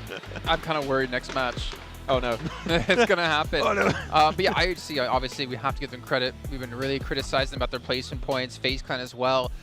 Looking on the list, though, I got to bring up Alpha 7. I got to bring up Carrillo again. Like, obviously, they ended up losing out in the battle against Mela as he clutched things out against them. But to see Carrillo just being able to pop off like this has been a fantastic sight. And it really gives me a lot of hope to see Alpha 7 and take home the trophy for the first time. Yeah, and the thing with Alpha 7 too, it's even if they're not getting the eliminations, they were getting the placement points that we saw earlier. And then on this match, even if they're not getting the placement points, they are putting up those good elimination points. Which from Nonshim, this is the first time that we see out of Nonshim not having a good match, right? They end up with those 0 points overall. Yeah. And for this team, something that actually happened with them is they decided to rotate a little bit too late for Nonshim Red Force, and they were forced to play that outer edge. And now they were forced to push into compounds where they didn't have any scouting done, and IHC was able to just completely destroy them. And I even prefer the period of time before that, 7, where they just left Saverni against 628. They're like, okay, that fight isn't going to be super rewarding in the later stage. Let's just skip that fight entirely. And then they start playing, of course, playing that fight into FaZe instead. But 1,000 plus damage here coming out from Ziol of IHC, which Demo was popping off. Now we have Ziol. Like, when it comes to taking individual fights, every single one of IHC's players have those standout moments. So the warehouse was strong. If the circle ended up on there, maybe it could have been an IHC win, but what the hell was Luke doing there either? Like, the way... Go ahead. I mean, Cardo was the last alive again. Chief pushing in when he gets a knock, thinking he can get the confirm, but there was obviously other players watching the angle. Really, I think a bit of a misplay, but 7, you gave us a face. And it's not your normal ugly face. It's I went really too hard there, actually. I'm sorry. Weibo being able to jump from 16th place all the way up to 8th place with just that chicken dinner. That's very impressive. And then for FaZe Clan as well, currently with those 16 points. But overall, I mean, I feel like Alpha 7 could have even extended the lead a lot more, considering that 2nd place and 3rd place got eliminated super early on. Yeah. But still, they still made a gap there with those 8 points at the end that were getting the last match. Yeah, every time you see the audience here for S2G, every time the team above S2G gets eliminated, like, yes, he's even more an opportunity for S2G to jump up in first place, which, hey, that's fair, that's how it goes. I mean, thoughts about tomorrow if they're bottom of the table. They're going to be doing a lot of cheering when teams go above them. 15th place team died, yes, yes, we got him. Obviously, you have to give a lot of credit to IHC again, 2nd place. This has been huge for them. It's for a team who's gotten so little placement points. They've been just really fragging out 2nd highest eliminating teams so far. Dark Horse, in my opinion, I don't know if you guys agree. I said that last match. Yep.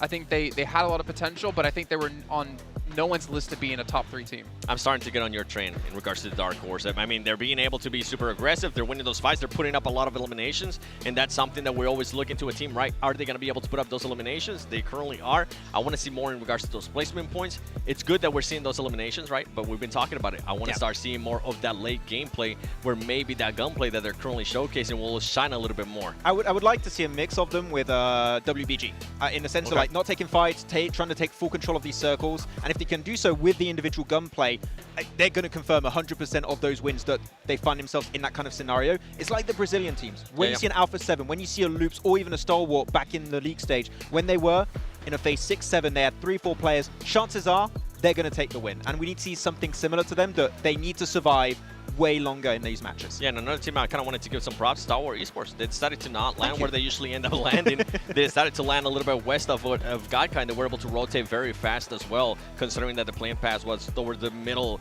north as well. So good adjustment out of them, considering what we saw earlier. Remember, they were rotating a little bit too late. I don't know when they were getting caught off guard. I think if you rotate late on the circle like this, you're just going to get completely caught off guard. Like you have such a small amount of positions that are strong east of Severny. You got to rotate first. If you don't, you're going to have to crash, just like IHC, just like Loops, just like WBG, and you're going to struggle if some teams are in that position. Luckily enough for WBG, that ended up not being the case, but circles northeast of Severny, you got to go early on that move. I'm going to have to hit home on this yet again. Titan Esports Club, out first, 16th place. It's unfortunately being like that.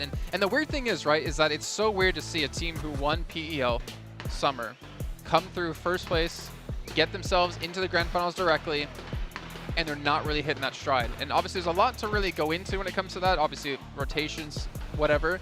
But I think something we all agree on is going through that group stage in PMGC is so valuable for teams because you get so much training, so much practice in. Yes, it's a lot more difficult to do, but we're seeing a clear difference between them and the other Chinese teams. It could have been useful for S2G. It would have been even more impactful for the side of Titan because they don't play outside of their region that often. This is actually for some of the players their first time playing outside the region. That transition to playing against the DPS, which is still weird they're playing the S12K against that, but you need to have that training. And unfortunately, 3-4 days off scrims that can be taken more or less seriously, it is going to be a tough transition. So that first day is going to be very important for them. That transition in day 2, that's when we need to see Titan really bringing those points on board. I'm getting Tiamba vibes. Oh, I mean, they both start with the letter T. We gotta head and transition over to a break here while we get things ready to go for our first of 2 Miramars. We'll see you guys in just a few minutes.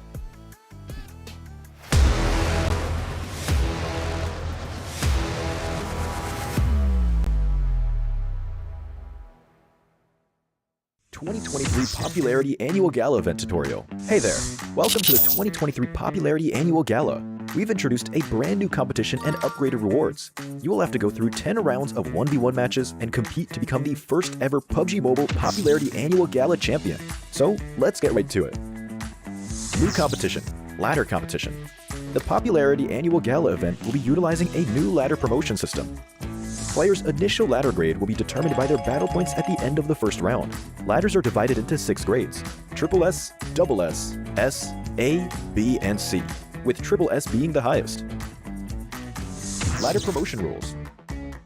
Players are ranked based on the popularity they gain during the battle period. For rounds 1 to 9, the ladder results are settled at the end of every round's battle. Apart from ladder grade C, each ladder has 100 spots, with the top 20 promoted, the middle 60 retained, and the bottom 20 demoted. If you're trying to move up the ranks, be sure to stay within your ladder's retained threshold or higher before each round is settled. Additionally, ladder grades can only be promoted or demoted by 1 grade at a time, so your performance in the assignment round is crucial. Be sure not to miss it. Final showdown. Based on the rankings from the previous 9 rounds, round 10 will be the decisive showdown to determine the final rank and ladder grade placement, including the champion of the 2023 Popularity Annual Gala, who will emerge as the ultimate winner. New exclusive rewards. At the end of round 10, rewards will be issued based on the player's ladder grade and final rank. For outstanding players, they will receive exclusive rewards that can showcase their supreme honor both in and outside the game. In-game rewards include the honor title, honor name tag, and honor avatar frame, which are sure to make you stand out. Moreover, there are also physical trophies, interviews, custom-made popularity gifts, official social media promotion, game exposure, and other exclusive honorable rewards. Gain global renown both in and outside the game.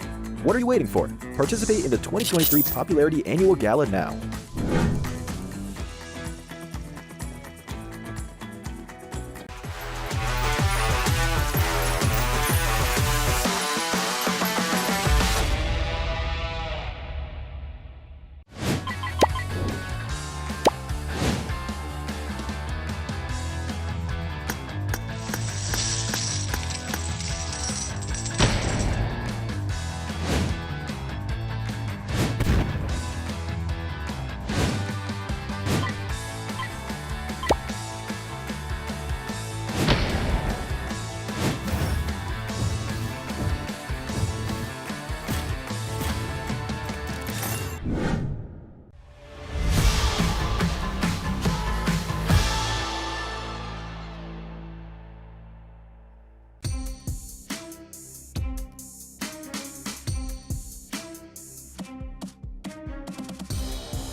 And we're back for our penultimate match of day one of the PUBG Mobile Global Championships Grand Finals. I can't believe we're actually here. It feels like we just started off the competitive year, thinking back to spring, and I had to go back to NA with this guy on the end.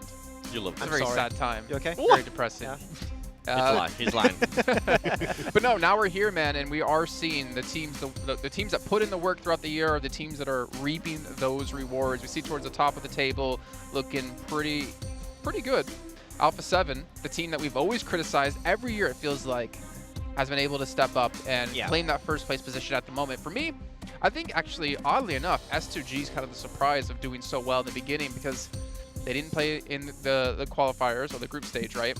They looked horrible in the European regionals, but it seems like they've been putting the work and they've definitely been keeping that focus. And I think this crowd here is really giving them that 5th man buff for sure. I really think so. I feel like also ever since the spring season, they've been working to try and train for these bigger events. Like spring season, we remember they didn't even qualify to the European Championship, right? And I feel like ever since that time, they've been trying things out, trying to change how they play as a whole because the meta has shifted so significantly. Teams center it up so much faster. Teams are so much better when it comes to taking those fights head to head. So because of that, they had to adapt. And I feel like ever since spring, and they've really struggled to make that adaptation. They're like, okay, bigger events like PMWI, and the full season was a big changing factor for the entirety of S2G. The only thing for me right now is I feel like S2G is starting to slow down a little bit more and more. These guys are screaming. They just scream out at S2G as well. I didn't see that. No, but S2G, I feel like they're starting to slow down. I feel like that high that we were having there at the start is starting to slow down more and more, and I'm hoping that they kind of snap out of it here going into Miramar. When you're at this point, also, you might start strong, but other teams are going to change and evolve and catch up. So I feel like S2G might have been looking good. It's going to be a lot tougher to get those points as we move forward in this tournament. Well, quickly talk me through what we have about a minute left here. Miramar, what's your expectations? What teams do you think are going to excel? Any conflicts we're going to have in terms of drop locations? Drop locations, not really anything comes to mind. I know that and 628 maybe. I expect them to give it up. I think in scrims it didn't happen. I know the Brazilian teams, especially. I'm going to jump on Loops. Loops are really good on Miramar, so I feel like they could be a standout here. Well, Cardozo's been the standout so far today. Let's see if the rest of the team can join him. It's going to head over to our commentators for the first Miramar of the day, once again, with Blank and John Allen. He's changed up the order on us. What's happened there? Okay, that is true. Sometimes you do go first. You always come first to me. We are going to be going into our first Miramar, our leading course of the desert dessert. Yeah, indeed. So I'm ready for this one. I'm ready to come through. Obviously, overall, Miramars are quite enjoyable to watch. You know, terrain-wise, it's always really interesting. I think specifically looking at some of the teams here, you know, Brazilian squads are generally quite strong on Miramar. But I would say Loops definitely takes the cake there, as Mr. Maxman did say. FaZe also very good at Miramar, as are the guys over on DX Xavier. So I respect that, man. I respect that. He was quick with it. He's ready. He's watching. He's on the ball, just like these players, you know, from plenty of these teams, certainly from Alpha 7. A little bit less so this last time around, but they were still able to keep the totals high, keep it on pace, and keep things going. It's the fans of S2G certainly packing out multiple sections of the audience. You can see, oh, a particular Kelsey fan there. Yeah. Question is, where are all the male fans? What do you mean? They're literally everywhere. We've not seen any, have we, on the cameras? Well, maybe. Maybe we'll get some sometime. IHC, they've been getting plenty in these games. They've got plenty of eliminations. They have been on the warpath, and it has earned them a second place moving into the Miramars. Yeah, honestly, I think for IHC, there's been some incredible action when it comes to the elimination counts, which I've been really honestly quite excited to look at, because I think this is something we saw from IHC over in Survival Stage, which is something what we were like, are they not going to make it because of this reason? And that reasoning was they had no placement points. They only had eliminations. It's what they focus on. It's what they're good at the end of the day. But let's not forget the fact that in their final game, in their final moment, they were to get that chicken dinner, to really send them over towards that top side, to get them that PMGC qualification. So they'll get placements when it counts. We'll see how these points start to stack up towards the end of the day as we approach that 1/3 mark of the matches to play. It is such a short sprint. We keep saying it because it is so important that you get these good performances in whenever you're given the opportunity to. Whenever you can try and convert, that's when it needs to happen. That's why it's the grand finals. That's why these teams are here, because they can do just that. We saw it even, I say even, with FaZe, right? A really, really strong team coming from Thailand. They have managed to put that last match up on the board, but they need to keep that pace up here in Miramar. Yeah, they absolutely do. I think for guys like Titans, this is likely going to be over very soon if they don't pick up the pace. And Loops also dropping on top of me over in Hacienda.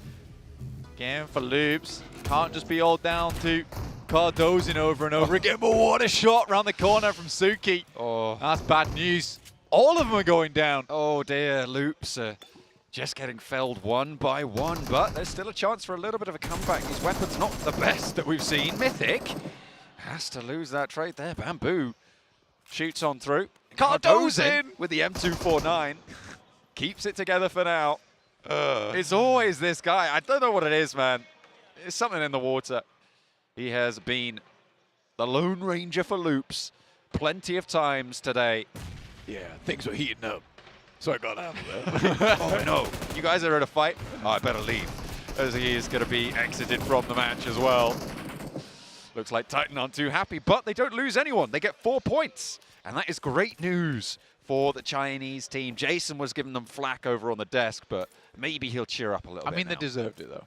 Let's be honest. They absolutely did deserve it, you're right. Yeah. They've been playing They've badly. got the golden Mirado, the El Dorado. You love it. Sorry. I love it as well. I had to call it by its true name. It's what it's known as. Yeah, but I think for them, good couple of first points for them. Opening up the bidding well. Yeah, Pasija Pasija in Impala, split between the East Point of Los Leones as well. Well, as they have done in that previous match. 6-8 was sort of where a lot of the hopes were lying, but even they on our screen right now, 17 points, not exactly doing amazingly, but it's still early days, early doors. Potential bring this one back. Mythic really did spray a little happy rainbow over his head there. It was unfortunate. I saw a little bit of chase down with a Winchester as well that came into contact with a pump action. At close range, that pump's going to win every time, but I love the Winchester, you know? I absolutely love this weapon. It is not great by all measures, but it just looks so classy, and it feels great. Yeah, it's just terrible. It's so unfortunate. Yeah. It just looks so clean. Over towards that southeast side, though, let's take a look at this, because Major Pride has had some moments where maybe they could bring things back. Equally, we could say the same about Pasija Evos. However, both teams very much suffering down towards 14th and 15th place. They're in not bad spots right now, you know, down towards that south side, Newport Paradiso. You do have Major Pride. A little bit further up towards the split on the outside of Impala on the west, you've got Pasija Evos. I do think that right now there is just this raging battle between these top 5 teams. South Korea, Mongolia, Brazil, and Turkey. All trying to keep things in check. The Xavier from Vietnam. Obviously, this team was doing really well. Fell off just a little bit. Not able to get towards that end game as well as before. I mean, you say they fell off, but they're within 5 points of second place right now. I mean, this is a very tight pack, like you say, with Alpha 7 being that exception. So, and that, I mean, that's the danger of being a high variance team, right? And that's what you kind of expect. It is anomalous that IHC have been able to do what they've done here, to be up in second place, to keep that consistent point earning with the high variance playstyle that they have. Well, you say that, but they're actually annoyingly consistent with the amount of eliminations they get per game. It's the placement points which are horrid for that team. They don't get any at all. But they're just winning those coin flips every single time. You know, they're on like 6 heads in a row right now. I don't know, man. I feel like they just literally their plan is go out, get 3 team wipes, done. then works, we can though. go out. That's 12 points a map. It does work. It absolutely does work. It's more than getting a chicken dinner per game.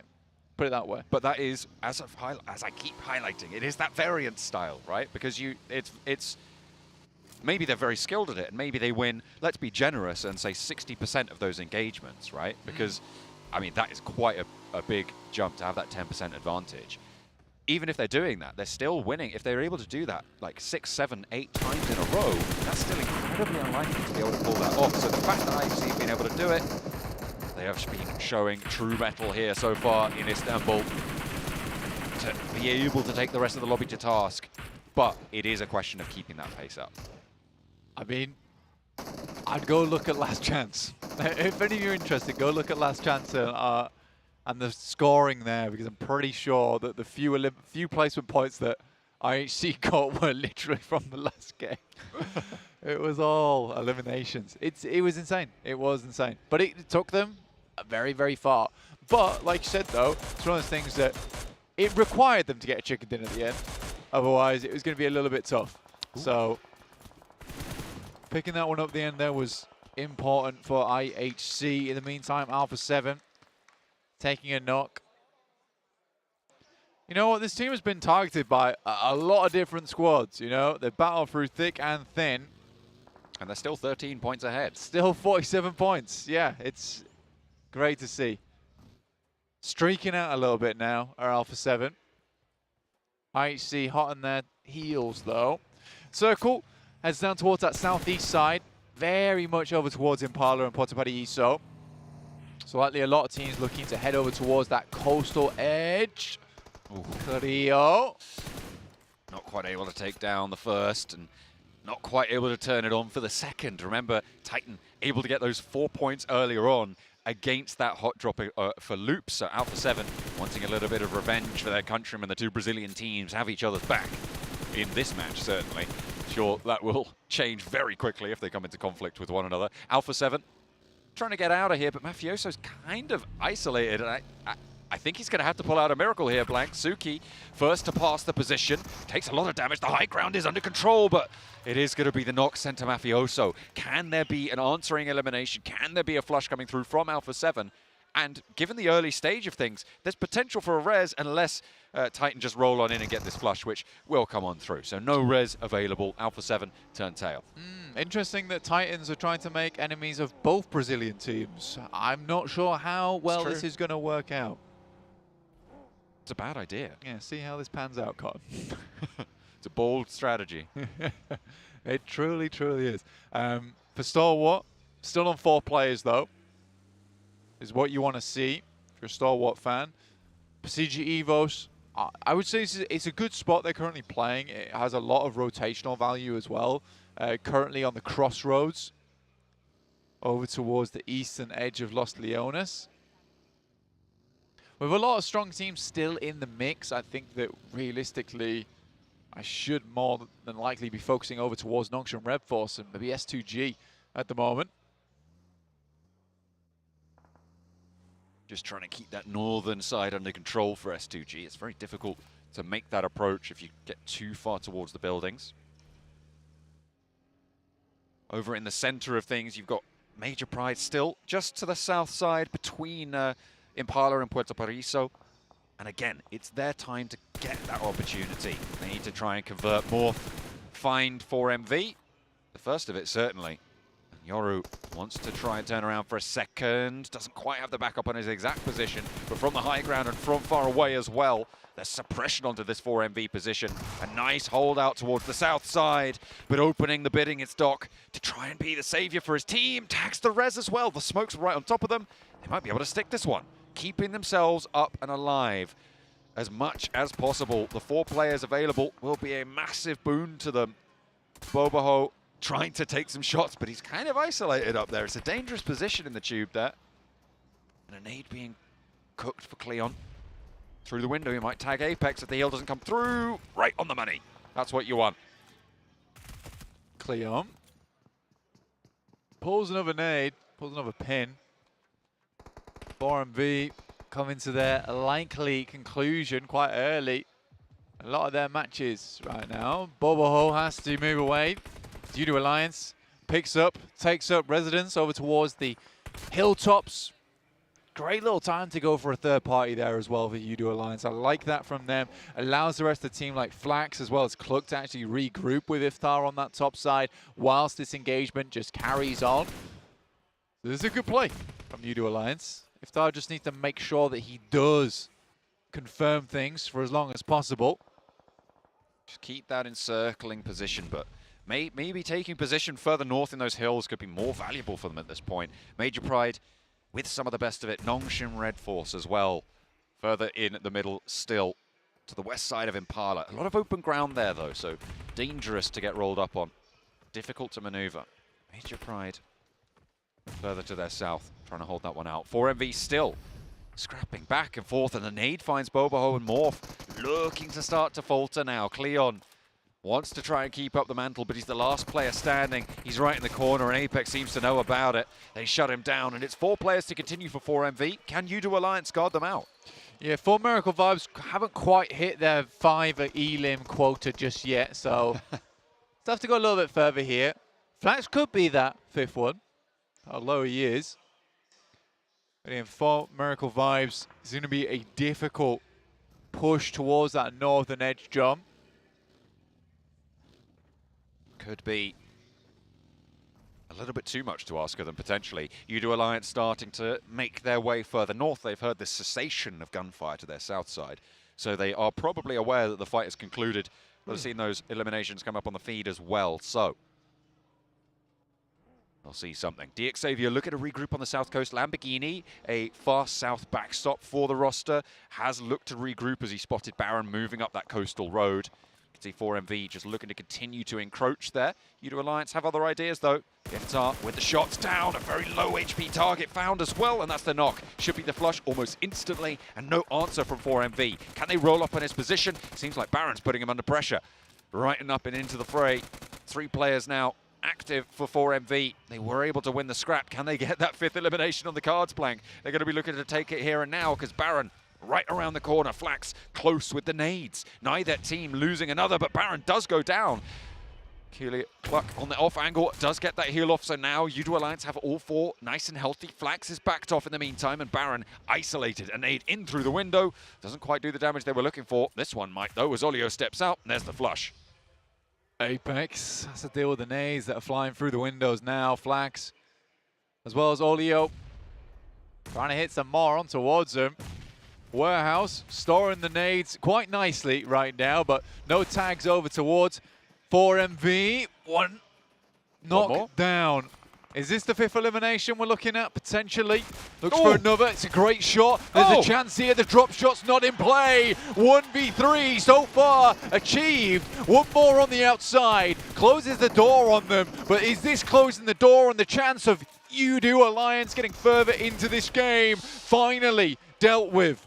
That south side just cleaned up something awful. DXavier can look to take a lot more control than maybe they were going to be able to before. That south move, that push comes through, and what a time to do it. To be able to take control of the aftermath of this fight between 4MV and UDO Alliance. It's only Iftar to try and get out of there. He's on half HP. He's going to go straight into the waiting arms of Major Pride if he isn't careful.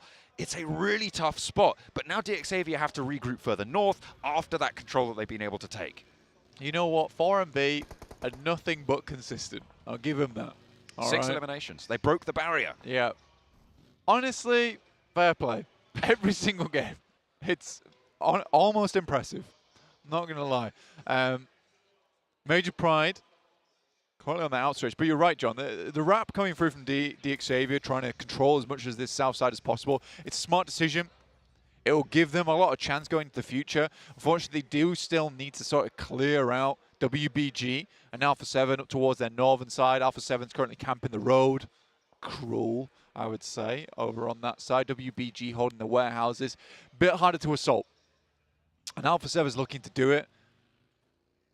This is more than likely going to be one of those positions where you just hold, watch, observe. Do not do anything else. Don't move a muscle. It's a T-Rex lobby.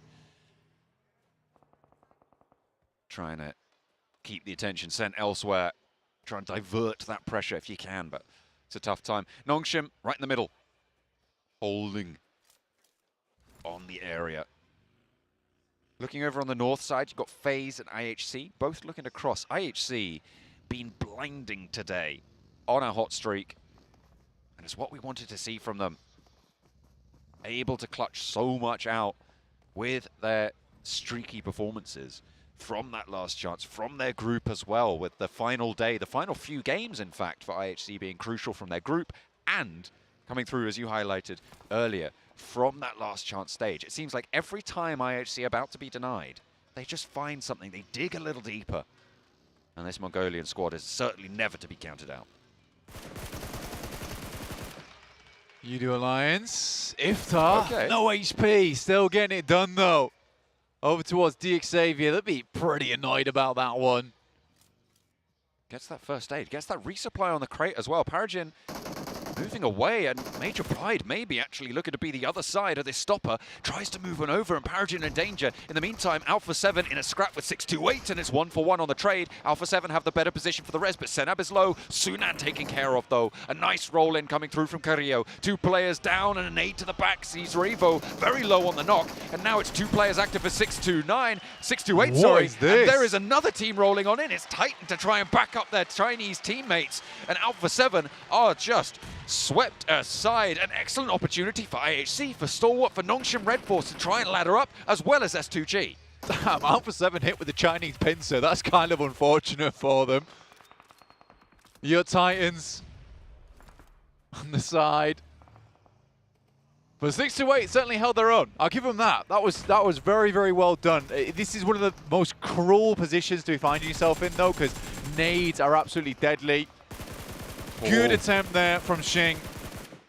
Into the trenches they go, and it seems like nobody's coming out from this one. Titan trying to keep their position here, but S2G have started to push in on the north side of this scrap. They want to try and chase for the top spots, but Shadow's picking up the points where he can. 1 player now remaining for 628. 1 player for Udo Alliance. Both of them looking to snake as far as they can, but one of them is in so much more trouble than the other.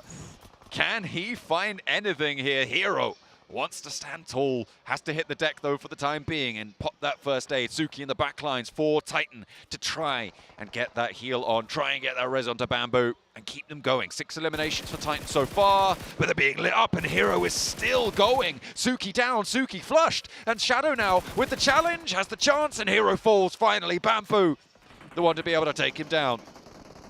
Did not think the Hero would be felled by Bamboo. Not in a million years. Strong stuff is Bamboo. It's true.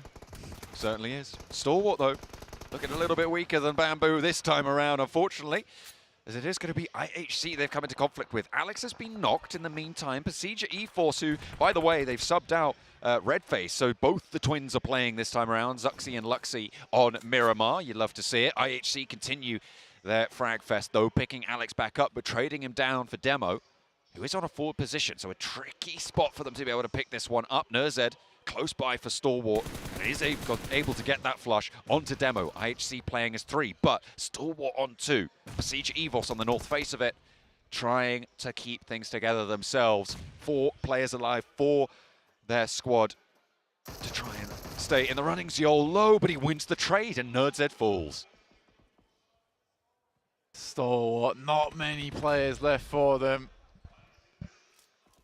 Nurzed in a really tricky position now, unknocked and top down towards the south side. Likely not going to be able to get him back up again. What a circle, though. Heads over towards the crags here. S2G on that northern side. Really feeling the look been here in Istanbul.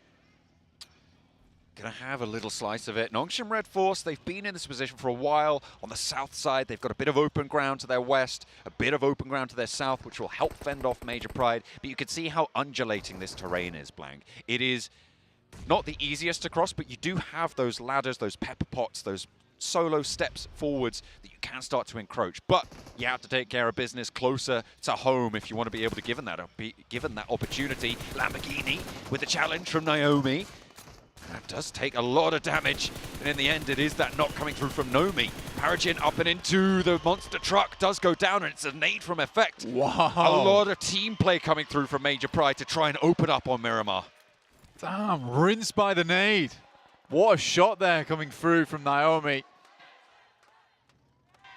What a throw on it, in fact. The Major Pride corner's pretty happy about that one. I've spotted They're them. one fan. They're all, but there's more of them. They've gathered. Oh my lord. They've gathered under the banner. It's crazy. Goodness me. FaZe, plenty of support as well. One of their players is knocked though, and Mela, the man who makes mincemeat of anyone who steps towards him.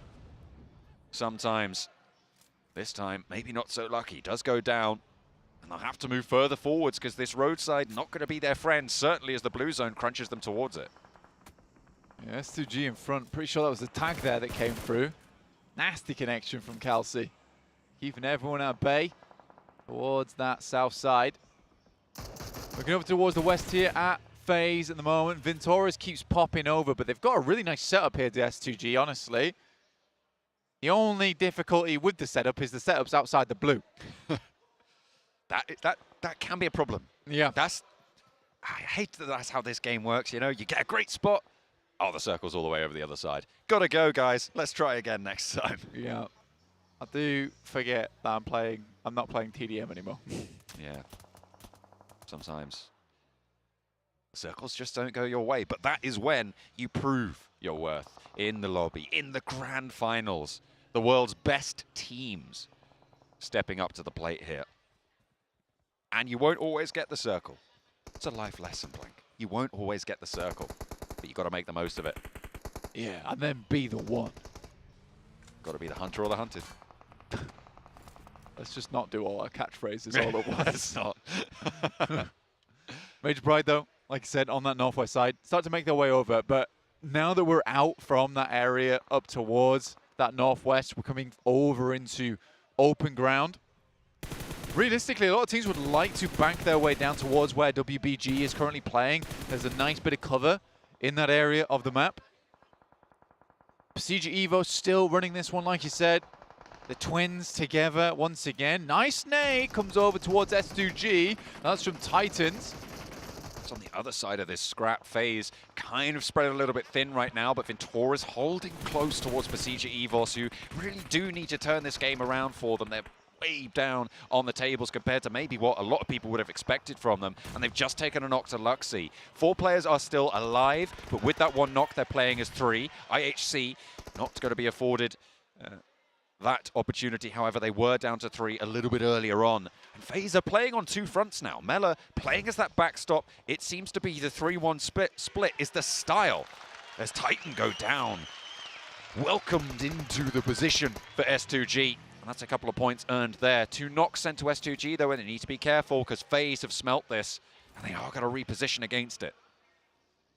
Mela, the mischief maker, over towards that eastern side, keeping S2G in check. Zhou goes down. Now Lynx is going to move out with the rest of the squad from PMGC Evos. Major Pride attempts to make it up towards the ridge side. Gets quite a few of their players there, though. I would say that's fairly successful on their front. They've got to be worried because there's still a lot of players in this area. Can't just be making maneuvers like that and expecting to get away with it. WBG, like we said before, in a good position over towards that eastern side. A lot of cover to work with. Misery tracks the target and will take down Vintoris. Onzens is down as well on the offside, and it looks like S2G are going to try and slow down the reapproach from FaZe towards this position. IHC still have Godless going, but have to eat my words there as they do finally fall. FaZe have taken another knock their way as well, and the players in the middle of this scrap really starting to suffer. Just the man himself, Mela, to stay alive for the squad.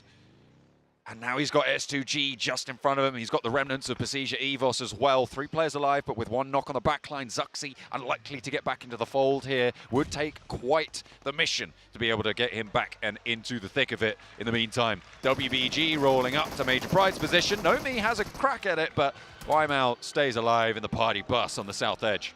I mean, this could be a fantastic back-to-back here coming through from WBG. They can maintain control, but again, S2G looking for strong positions. Nongshim Red Force fly on in, and it's an easy cleanup. And WBG's dreams are scattered amongst the flames. They've still got Sue, still in the fight. over on the east side, and with a nade and a knock over towards Nongshim Red Force, it could prove to be a little bit more troublesome than maybe we expected. Starts to roll forwards, gets the knock, a 1v1, but the res came through, and Tizzy now back into the fight as well. XZY playing close, they're both on the vehicle, has got the MG3 in hand, finds the first, and Sue is here, and it is gonna be the back-to-back for WBG. They have that chance reinstated, but with a solo player, with S2G on the north, what are you gonna do? What was that from Sue? Incredible return bounce from him. The nade over the top as well. Honestly, awesome stuff coming through from Sue in those final moments. Luxie trying to keep it up there alongside with Lynx. It's FaZe desperately needs some more points here. Will pick up Lynx on the first, but it's Cal C from S2G. Instantly drops back down to his belly. And the earth starts to move as the crowd comes alive here in Istanbul. The home team with a shot at it now, and it looks pretty good. They are maybe not in the best of elimination counts right now, but they're certainly going to be happy with this one. Sue, however, proving to be devilish in his pursuits. Has that MG3, the Southside Ridge, a 1v4. S2G have it all in their hand, have it all to play for, and Hamzy wants the scrap. First and close, he finds the first. The backlines are starting to falter a little bit. Ducks back into the blue to give a chance at Hamzy. If he can find this nade, he has it, but no. He steps back, and it's S2G with a chicken dinner. Turkey getting on the board. Well, what a game from S2G. Has been quietly confident on that northern side. Obviously had to hold out for quite some time here, but still make it happen. Great stuff for this squad.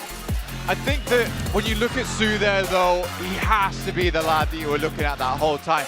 Almost made the 1v4 happen. I really like the idea of it as well, to step back into the blue to try and get the arc on the nade right so it explode early enough. I think as soon as he sees that nade not go off and take down the player in front, he's just like, I'm just going to go down to the zone here, no problem.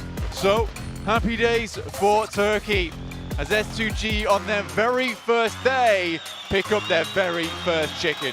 And converting on a good day so far as well. A really strong result. As I said before, not the most eliminations there. I think they only got 3, 4, 5, something like that. But that's what Nongshim Red Force did. That's exactly what they're going to be looking for to keep that one going. MVP Razy, 2 eliminations. Shushing the crowd, keeping them calm. They know they've still got one more to play. They're trying to keep their cool here, but I don't think the crowd can be convinced. Absolutely not. Very pleased with this one overall. You probably see it there actually. We've got T-shirt man behind us. He's just launching them. There he goes. With ferocity. What an arm. He's not even using the cannon. He's got an arm on it. Well, he is using the cannon. That left arm looks pretty good. The cannon. It is the cannon in itself. WBG. The actual cannon he's got, that's just a pea shooter. Doing so much. But Nongshim Red Force, on that south side, I mean, you thought that they could have a strong spot, but then Sue turned up. Yeah, I think for Nongshim Red Force, that was definitely a position where they could have played the back of it. And if you think about it, if Nongshim Red Force are able to hold on to 3 of their players, they play the ridge side, they actually have a good chance versus S2G on the other side of that valley. If they're able to get the vehicles around as well, create some impromptu little bit of cover, there's a good chance there for Nongshim Red Force. Unfortunately, they were denied. Sue shut that door, and S2G in turn took him out of the running. Let's head back over to the... Well, if you guys out there couldn't tell and you're just joining us, I think S2G won. Maybe. I think that's a fair assessment to make. I think with the audience and the sound they were making, I think they might have just won. What you say? What you say? I can't hear you because all the S2G fans are going crazy right now.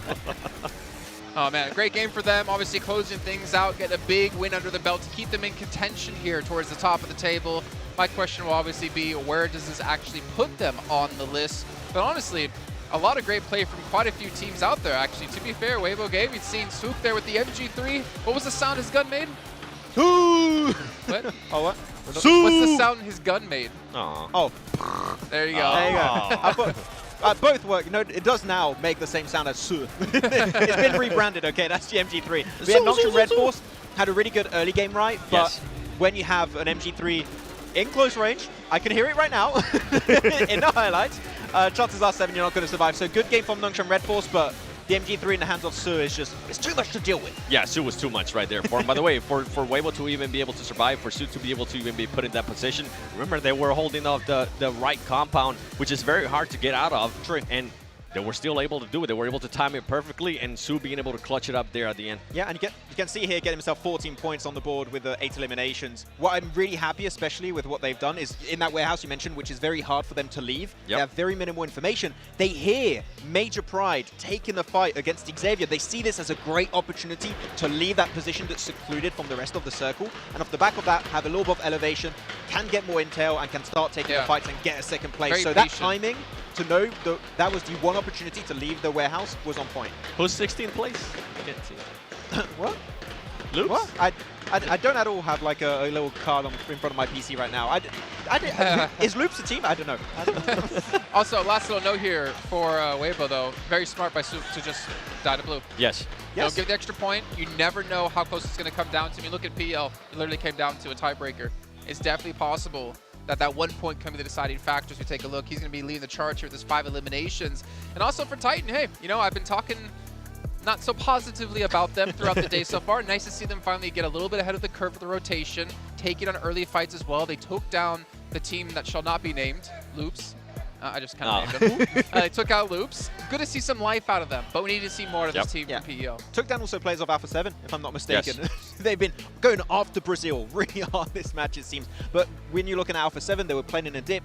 If you are Titan Esports Club, your main thought process is then a dip, super nadable, chuck it over their direction, you're going to get 3 eliminations in that fight. Yeah, there we go. Even though Alpha 7 didn't perform that well in this Miramar, they're still able to maintain that first place because of that lead point that they were able to create earlier. And now STG going up to that second place. And then Nongshim, even though they haven't been able to get a chicken dinner, actually they haven't been able to continue to be a little bit more consistent than what I expected them to be. They're currently being there within that top 3, and if this team, honestly, halfway through the day tomorrow, if they continue to be within that top 3, I think they can definitely be a first place team. I think they can be the champions. Yeah.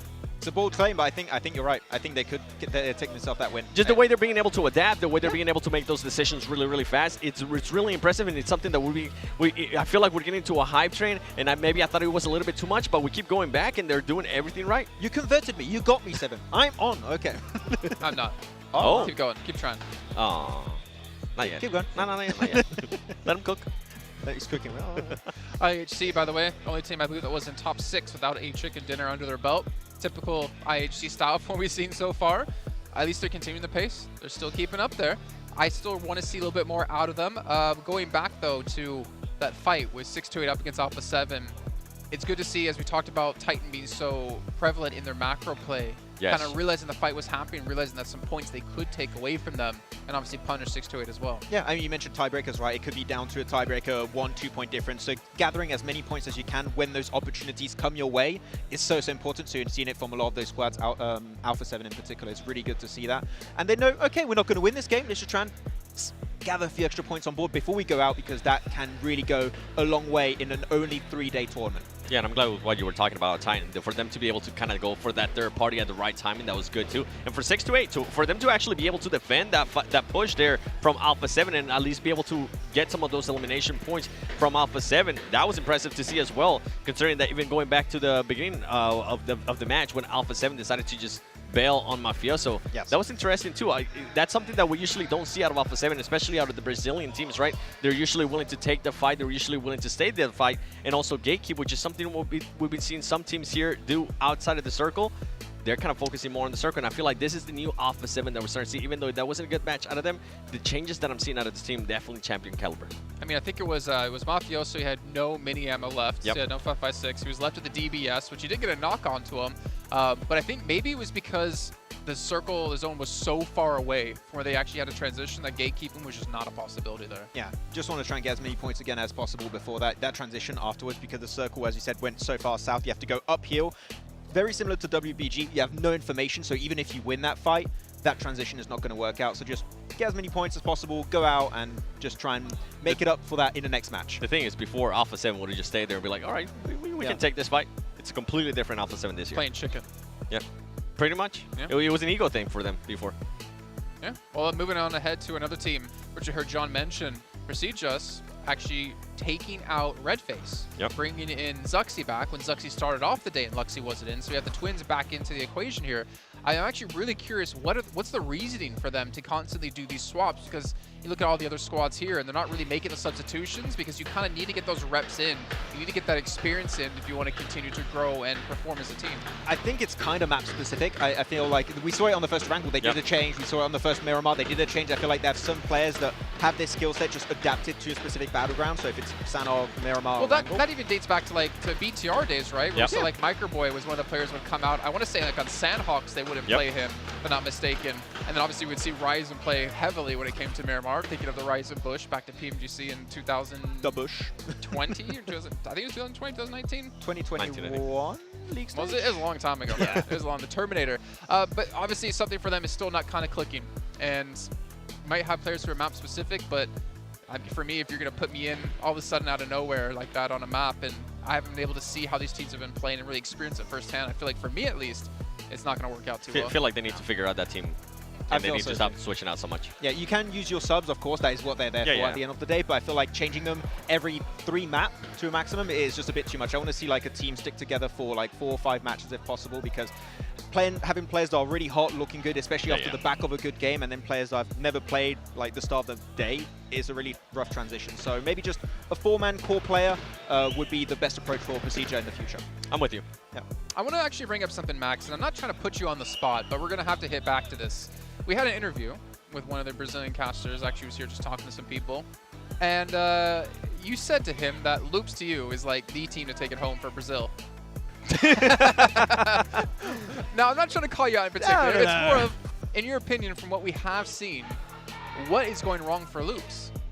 Why is Cardozen? I mean, we know why Cardozen is the last one alive, but they're not really able to contend against these teams at the moment. I feel like when they're taking fire, I mean, Cardozen, as mentioned, like he is on those off-angle positions, which is why he keeps surviving a lot of the time. They are just rotating very late, and off the back of that, they don't have really maximal information for the breaches, I feels like. So Cardozen is just looking at the team doing their own thing and not really assisting. Like, you even see when the team is dying, Cardozen is not even taking shots. It seems like he's just in his position and just serving as an anchor point, but not really serving an off-angle. Whereas when you look, for example, I would look at Stalwart. I think Stalwart is a good example. That when they have those 2-2 splits, which I think is the better way to split compared to a 3-1, you are going to be having shots from the 2-2 split assisting the other 2-man split to try and take those their own fights. And I feel like we're not seeing that. That Cardozen is just trying to survive, not actually trying to give more information or position advantage to his team. So I would like to see him actually having an impact than just lingering in the shadows. Well, think of the 2 teams right now, Seven, that are playing that style. Major Pride and Loops.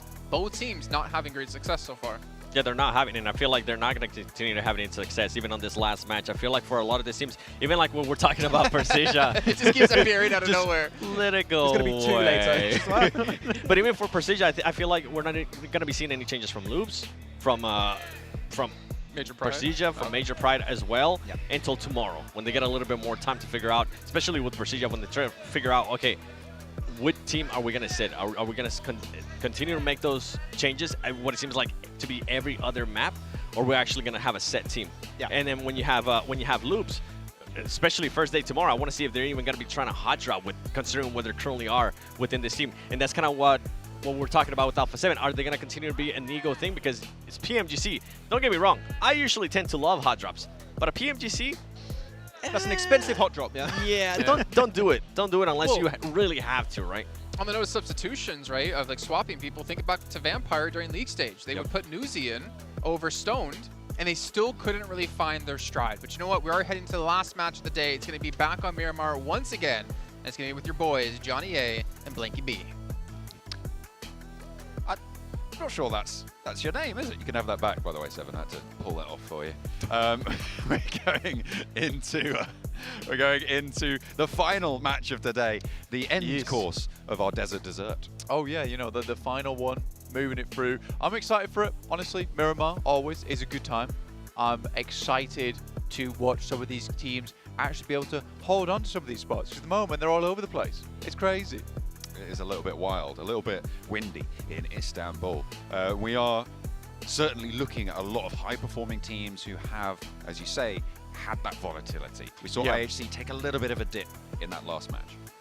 Yeah, I think for IHC, like, you were talking about it, the variance couldn't stay there forever, right? And you're not wrong, it can't, personally. So we'll have to see if IHC can bring things back a little bit and get a massive chicken dinner game with some big eliminations at the end of the day to keep things rolling. For S2G, though, they sort of look like they can win the championship. Yeah. I don't think anyone expected that coming into this thing, Yeah. other than half of the stadium. Yeah, the stadium's pretty happy about them. But they were here to support them regardless. I'm here to now support them because they've proven it, that they should be supported. But it is kind of crazy that they have not performed. I think it's fair to say, I don't think they performed well over this season at all, in a way that really called into question their right to be here. Obviously, as the host nation, that's how they got their invite, but certainly with today's matches, they have proven that, as you say, they are one of the best in the world. Yeah, they certainly are. And it's nice to see, honestly, that they are this good. And I think that overall, going forward for S2G, this is very, very promising for next year. There is... FaZe is just shouting, more or less screaming at this point. And it's Mela as well, of all people. Hey, he's giving it. But he's good. He's good at the game, so I can't say anything. That's all true. right? Yeah. That is so true. how could I complain? But he is. I do call him Mela the mischief maker as well. So it's on point. He is making plenty of mischief there over in the FaZe bunker. Right on the corner, right behind us as well. We've got it. We've got the front row seat to it. We're going to have a front row seat to the final match of today as well. 6 out of 18 matches will have been completed by the end of it, and Jason knows that that's a third of them. And we are going to be going into the final one of today. Plane path from Puerto Paraíso all the way to La Cobreria. Very easy plane path to work with here, going straight through the map. You know, you're going to have yourself a nice cutoff for a lot of teams to get exactly where they want. If it's over towards El Pozo, Monte Nuevo, El Azahar is very accessible. Don't know how many teams actually head up towards Tierra Bronca overall, but we will see overall. I think down towards Valle de Mar, potentially some teams head out down that way. But it was very stacked over towards Impala. Obviously that Hacienda hot drop. See if that has a repeat performance. That was Titan taking on Loops, I believe, in that previous match. So we'll see if we get a repeat performance. Looks like Loops are going to be going there. Titan, I see a light blue nameplate in the mix of all of that central map chaos. So maybe we'll see something similar, but Loops maybe spreading out a little bit further. So going for a different spot now. You can see, yeah, plenty of the Luke players moving further north than Hacienda. Obviously losing that scrap, it's a little bit of a bitter taste in their mouths, and they will not want to be trying that one again. However, the circle does go up their way, all the way up to the north. It feels like we've been on a bit of a world tour here so far, Blank. In these maps, we've had Erangel north, south, middle. We've had now Miramar on the south side, down by Puerto Paraíso, and now up to the north. Yeah, man, it really has felt like we've been all over the place on every single map today, which is exactly what you want to see for PMGC, right? You want to be able to take the tour around the world, around at least our 3 maps, at least, and really explore them to their fullest. I'm now looking at WBG, coming up against 4 Miracle Vibes. God, 4MV certainly found themselves in engagements very early on a lot of times, though. I wouldn't want to be in the longhouse with Sue myself. Baron might have an angle onto the crossing, but he's being suppressed off it. Look at this flank coming through. Wymouse there, and from the roof immediately, another player drops out of the wings, and it is first blood for Sue. I think the main thing that I'm thinking about right now is Titans versus Loops. Cardozin goes down first. He got car-dozed. What is happening here? It's the reversal. I don't like the fact that Cardozin's gone down first here. It's making me feel all kinds of funny. That is illegal, actually. Someone check the law. Because I'm pretty sure it's just been broken. It's very serious. I thought you meant like the backstory. Oh, no, like LAW. The backstory of Cardozin. Well, they've broken that too. Oh, goodness me. Yeah, unacceptable behavior. That's not canon.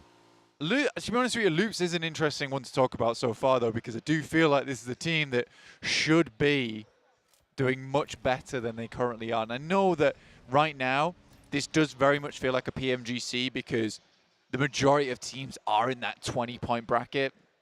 excluding Morph, right, at the end of the day. But I think that everyone's in line to jump up towards that first place, to jump up and take the throne. So it's nice to see, but I don't think that Loop should be in a 10th place at the moment. I think there should have been probably more coming through from this team so far. Ayala really hasn't stepped up the way that we saw him step up during a lot of our matches over in the league stage.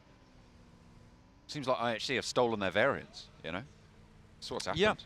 Yeah, for sure. 39 points is awesome, though, for IHC. For their playstyle. For their playstyle. And again, it's really cool to see a team like that is just so focused on eliminations, just show everyone that you don't necessarily have to pump the placement points all the time. You can do it a different way. And more than anything, if you are a heavy elimination-based team, technically you're just removing points from other teams that they can gather and making it a lot easier for yourself to stay towards that top side of the bracket.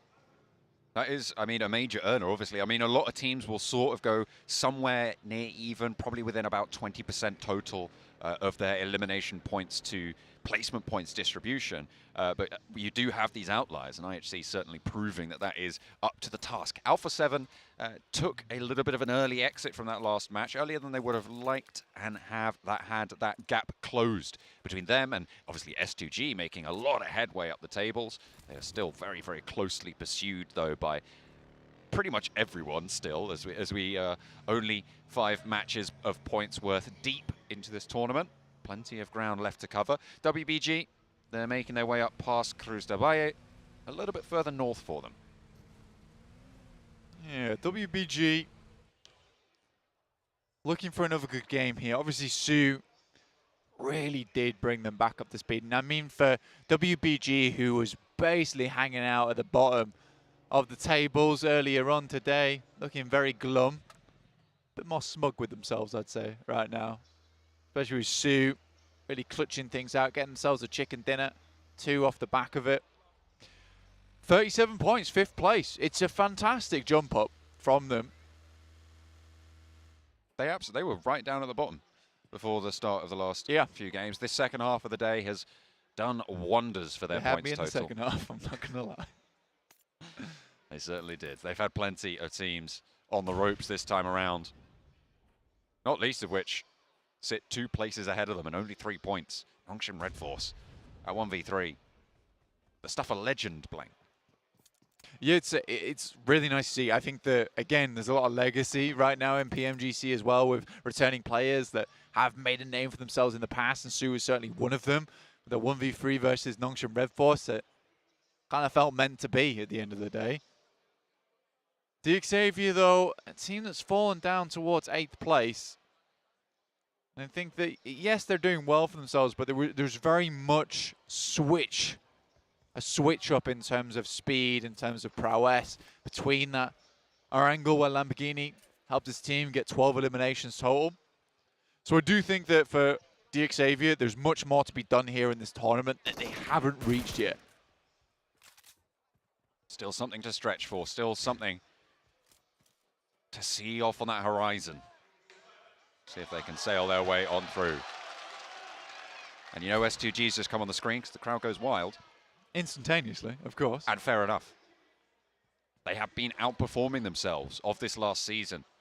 All of these players really starting to look a lot more cohesive than we've seen from them in a long, long time. Pretty much, I would say, since last PMGC. Yeah, it definitely feels like they've sort of reserved themselves for this event in Spring particular. season was very good for them, to be fair. Yeah, I think there was some issues within the team. I don't think they were like drama issues. I think they were more like actual Gameplay broken issues. bones. Oh, yes. Yeah. Yeah. I believe it was, I think it was Silas, hurt his finger. Couldn't Something play. like that. Yeah. Was that might have been PMWI? I think that might have been. Maybe. I have to go back through my history books.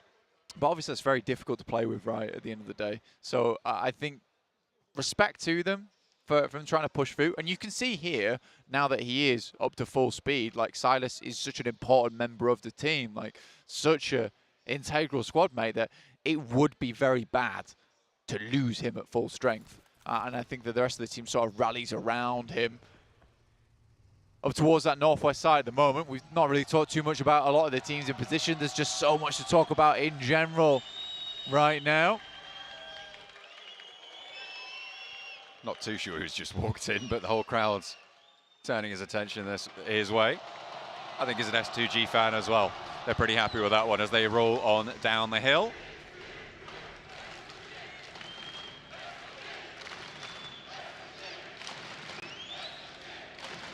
You are mesmerized. I love it. You're meant to be commentating. I'm supposed to be saying what I'm seeing. I'm seeing. You didn't say anything. Crowd rallying you behind looked deep into his eyes. I was letting the crowd have that. I was letting it breathe, Blank. I don't know how much they can hear of the drums agree with me. What about the two random men? Yeah, I don't know. I don't know what's going on. Anyway, That's let's fine. take a look back. It's okay. Don't need to know that. What have you done to me? Oh dear.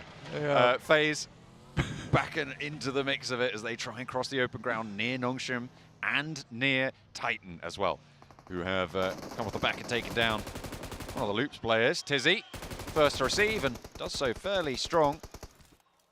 Does take a lot of damage, takes that lick back, gets the heal started. Sporter there to try and cover his flank and has to face off against Ventoras as Mela looks to res Mormon here. Ventoras opens the door to the longhouse, in through, looking for the trade. And they need to bank it off, and Sporter has the pump action. Ventora's taken low as XZY has moved in for the flank. Tizzy into the longhouse as well, and Wings takes up the mantle. Ventora is caught in the cross. Tizzy steps out as Wings goes down. A trade-off onto XZY, and FaZe are not going down without a fight, but Mela's now out of it. Mormon's the last to stand, has the backup of Onzins around the corner to try and play 2 versus 2 against the hold from Nongshim. And neither team looking too good in this one. Very much back and forth here between both these squads. Either side's taking punches and the bruises start to form. Sporter, though, feels a little bit stronger in this one. Onzins attempts to get in there. Unfortunately, gets sent back. Very sliver of HP. Sporter last to stand now. Onzins gets that heal off, gets that first aid. Now 2 players for FaZe to keep things together, right in the middle as well, close to Stalwart, who have obviously heard everything that's gone on here. Going for a third party, I don't think it would have been the right choice. I think they're right to hold their ground, but Titan right in the middle on their split. Can they have another stronger performance that they were able to get a little bit of earlier today? They had that taste, but it was snatched away from them. This time around, they want the whole meal. In this central location, they've got that opportunity. Yeah, I think for both sides, though, it's almost over for them. FaZe down to 2 players, Nongshim Red Force down to 1. It's kind of a horrible situation to be in. Mutually assured destruction. S2G off towards that western side. They get the shift.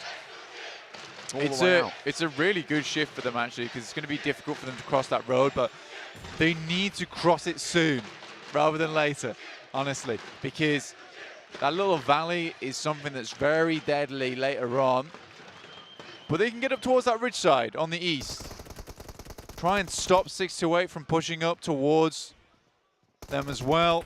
See, here's the Crazy thing. and Calci inside the compound. Here's the thing about this position, though. With the circle being such a hard shift, a lot more teams are going to be looking for these wide rotations that you can see 4MV and WBG going for at this stage. So if S2G move too far forwards, there is always that chance that they get backfilled on their position with the circle being such a hard shift.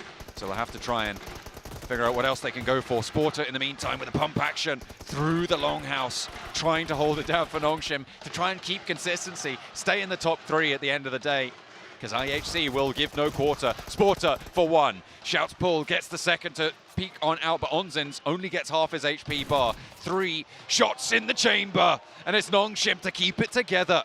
FaZe are gonna go down right in the middle of the tables. It looked like maybe they had something, but it was snuffed out quickly. Out screaming less in mischief and more in pain there towards the end of the phase. Sadly for them, they'll go out. 9th place. Again, I would say for FaZe that they were able to turn things round, right? Even in this 6th match. They get themselves 3 eliminations, takes them up to 30 points total, right? It's not bad. They were really down in the dumps at the start of the day. And I think this is not a bad position to finish things off, giving themselves a chance into tomorrow. For Miracle Vibes, take a massive beating from Alpha 7. Lose one player out the back of the vehicle, easily finished off as well. And Stalwart over on some of the highest ground around. Certainly has plenty of sightlines available to overlook onto that water treatment position. It's so dangerous to move into water treatment when there's a team up on this high ground hill. It's so difficult to make anything work from there because now you've got two teams looking to play either end of it. You've got 4MV, Alpha 7. 4MV a lot more exposed, Alpha 7 a little bit further up the hill in the warehouse that sits on those stilts right at the north side of water treatment, but still dangerous to say the least. You2 Alliance ready and waiting for Zuxi. They knew what was up. They pull him straight at the back of the buggy, and that's all that's going to happen for him. Some crazy tracking during this tournament at PMGC. It's really cool to witness firsthand the best aimers in the world at their best. And I think that some of these plays just wouldn't happen in usual PMPLs. And I think that's what's making a few of these teams struggle, that they would expect to be able to make that similar kind of play maybe in their region or in their league. It's not possible here. Those types of things of a quick rotate over open ground, hoping you don't get spotted, player's going to razz you down in 1 to 2 seconds. Hamzy and Silas on the northern front right now, trying to hold off against WBG. And it looks like WBG more preoccupied with getting the compound out to their east. And I think rightly so. DX Xavier might want to challenge, but they have got Stalwart looking their way in the meantime across of it. And Major Pride have managed to sneak on through as well to be in these foothills. Dino looking to move on up. Chua is already down here. Might just be an easy flush, an easy pickup for Major Pride to add a point to their totals. Much needed, certainly. Towards the bottom of the end of today. IHC have taken a knock, and Godless is the second to fall. Ziol looking to move into position because Demo's already down. They want to try and keep all three players alive, but Godless just gets flushed away, and that's only 2 now for IHC. This is great news for S2G, who are looking to fend off against the teams chasing behind them on the points totals. Yeah, and I mean for S2G overall, leave themselves with that gap of Alpha 7 having 3 players. There's an entrance now been made for him. Push on forward, push on through. The hard times of this year to conclude with trophy in hand. It's only the first day, but they're making a good case for it. Have to finish on first place though. Longshan Red Force, 3 eliminations are going out now. There was such a good chance for South Korea to get a strong finish at the end of the day here, and does feel like Miramar is just not their map. Maybe we'll have to expect a little bit more from them on the other maps tomorrow, as we're going to have to wait to see them again. 2 teams now have their day brought to an end. 4MV seem to be pretty close to that mark, and IHC similarly suffering now, as Miramar not being kind to them either. U2 Alliance, they were able to get some pretty sick tracking shots, and it looks like Olio just dips back, playing whack-a-mole with him. He is the mole, but he's digging straight on through the totals. Excellent stuff to come on through. IHC have fallen. U2 Alliance try and sweep through this eastern side. Yeah, U2 Alliance not looking to form an alliance with anyone at this point in time. They have really stayed off the radar of a lot of these teams, I guess, other than Titans so far. Morph taking a big amount of damage there. 4 points, again, down to 2 players. It's a real unfortunate day for Morph. And Prestige Evos, to be honest with you as well, both Indonesian squads really not find the success that they wanted. And it's almost, I don't want to say amusing, but you got your 2 Chinese teams down at the bottom there in 12th and 13th place, and then Indonesian squads in 14th and 16th. Is this where Turkey's going to be next year? Oh. Bro. You got your legacy winners. Not if we can help it. Our home ground, our home turf in the UK. You know, we'll show them that support, I'm sure. If they make it, though. No. No, maybe not. I guess not. Horrid folks in the UK. Man. That is true. Yeah, we're awful people. Don't know why we're going there. It's rubbish. Of course, we've got some good folks. I've got at least 2. At least 2. Got you. We've got Kale. Kale's nice. Yeah, he's pretty nice. Max is half English. Max is saying no. Sort of. Max is a little bit British. He's saying no. He's refusing his heritage. That's fair enough. Get his passport. So oh dear. No, he's repping the French, of course. Either way, the leaderboards can change, and regardless of everything, like they have put points up so far. Of Procedure, 628, Titans. Ooh. It's a nice nade from Udo Alliance. Oh, and a second. It's a nice nade, Udo Alliance. They take 2. Not quite the price of 1, but still, it's a deal and a half to take the start against Titan, who were already down Shadow. Now, it's just 97. And that is not going to last long. Udo Alliance handily take care of Titan over on the east flank. They've been sweeping this area for a long, long time, with Morph playing on as 2, and honestly, a very unthreatening presence in this current lobby. From the east side, Udo Alliance have a pretty decent line end to this one. I will say one thing to you, John, is that what are you going to say? There is a big difference between these matches and League Stage and PMPLs in the fact that a lot of these teams are willing to take fights. And it's the change that Max keeps mentioning is that teams are willing to take center, which means they're willing to take fights to fight over that central position, which is why a lot of times we're seeing, come Stage 5, we're already down to like 35 players. Apex though, making that less players.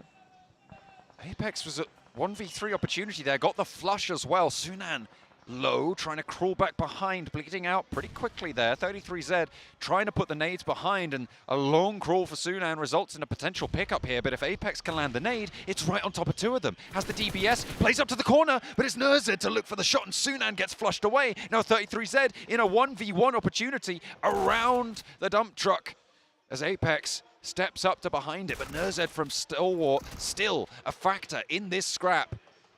4MV may have just been thrown a lifeline here to keep things together, and there it is. Apex holds his nerve in water treatment.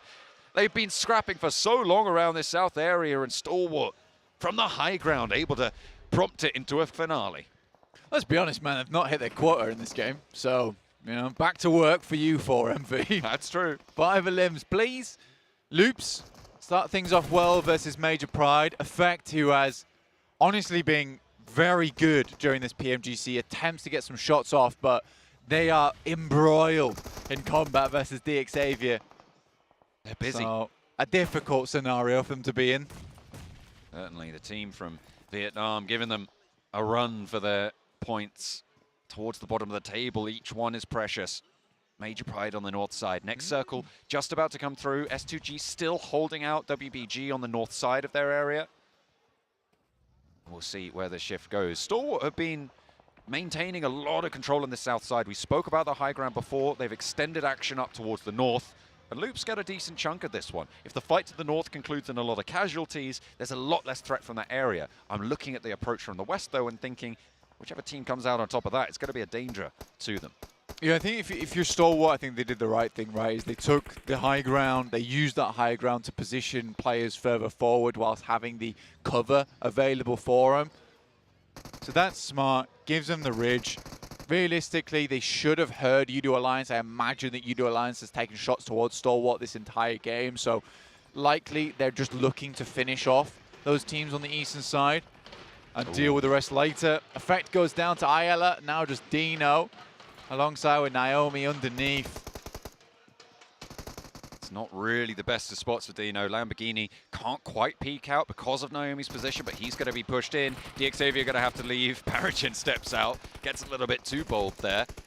Not going to be able to find the shots he's looking for, but knows the siding now on the door frame. Falls away from it, though. Gives Dino the chance to cross back over to hold more face. Dino may be able to get a shoulder in through the door, but not much more than that. Certainly doesn't want to take that chance. Not just yet. With only 2 players alive for Major Pride, they want to close their day out a little bit better than this. As Udo Alliance fall, they look pretty solid on the east side, but they are denied entry. The access cut off by top. Yeah, I assume that would happen from Stalwart. It's very, very decent of them, and I'm glad they panned out that way. Alpha 7 losing more and more players down on their side. One gets knocked. That's the fight in between Major Pride and DXavier of S2G. And a little bit of spice to the mix over on that side of things. looking to keep their chase up, with Stalwart picking up quite a few eliminations so far. Blank, though, they are looking good to try and resurge towards the top of the tables. This is a replay of that 1 versus 3 situation, aided by Nerzed from Stalwart himself up on the high ground as well. The final nade coming on through. A really solid result for Apex to be able to pick that one up. They'll be certainly happy to see that one come through. And Apex is still going. He's still trucking on the south. Yeah, honestly, like I said, he's not reached his quota yet. And we had a contract. We had a contract, you know? They matchly 5 eliminations. I'm not happy until we've reached it. So we'll see what For Miracle Vibes can get done here. Morph, though, on the other hand, over towards the eastern side on the ridge. Tempting to move through. Leon, though, takes a big hit. MV only getting those 2 eliminations so far, so they're going to need to step up a little bit more. Action is down for Stalwart. 12 elims, though. Goodness me. Yeah, that's what I've been saying. They've climbed up. You can see them in 2nd place right now with those elimination points. Yet to add the placements on top. So S2G certainly not only dealing with Alpha 7, but also the team from Mongolia, Stalwart, coming in as plenty of people's favorites for this whole tournament, for this grand finals. They've been doing bits. Major Pride, they shut down their day in less than honorable fashion. Oh, I don't think he's so harsh to them. Because you can't be Major Pride of them. I'm Major Pride. Yeah, that's fair enough. I don't know what you expected, though. It's very sad. I think it was good that they got to won their group. I thought they were going to do well. I think it was good that they got to PMGC. Oh. I was happy. Didn't really expect much more after that. I didn't expect much from them going into the group stage, but then they performed like that. They won their group. Yeah. I think I was talking to Seven about this, actually, in the sense that, like, even though they won that group wasn't too difficult. I mean, Vampire just weren't there, to be honest. Yeah, well, Vampire didn't exist. And that should have been a major force within the group. It was a stake right through them. It was just, I don't know, playing in the daytime. I think that was it. Maybe they should have stayed up a little bit later for that one. Unfortunately, we're not seeing them here. The PMWI 2-time champions, you know, just not able to perform towards PMGC, but PMGC. Loops is still in the fight. They're going at it with WBG. There's a 1-knock trade, I think, going on through, because Waimau did get taken out of it. Loops, they were playing very, very central, and WBG just moved in from the north side of S2G. They crashed onto the compound. And here we find ourselves with just Chief remaining. The nade does the dirty. The final player from Loops falls. I mean, less what happened with how did they get here, but more of how did they get here on the leaderboards. 5th place already. It's kind of nice for WBG, honestly. But Stalwart, more than want to reclaim the throne here. I think they're hungry for it at this point in time. Alpha 7 still holding that 1st place. With a chicken dinner on board, very doable to massively leap over the top of Alpha 7, but difficulty comes in the fact that Alpha 7 still in this game over on that southwest side. S2G currently dealing with them. Currently, Blank, our 5 chicken dinner winners are the top 5 in the tables. We'll see if they can add one extra to it. Looks pretty likely, but DXavier might have other ideas. For MV, they go down. Blank, they didn't make their quota. You're going to be mad with that one. Look at Paragin, though, hanging on by his fingertips there as Sue goes down. Unfortunate shot there, but Lamborghini gets the flush, and they're stepping on in. They're in through the windows, and SPG going to be pretty unhappy about that. What a shot through the doors. Paragin is looking to shut things down. Ming has an answer, though, and DXavier being given a run for their money. Ming still going. I love this. Ming, the king of the castle himself, up towards the top side. Lamborghini underneath. Looks to drop the nade out the window. It's great. Nerzed? And WBG will stay alive here. Nerzed helps the situation along, but a 14 elimination match so far right now for Stalwart, with likely 2 more eliminations coming through. It's going to be a big game. Silas once again. On the west side, S2G from the east. Stalwart trying to find WBG in the mix of it, but Ming is still there. Nerzed 1v2 has backup from Action. Stalwart, 4 players, and S2G with a chance now to go back-to-back on their home turf, but they're low on the HP bars. Hamzy spotted, taken out. 2 players now. Razy's down, getting knocked, and now it is just the one Lone Ranger but it's Silas. Can he make it work? 18 eliminations, Blank. And he's going to burn himself away. He doesn't want any of that heat. It's Stalwart. Make that 19 towards the end. 29-point game coming through for Stalwart. And I think for them, they expected this to be a lot easier. You can tell the way they're holding themselves here. That game is more of like, why couldn't we done that earlier? Relieved that they're back on top once again, but man, there's some fierce competition here at the PMGC. S2G back at it again. You got Alpha 7 still running the top side of things, but Stalwart had the high ground in the end, and they'll have the high ground over in the leaderboards. I don't know if Stalwart have been able to do enough. They were pretty close, actually, I think, on points towards the top, right towards Alpha 7. And Alpha 7, they went down a little bit earlier, so maybe there's some leeway there. Maybe S2G able to get enough points off the back of that second place finish to be able to jump up as well. All I know is that the top 3 is hotly contested at the end of day 1. There are plenty of teams still looking to keep themselves up and conversational with those spots. I mean, Alpha 7 have to beat out 63 points. I think they started that game at 48. Might be a little bit tough to get above that. We'll see, though. We'll see. We'll see. 6 eliminations for action. Look how chill this man is. Goodness me. He knows what he's about. There seems to be worry here. There seems to be... I genuinely think that Stalwart thought this was going to be a lot easier. And they have been met by some ridiculously difficult opponents. They got 18 eliminations and their MVP got 6. That shows how 19. strong across the board they were able to get there.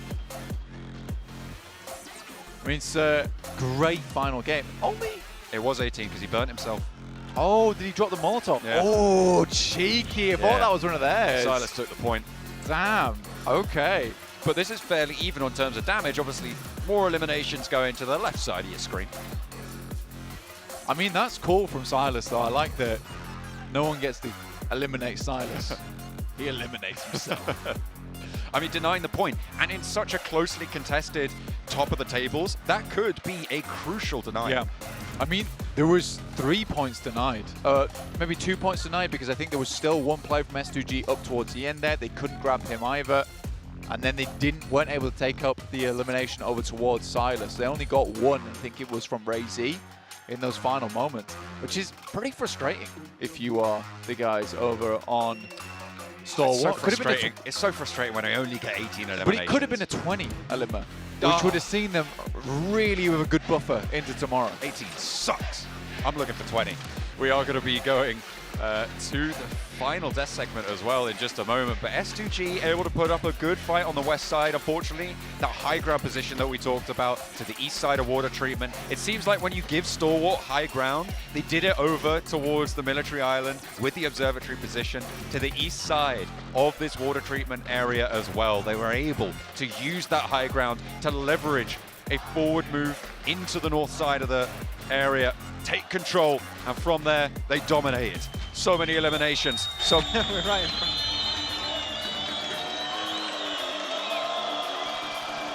Well, I don't really need to speak too much here, as you can hear the crowd doing all the talking for me. S2G, they don't take the victory, they take themselves to second place, but set themselves up nicely to defend that trophy in the next 2 days to play.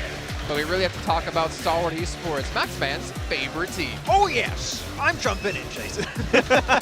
No, but we were talking about it just before, right, Seven, about how Stalwart is just such a proficient team when it comes to reaching the late game. When they have 3-4 players alive, they're going to exude so much control. They're going to be gatekeeping every single step of the way. If you were a team that unfortunately went into water treatment, you're not going to make it out.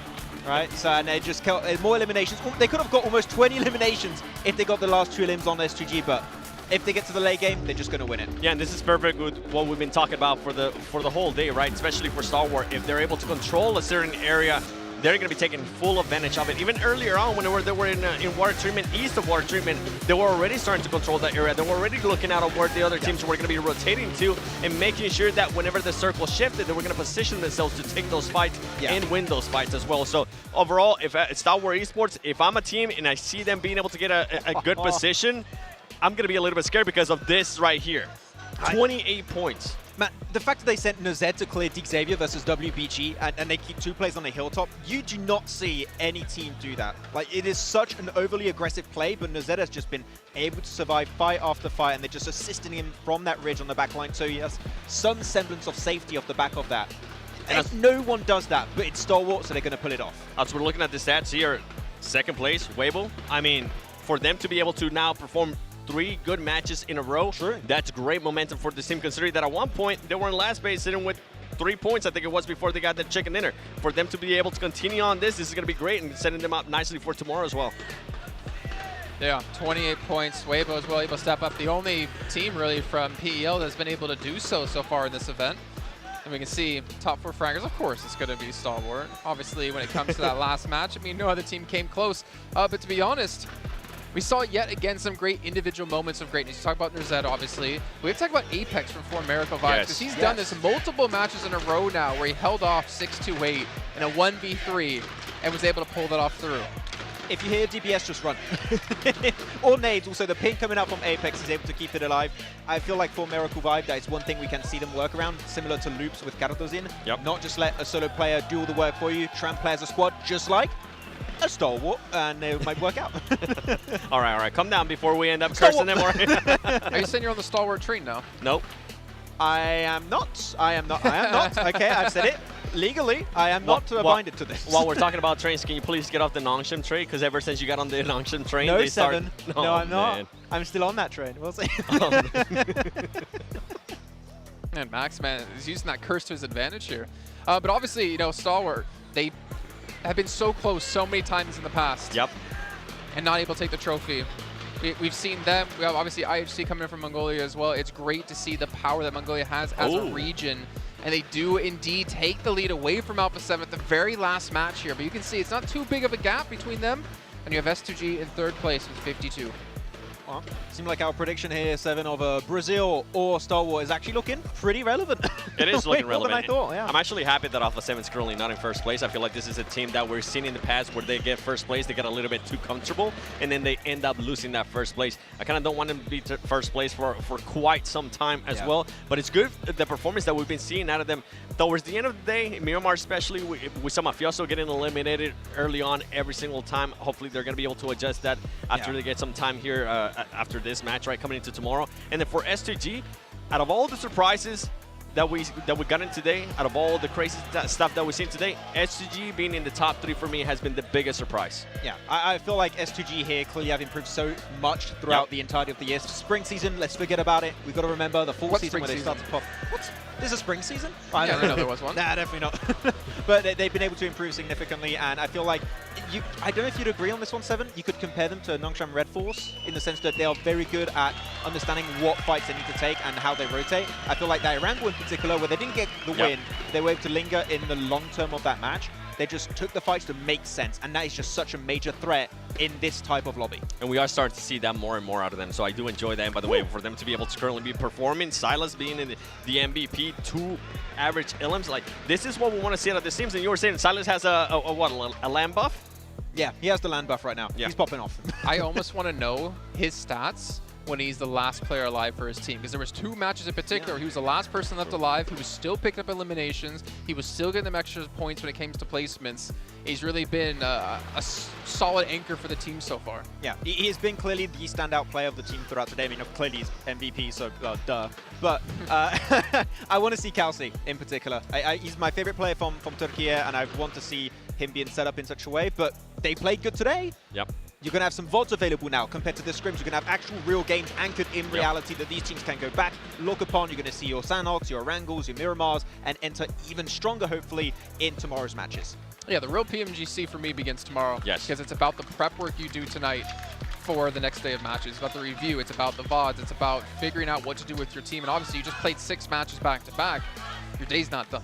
It's not even close to done. You really have to prepare for what's coming tomorrow. And the thing is, every team in that lobby is coming for you tomorrow, and they're going to know how you've been avoiding some fights and obviously realizing when you can and cannot take those fights. But I'm expecting some teams like FaZe to come back almost a completely different team. If they don't, then I'm going to write them off throughout the rest of the event. I don't think day 3 they can come back whatsoever, because FaZe has not been able to replicate that performance, but Loops in particular.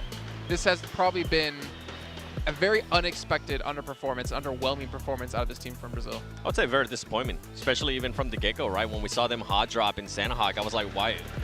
What's the point of that, doing it here on the Grand Finals? Yeah, when we do it in America, it's kind of fun and all, but right now in Grand Finals, it's just for them to accept, willing to take a bad match if they do end up losing that hot drop. I don't like seeing that, but not only FaZe Clan, right? We're going to have some of the other teams, Euro Alliance, 6-8 as well. I was expecting this team to be a lot better. I'm hoping that after they do that VOD review, after everything gets done, maybe we'll see a different 6-8, the one that I actually expected to be here, and at least expecting it to be within the top 7. I think the one thing we've definitely witnessed today is the teams that tend to rotate slow, that works in their region, is not working now anymore. Like, you need to speed up the process. I'm especially looking at IHC, this match. I know we keep jumping on the IHC train of, like, they need to get more placement points. Eliminations are good. On this game, they dropped El Azahar, northeast circle. There was literally about 50% of the circle free to take. They could have moved anytime they wanted into a phase 2, have one of the best positions, technically speaking. They could have been in Morph's spot and actually got maybe a top 5 position. A win, I don't think that's quite feasible, but at least a top 5. So I just need to see teams like IHC, FaZe, etc. just speed up the whole process, because they can fight against these top teams. They can win engages if you are in strong position, though, which we're not seeing. With IHC, we talk about placement points over and over again. I think they ended up that day, if I'm not mistaken, with just 8 placement points after 6 matches. That's not what you want to see. Yeah, being able to get those eliminations. Yeah, one of the lowest one. That's just not going to be enough, especially with what some of the other teams are doing. We see Nonsham now. You mentioned too, SGG kind of playing a little bit more like Nonsham. We need to see more in regards to placement points. You know, it's actually, when you're talking about 6-8, in my head, I'm for some reason thinking, you know, 6-8, they go back to the locker room after, you know, the day, and they're just like, oh, this is a tough day. And Paraboy walks in with a belt, like, Paraboy, I mean, you guys can't see it on camera. He's right down there commentating for the Chinese broadcast as well. But obviously a lot of work to be done out of all these teams, but I'm pretty pleasantly happy with what we got out of the first day of play overall. Some high level, the most high level play we've ever had so far. We're going to head on to the stage. Welcome back to the main stage, where myself and Khan are joined by Silas from S2G. What an incredible day for you guys. I have to ask first and foremost, how does it feel to be performing right here in front of this crowd and getting this kind of response from the audience? Her şeyden önce sormalıyım. Kendi seyircinizin önünde, kendi salonunuzda oynamak nasıl bir duygu? Cidden inanılmaz bir duygu. Desteklerini hiç eksik etmediler. Hepsine çok teşekkür ediyorum. Şampiyonluğu alacağız inşallah. It's just an incredible feeling. Our fans make us proud, and we want to make them proud. Well, I'm sure you've definitely done that so far. Obviously, there's more work to be done. But towards the final 2 matches of the day, you guys really seem to find your rhythm. So I just wanted to ask you guys, what have you been working on leading up to this tournament to make sure you're in top form? Son 2 maçta ritminizi bulduğunuz gibi, daha yani gün boyunca daha iyiye gittiniz gibi. Neler çalıştınız, özellikle son 2 maça gelene kadar neler gelişti takım içinde? Yani bugün 70 puanı geçebilirdik. Daha iyi olabilirdi yani. Fazla bir şey yapmadık. Normal oyunumuzu oynadık. Biraz şanssızlık oldu aslında ilk maçlar. Yani hep iyiyiz biz aslında. Şanssızlık olmasa daha iyi oldu. Actually, we could have gotten 70 points. We didn't do anything different, but we were a little bit lucky in the first games. We are always good. Just luck made us gain a little bit less points in the beginning. Okay, well, you know, we've got to touch back on the fact that we're here right now in Istanbul. Do you feel more pressure coming into this tournament, performing in front of your home country and, of course, as reigning champions as well? Siz sonuçta son şampiyonsunuz ama burada İstanbul'da oynamak keyifli dedin belki, ama acaba ekstra bir baskı yapıyor mu? Sonuçta son şampiyonsunuz, evinizdesiniz, yine üzerinizden çok beklenti var. Evet, biraz baskı var ama bunun üstesinden bugünkü oyunumuzu göstererek kanıtladığımızı düşünüyorum. Yani üstesinden geldiğimizi düşünüyorum. Yarın da inşallah daha iyi olacak tekrar dediğimizde. Bu kadar. Yes. Yes, of course there is additional pressure, but I think we've shown that with our play today we can overcome this pressure and use this fuel for the next days. Well, it's definitely working so far. Listen to the crowd screaming your name. That's got to feel absolutely amazing. Silas, thank you so much for joining us here on the main stage, and best of luck in the remaining days in this competition. Teşekkür ederim. Ben de teşekkür ederim. He says thank you. Thank you so much to both of you.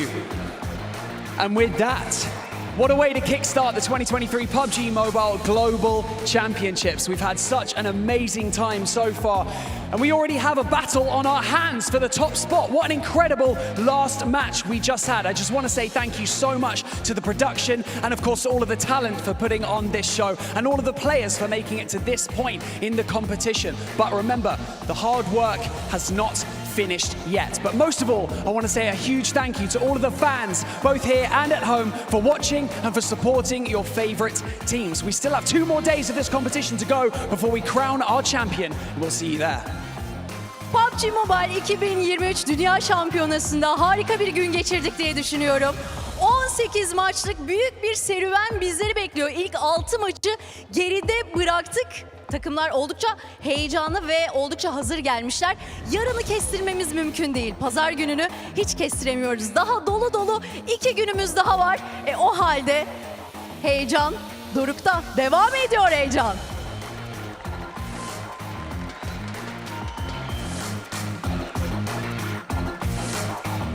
Göz gözü görmüyor.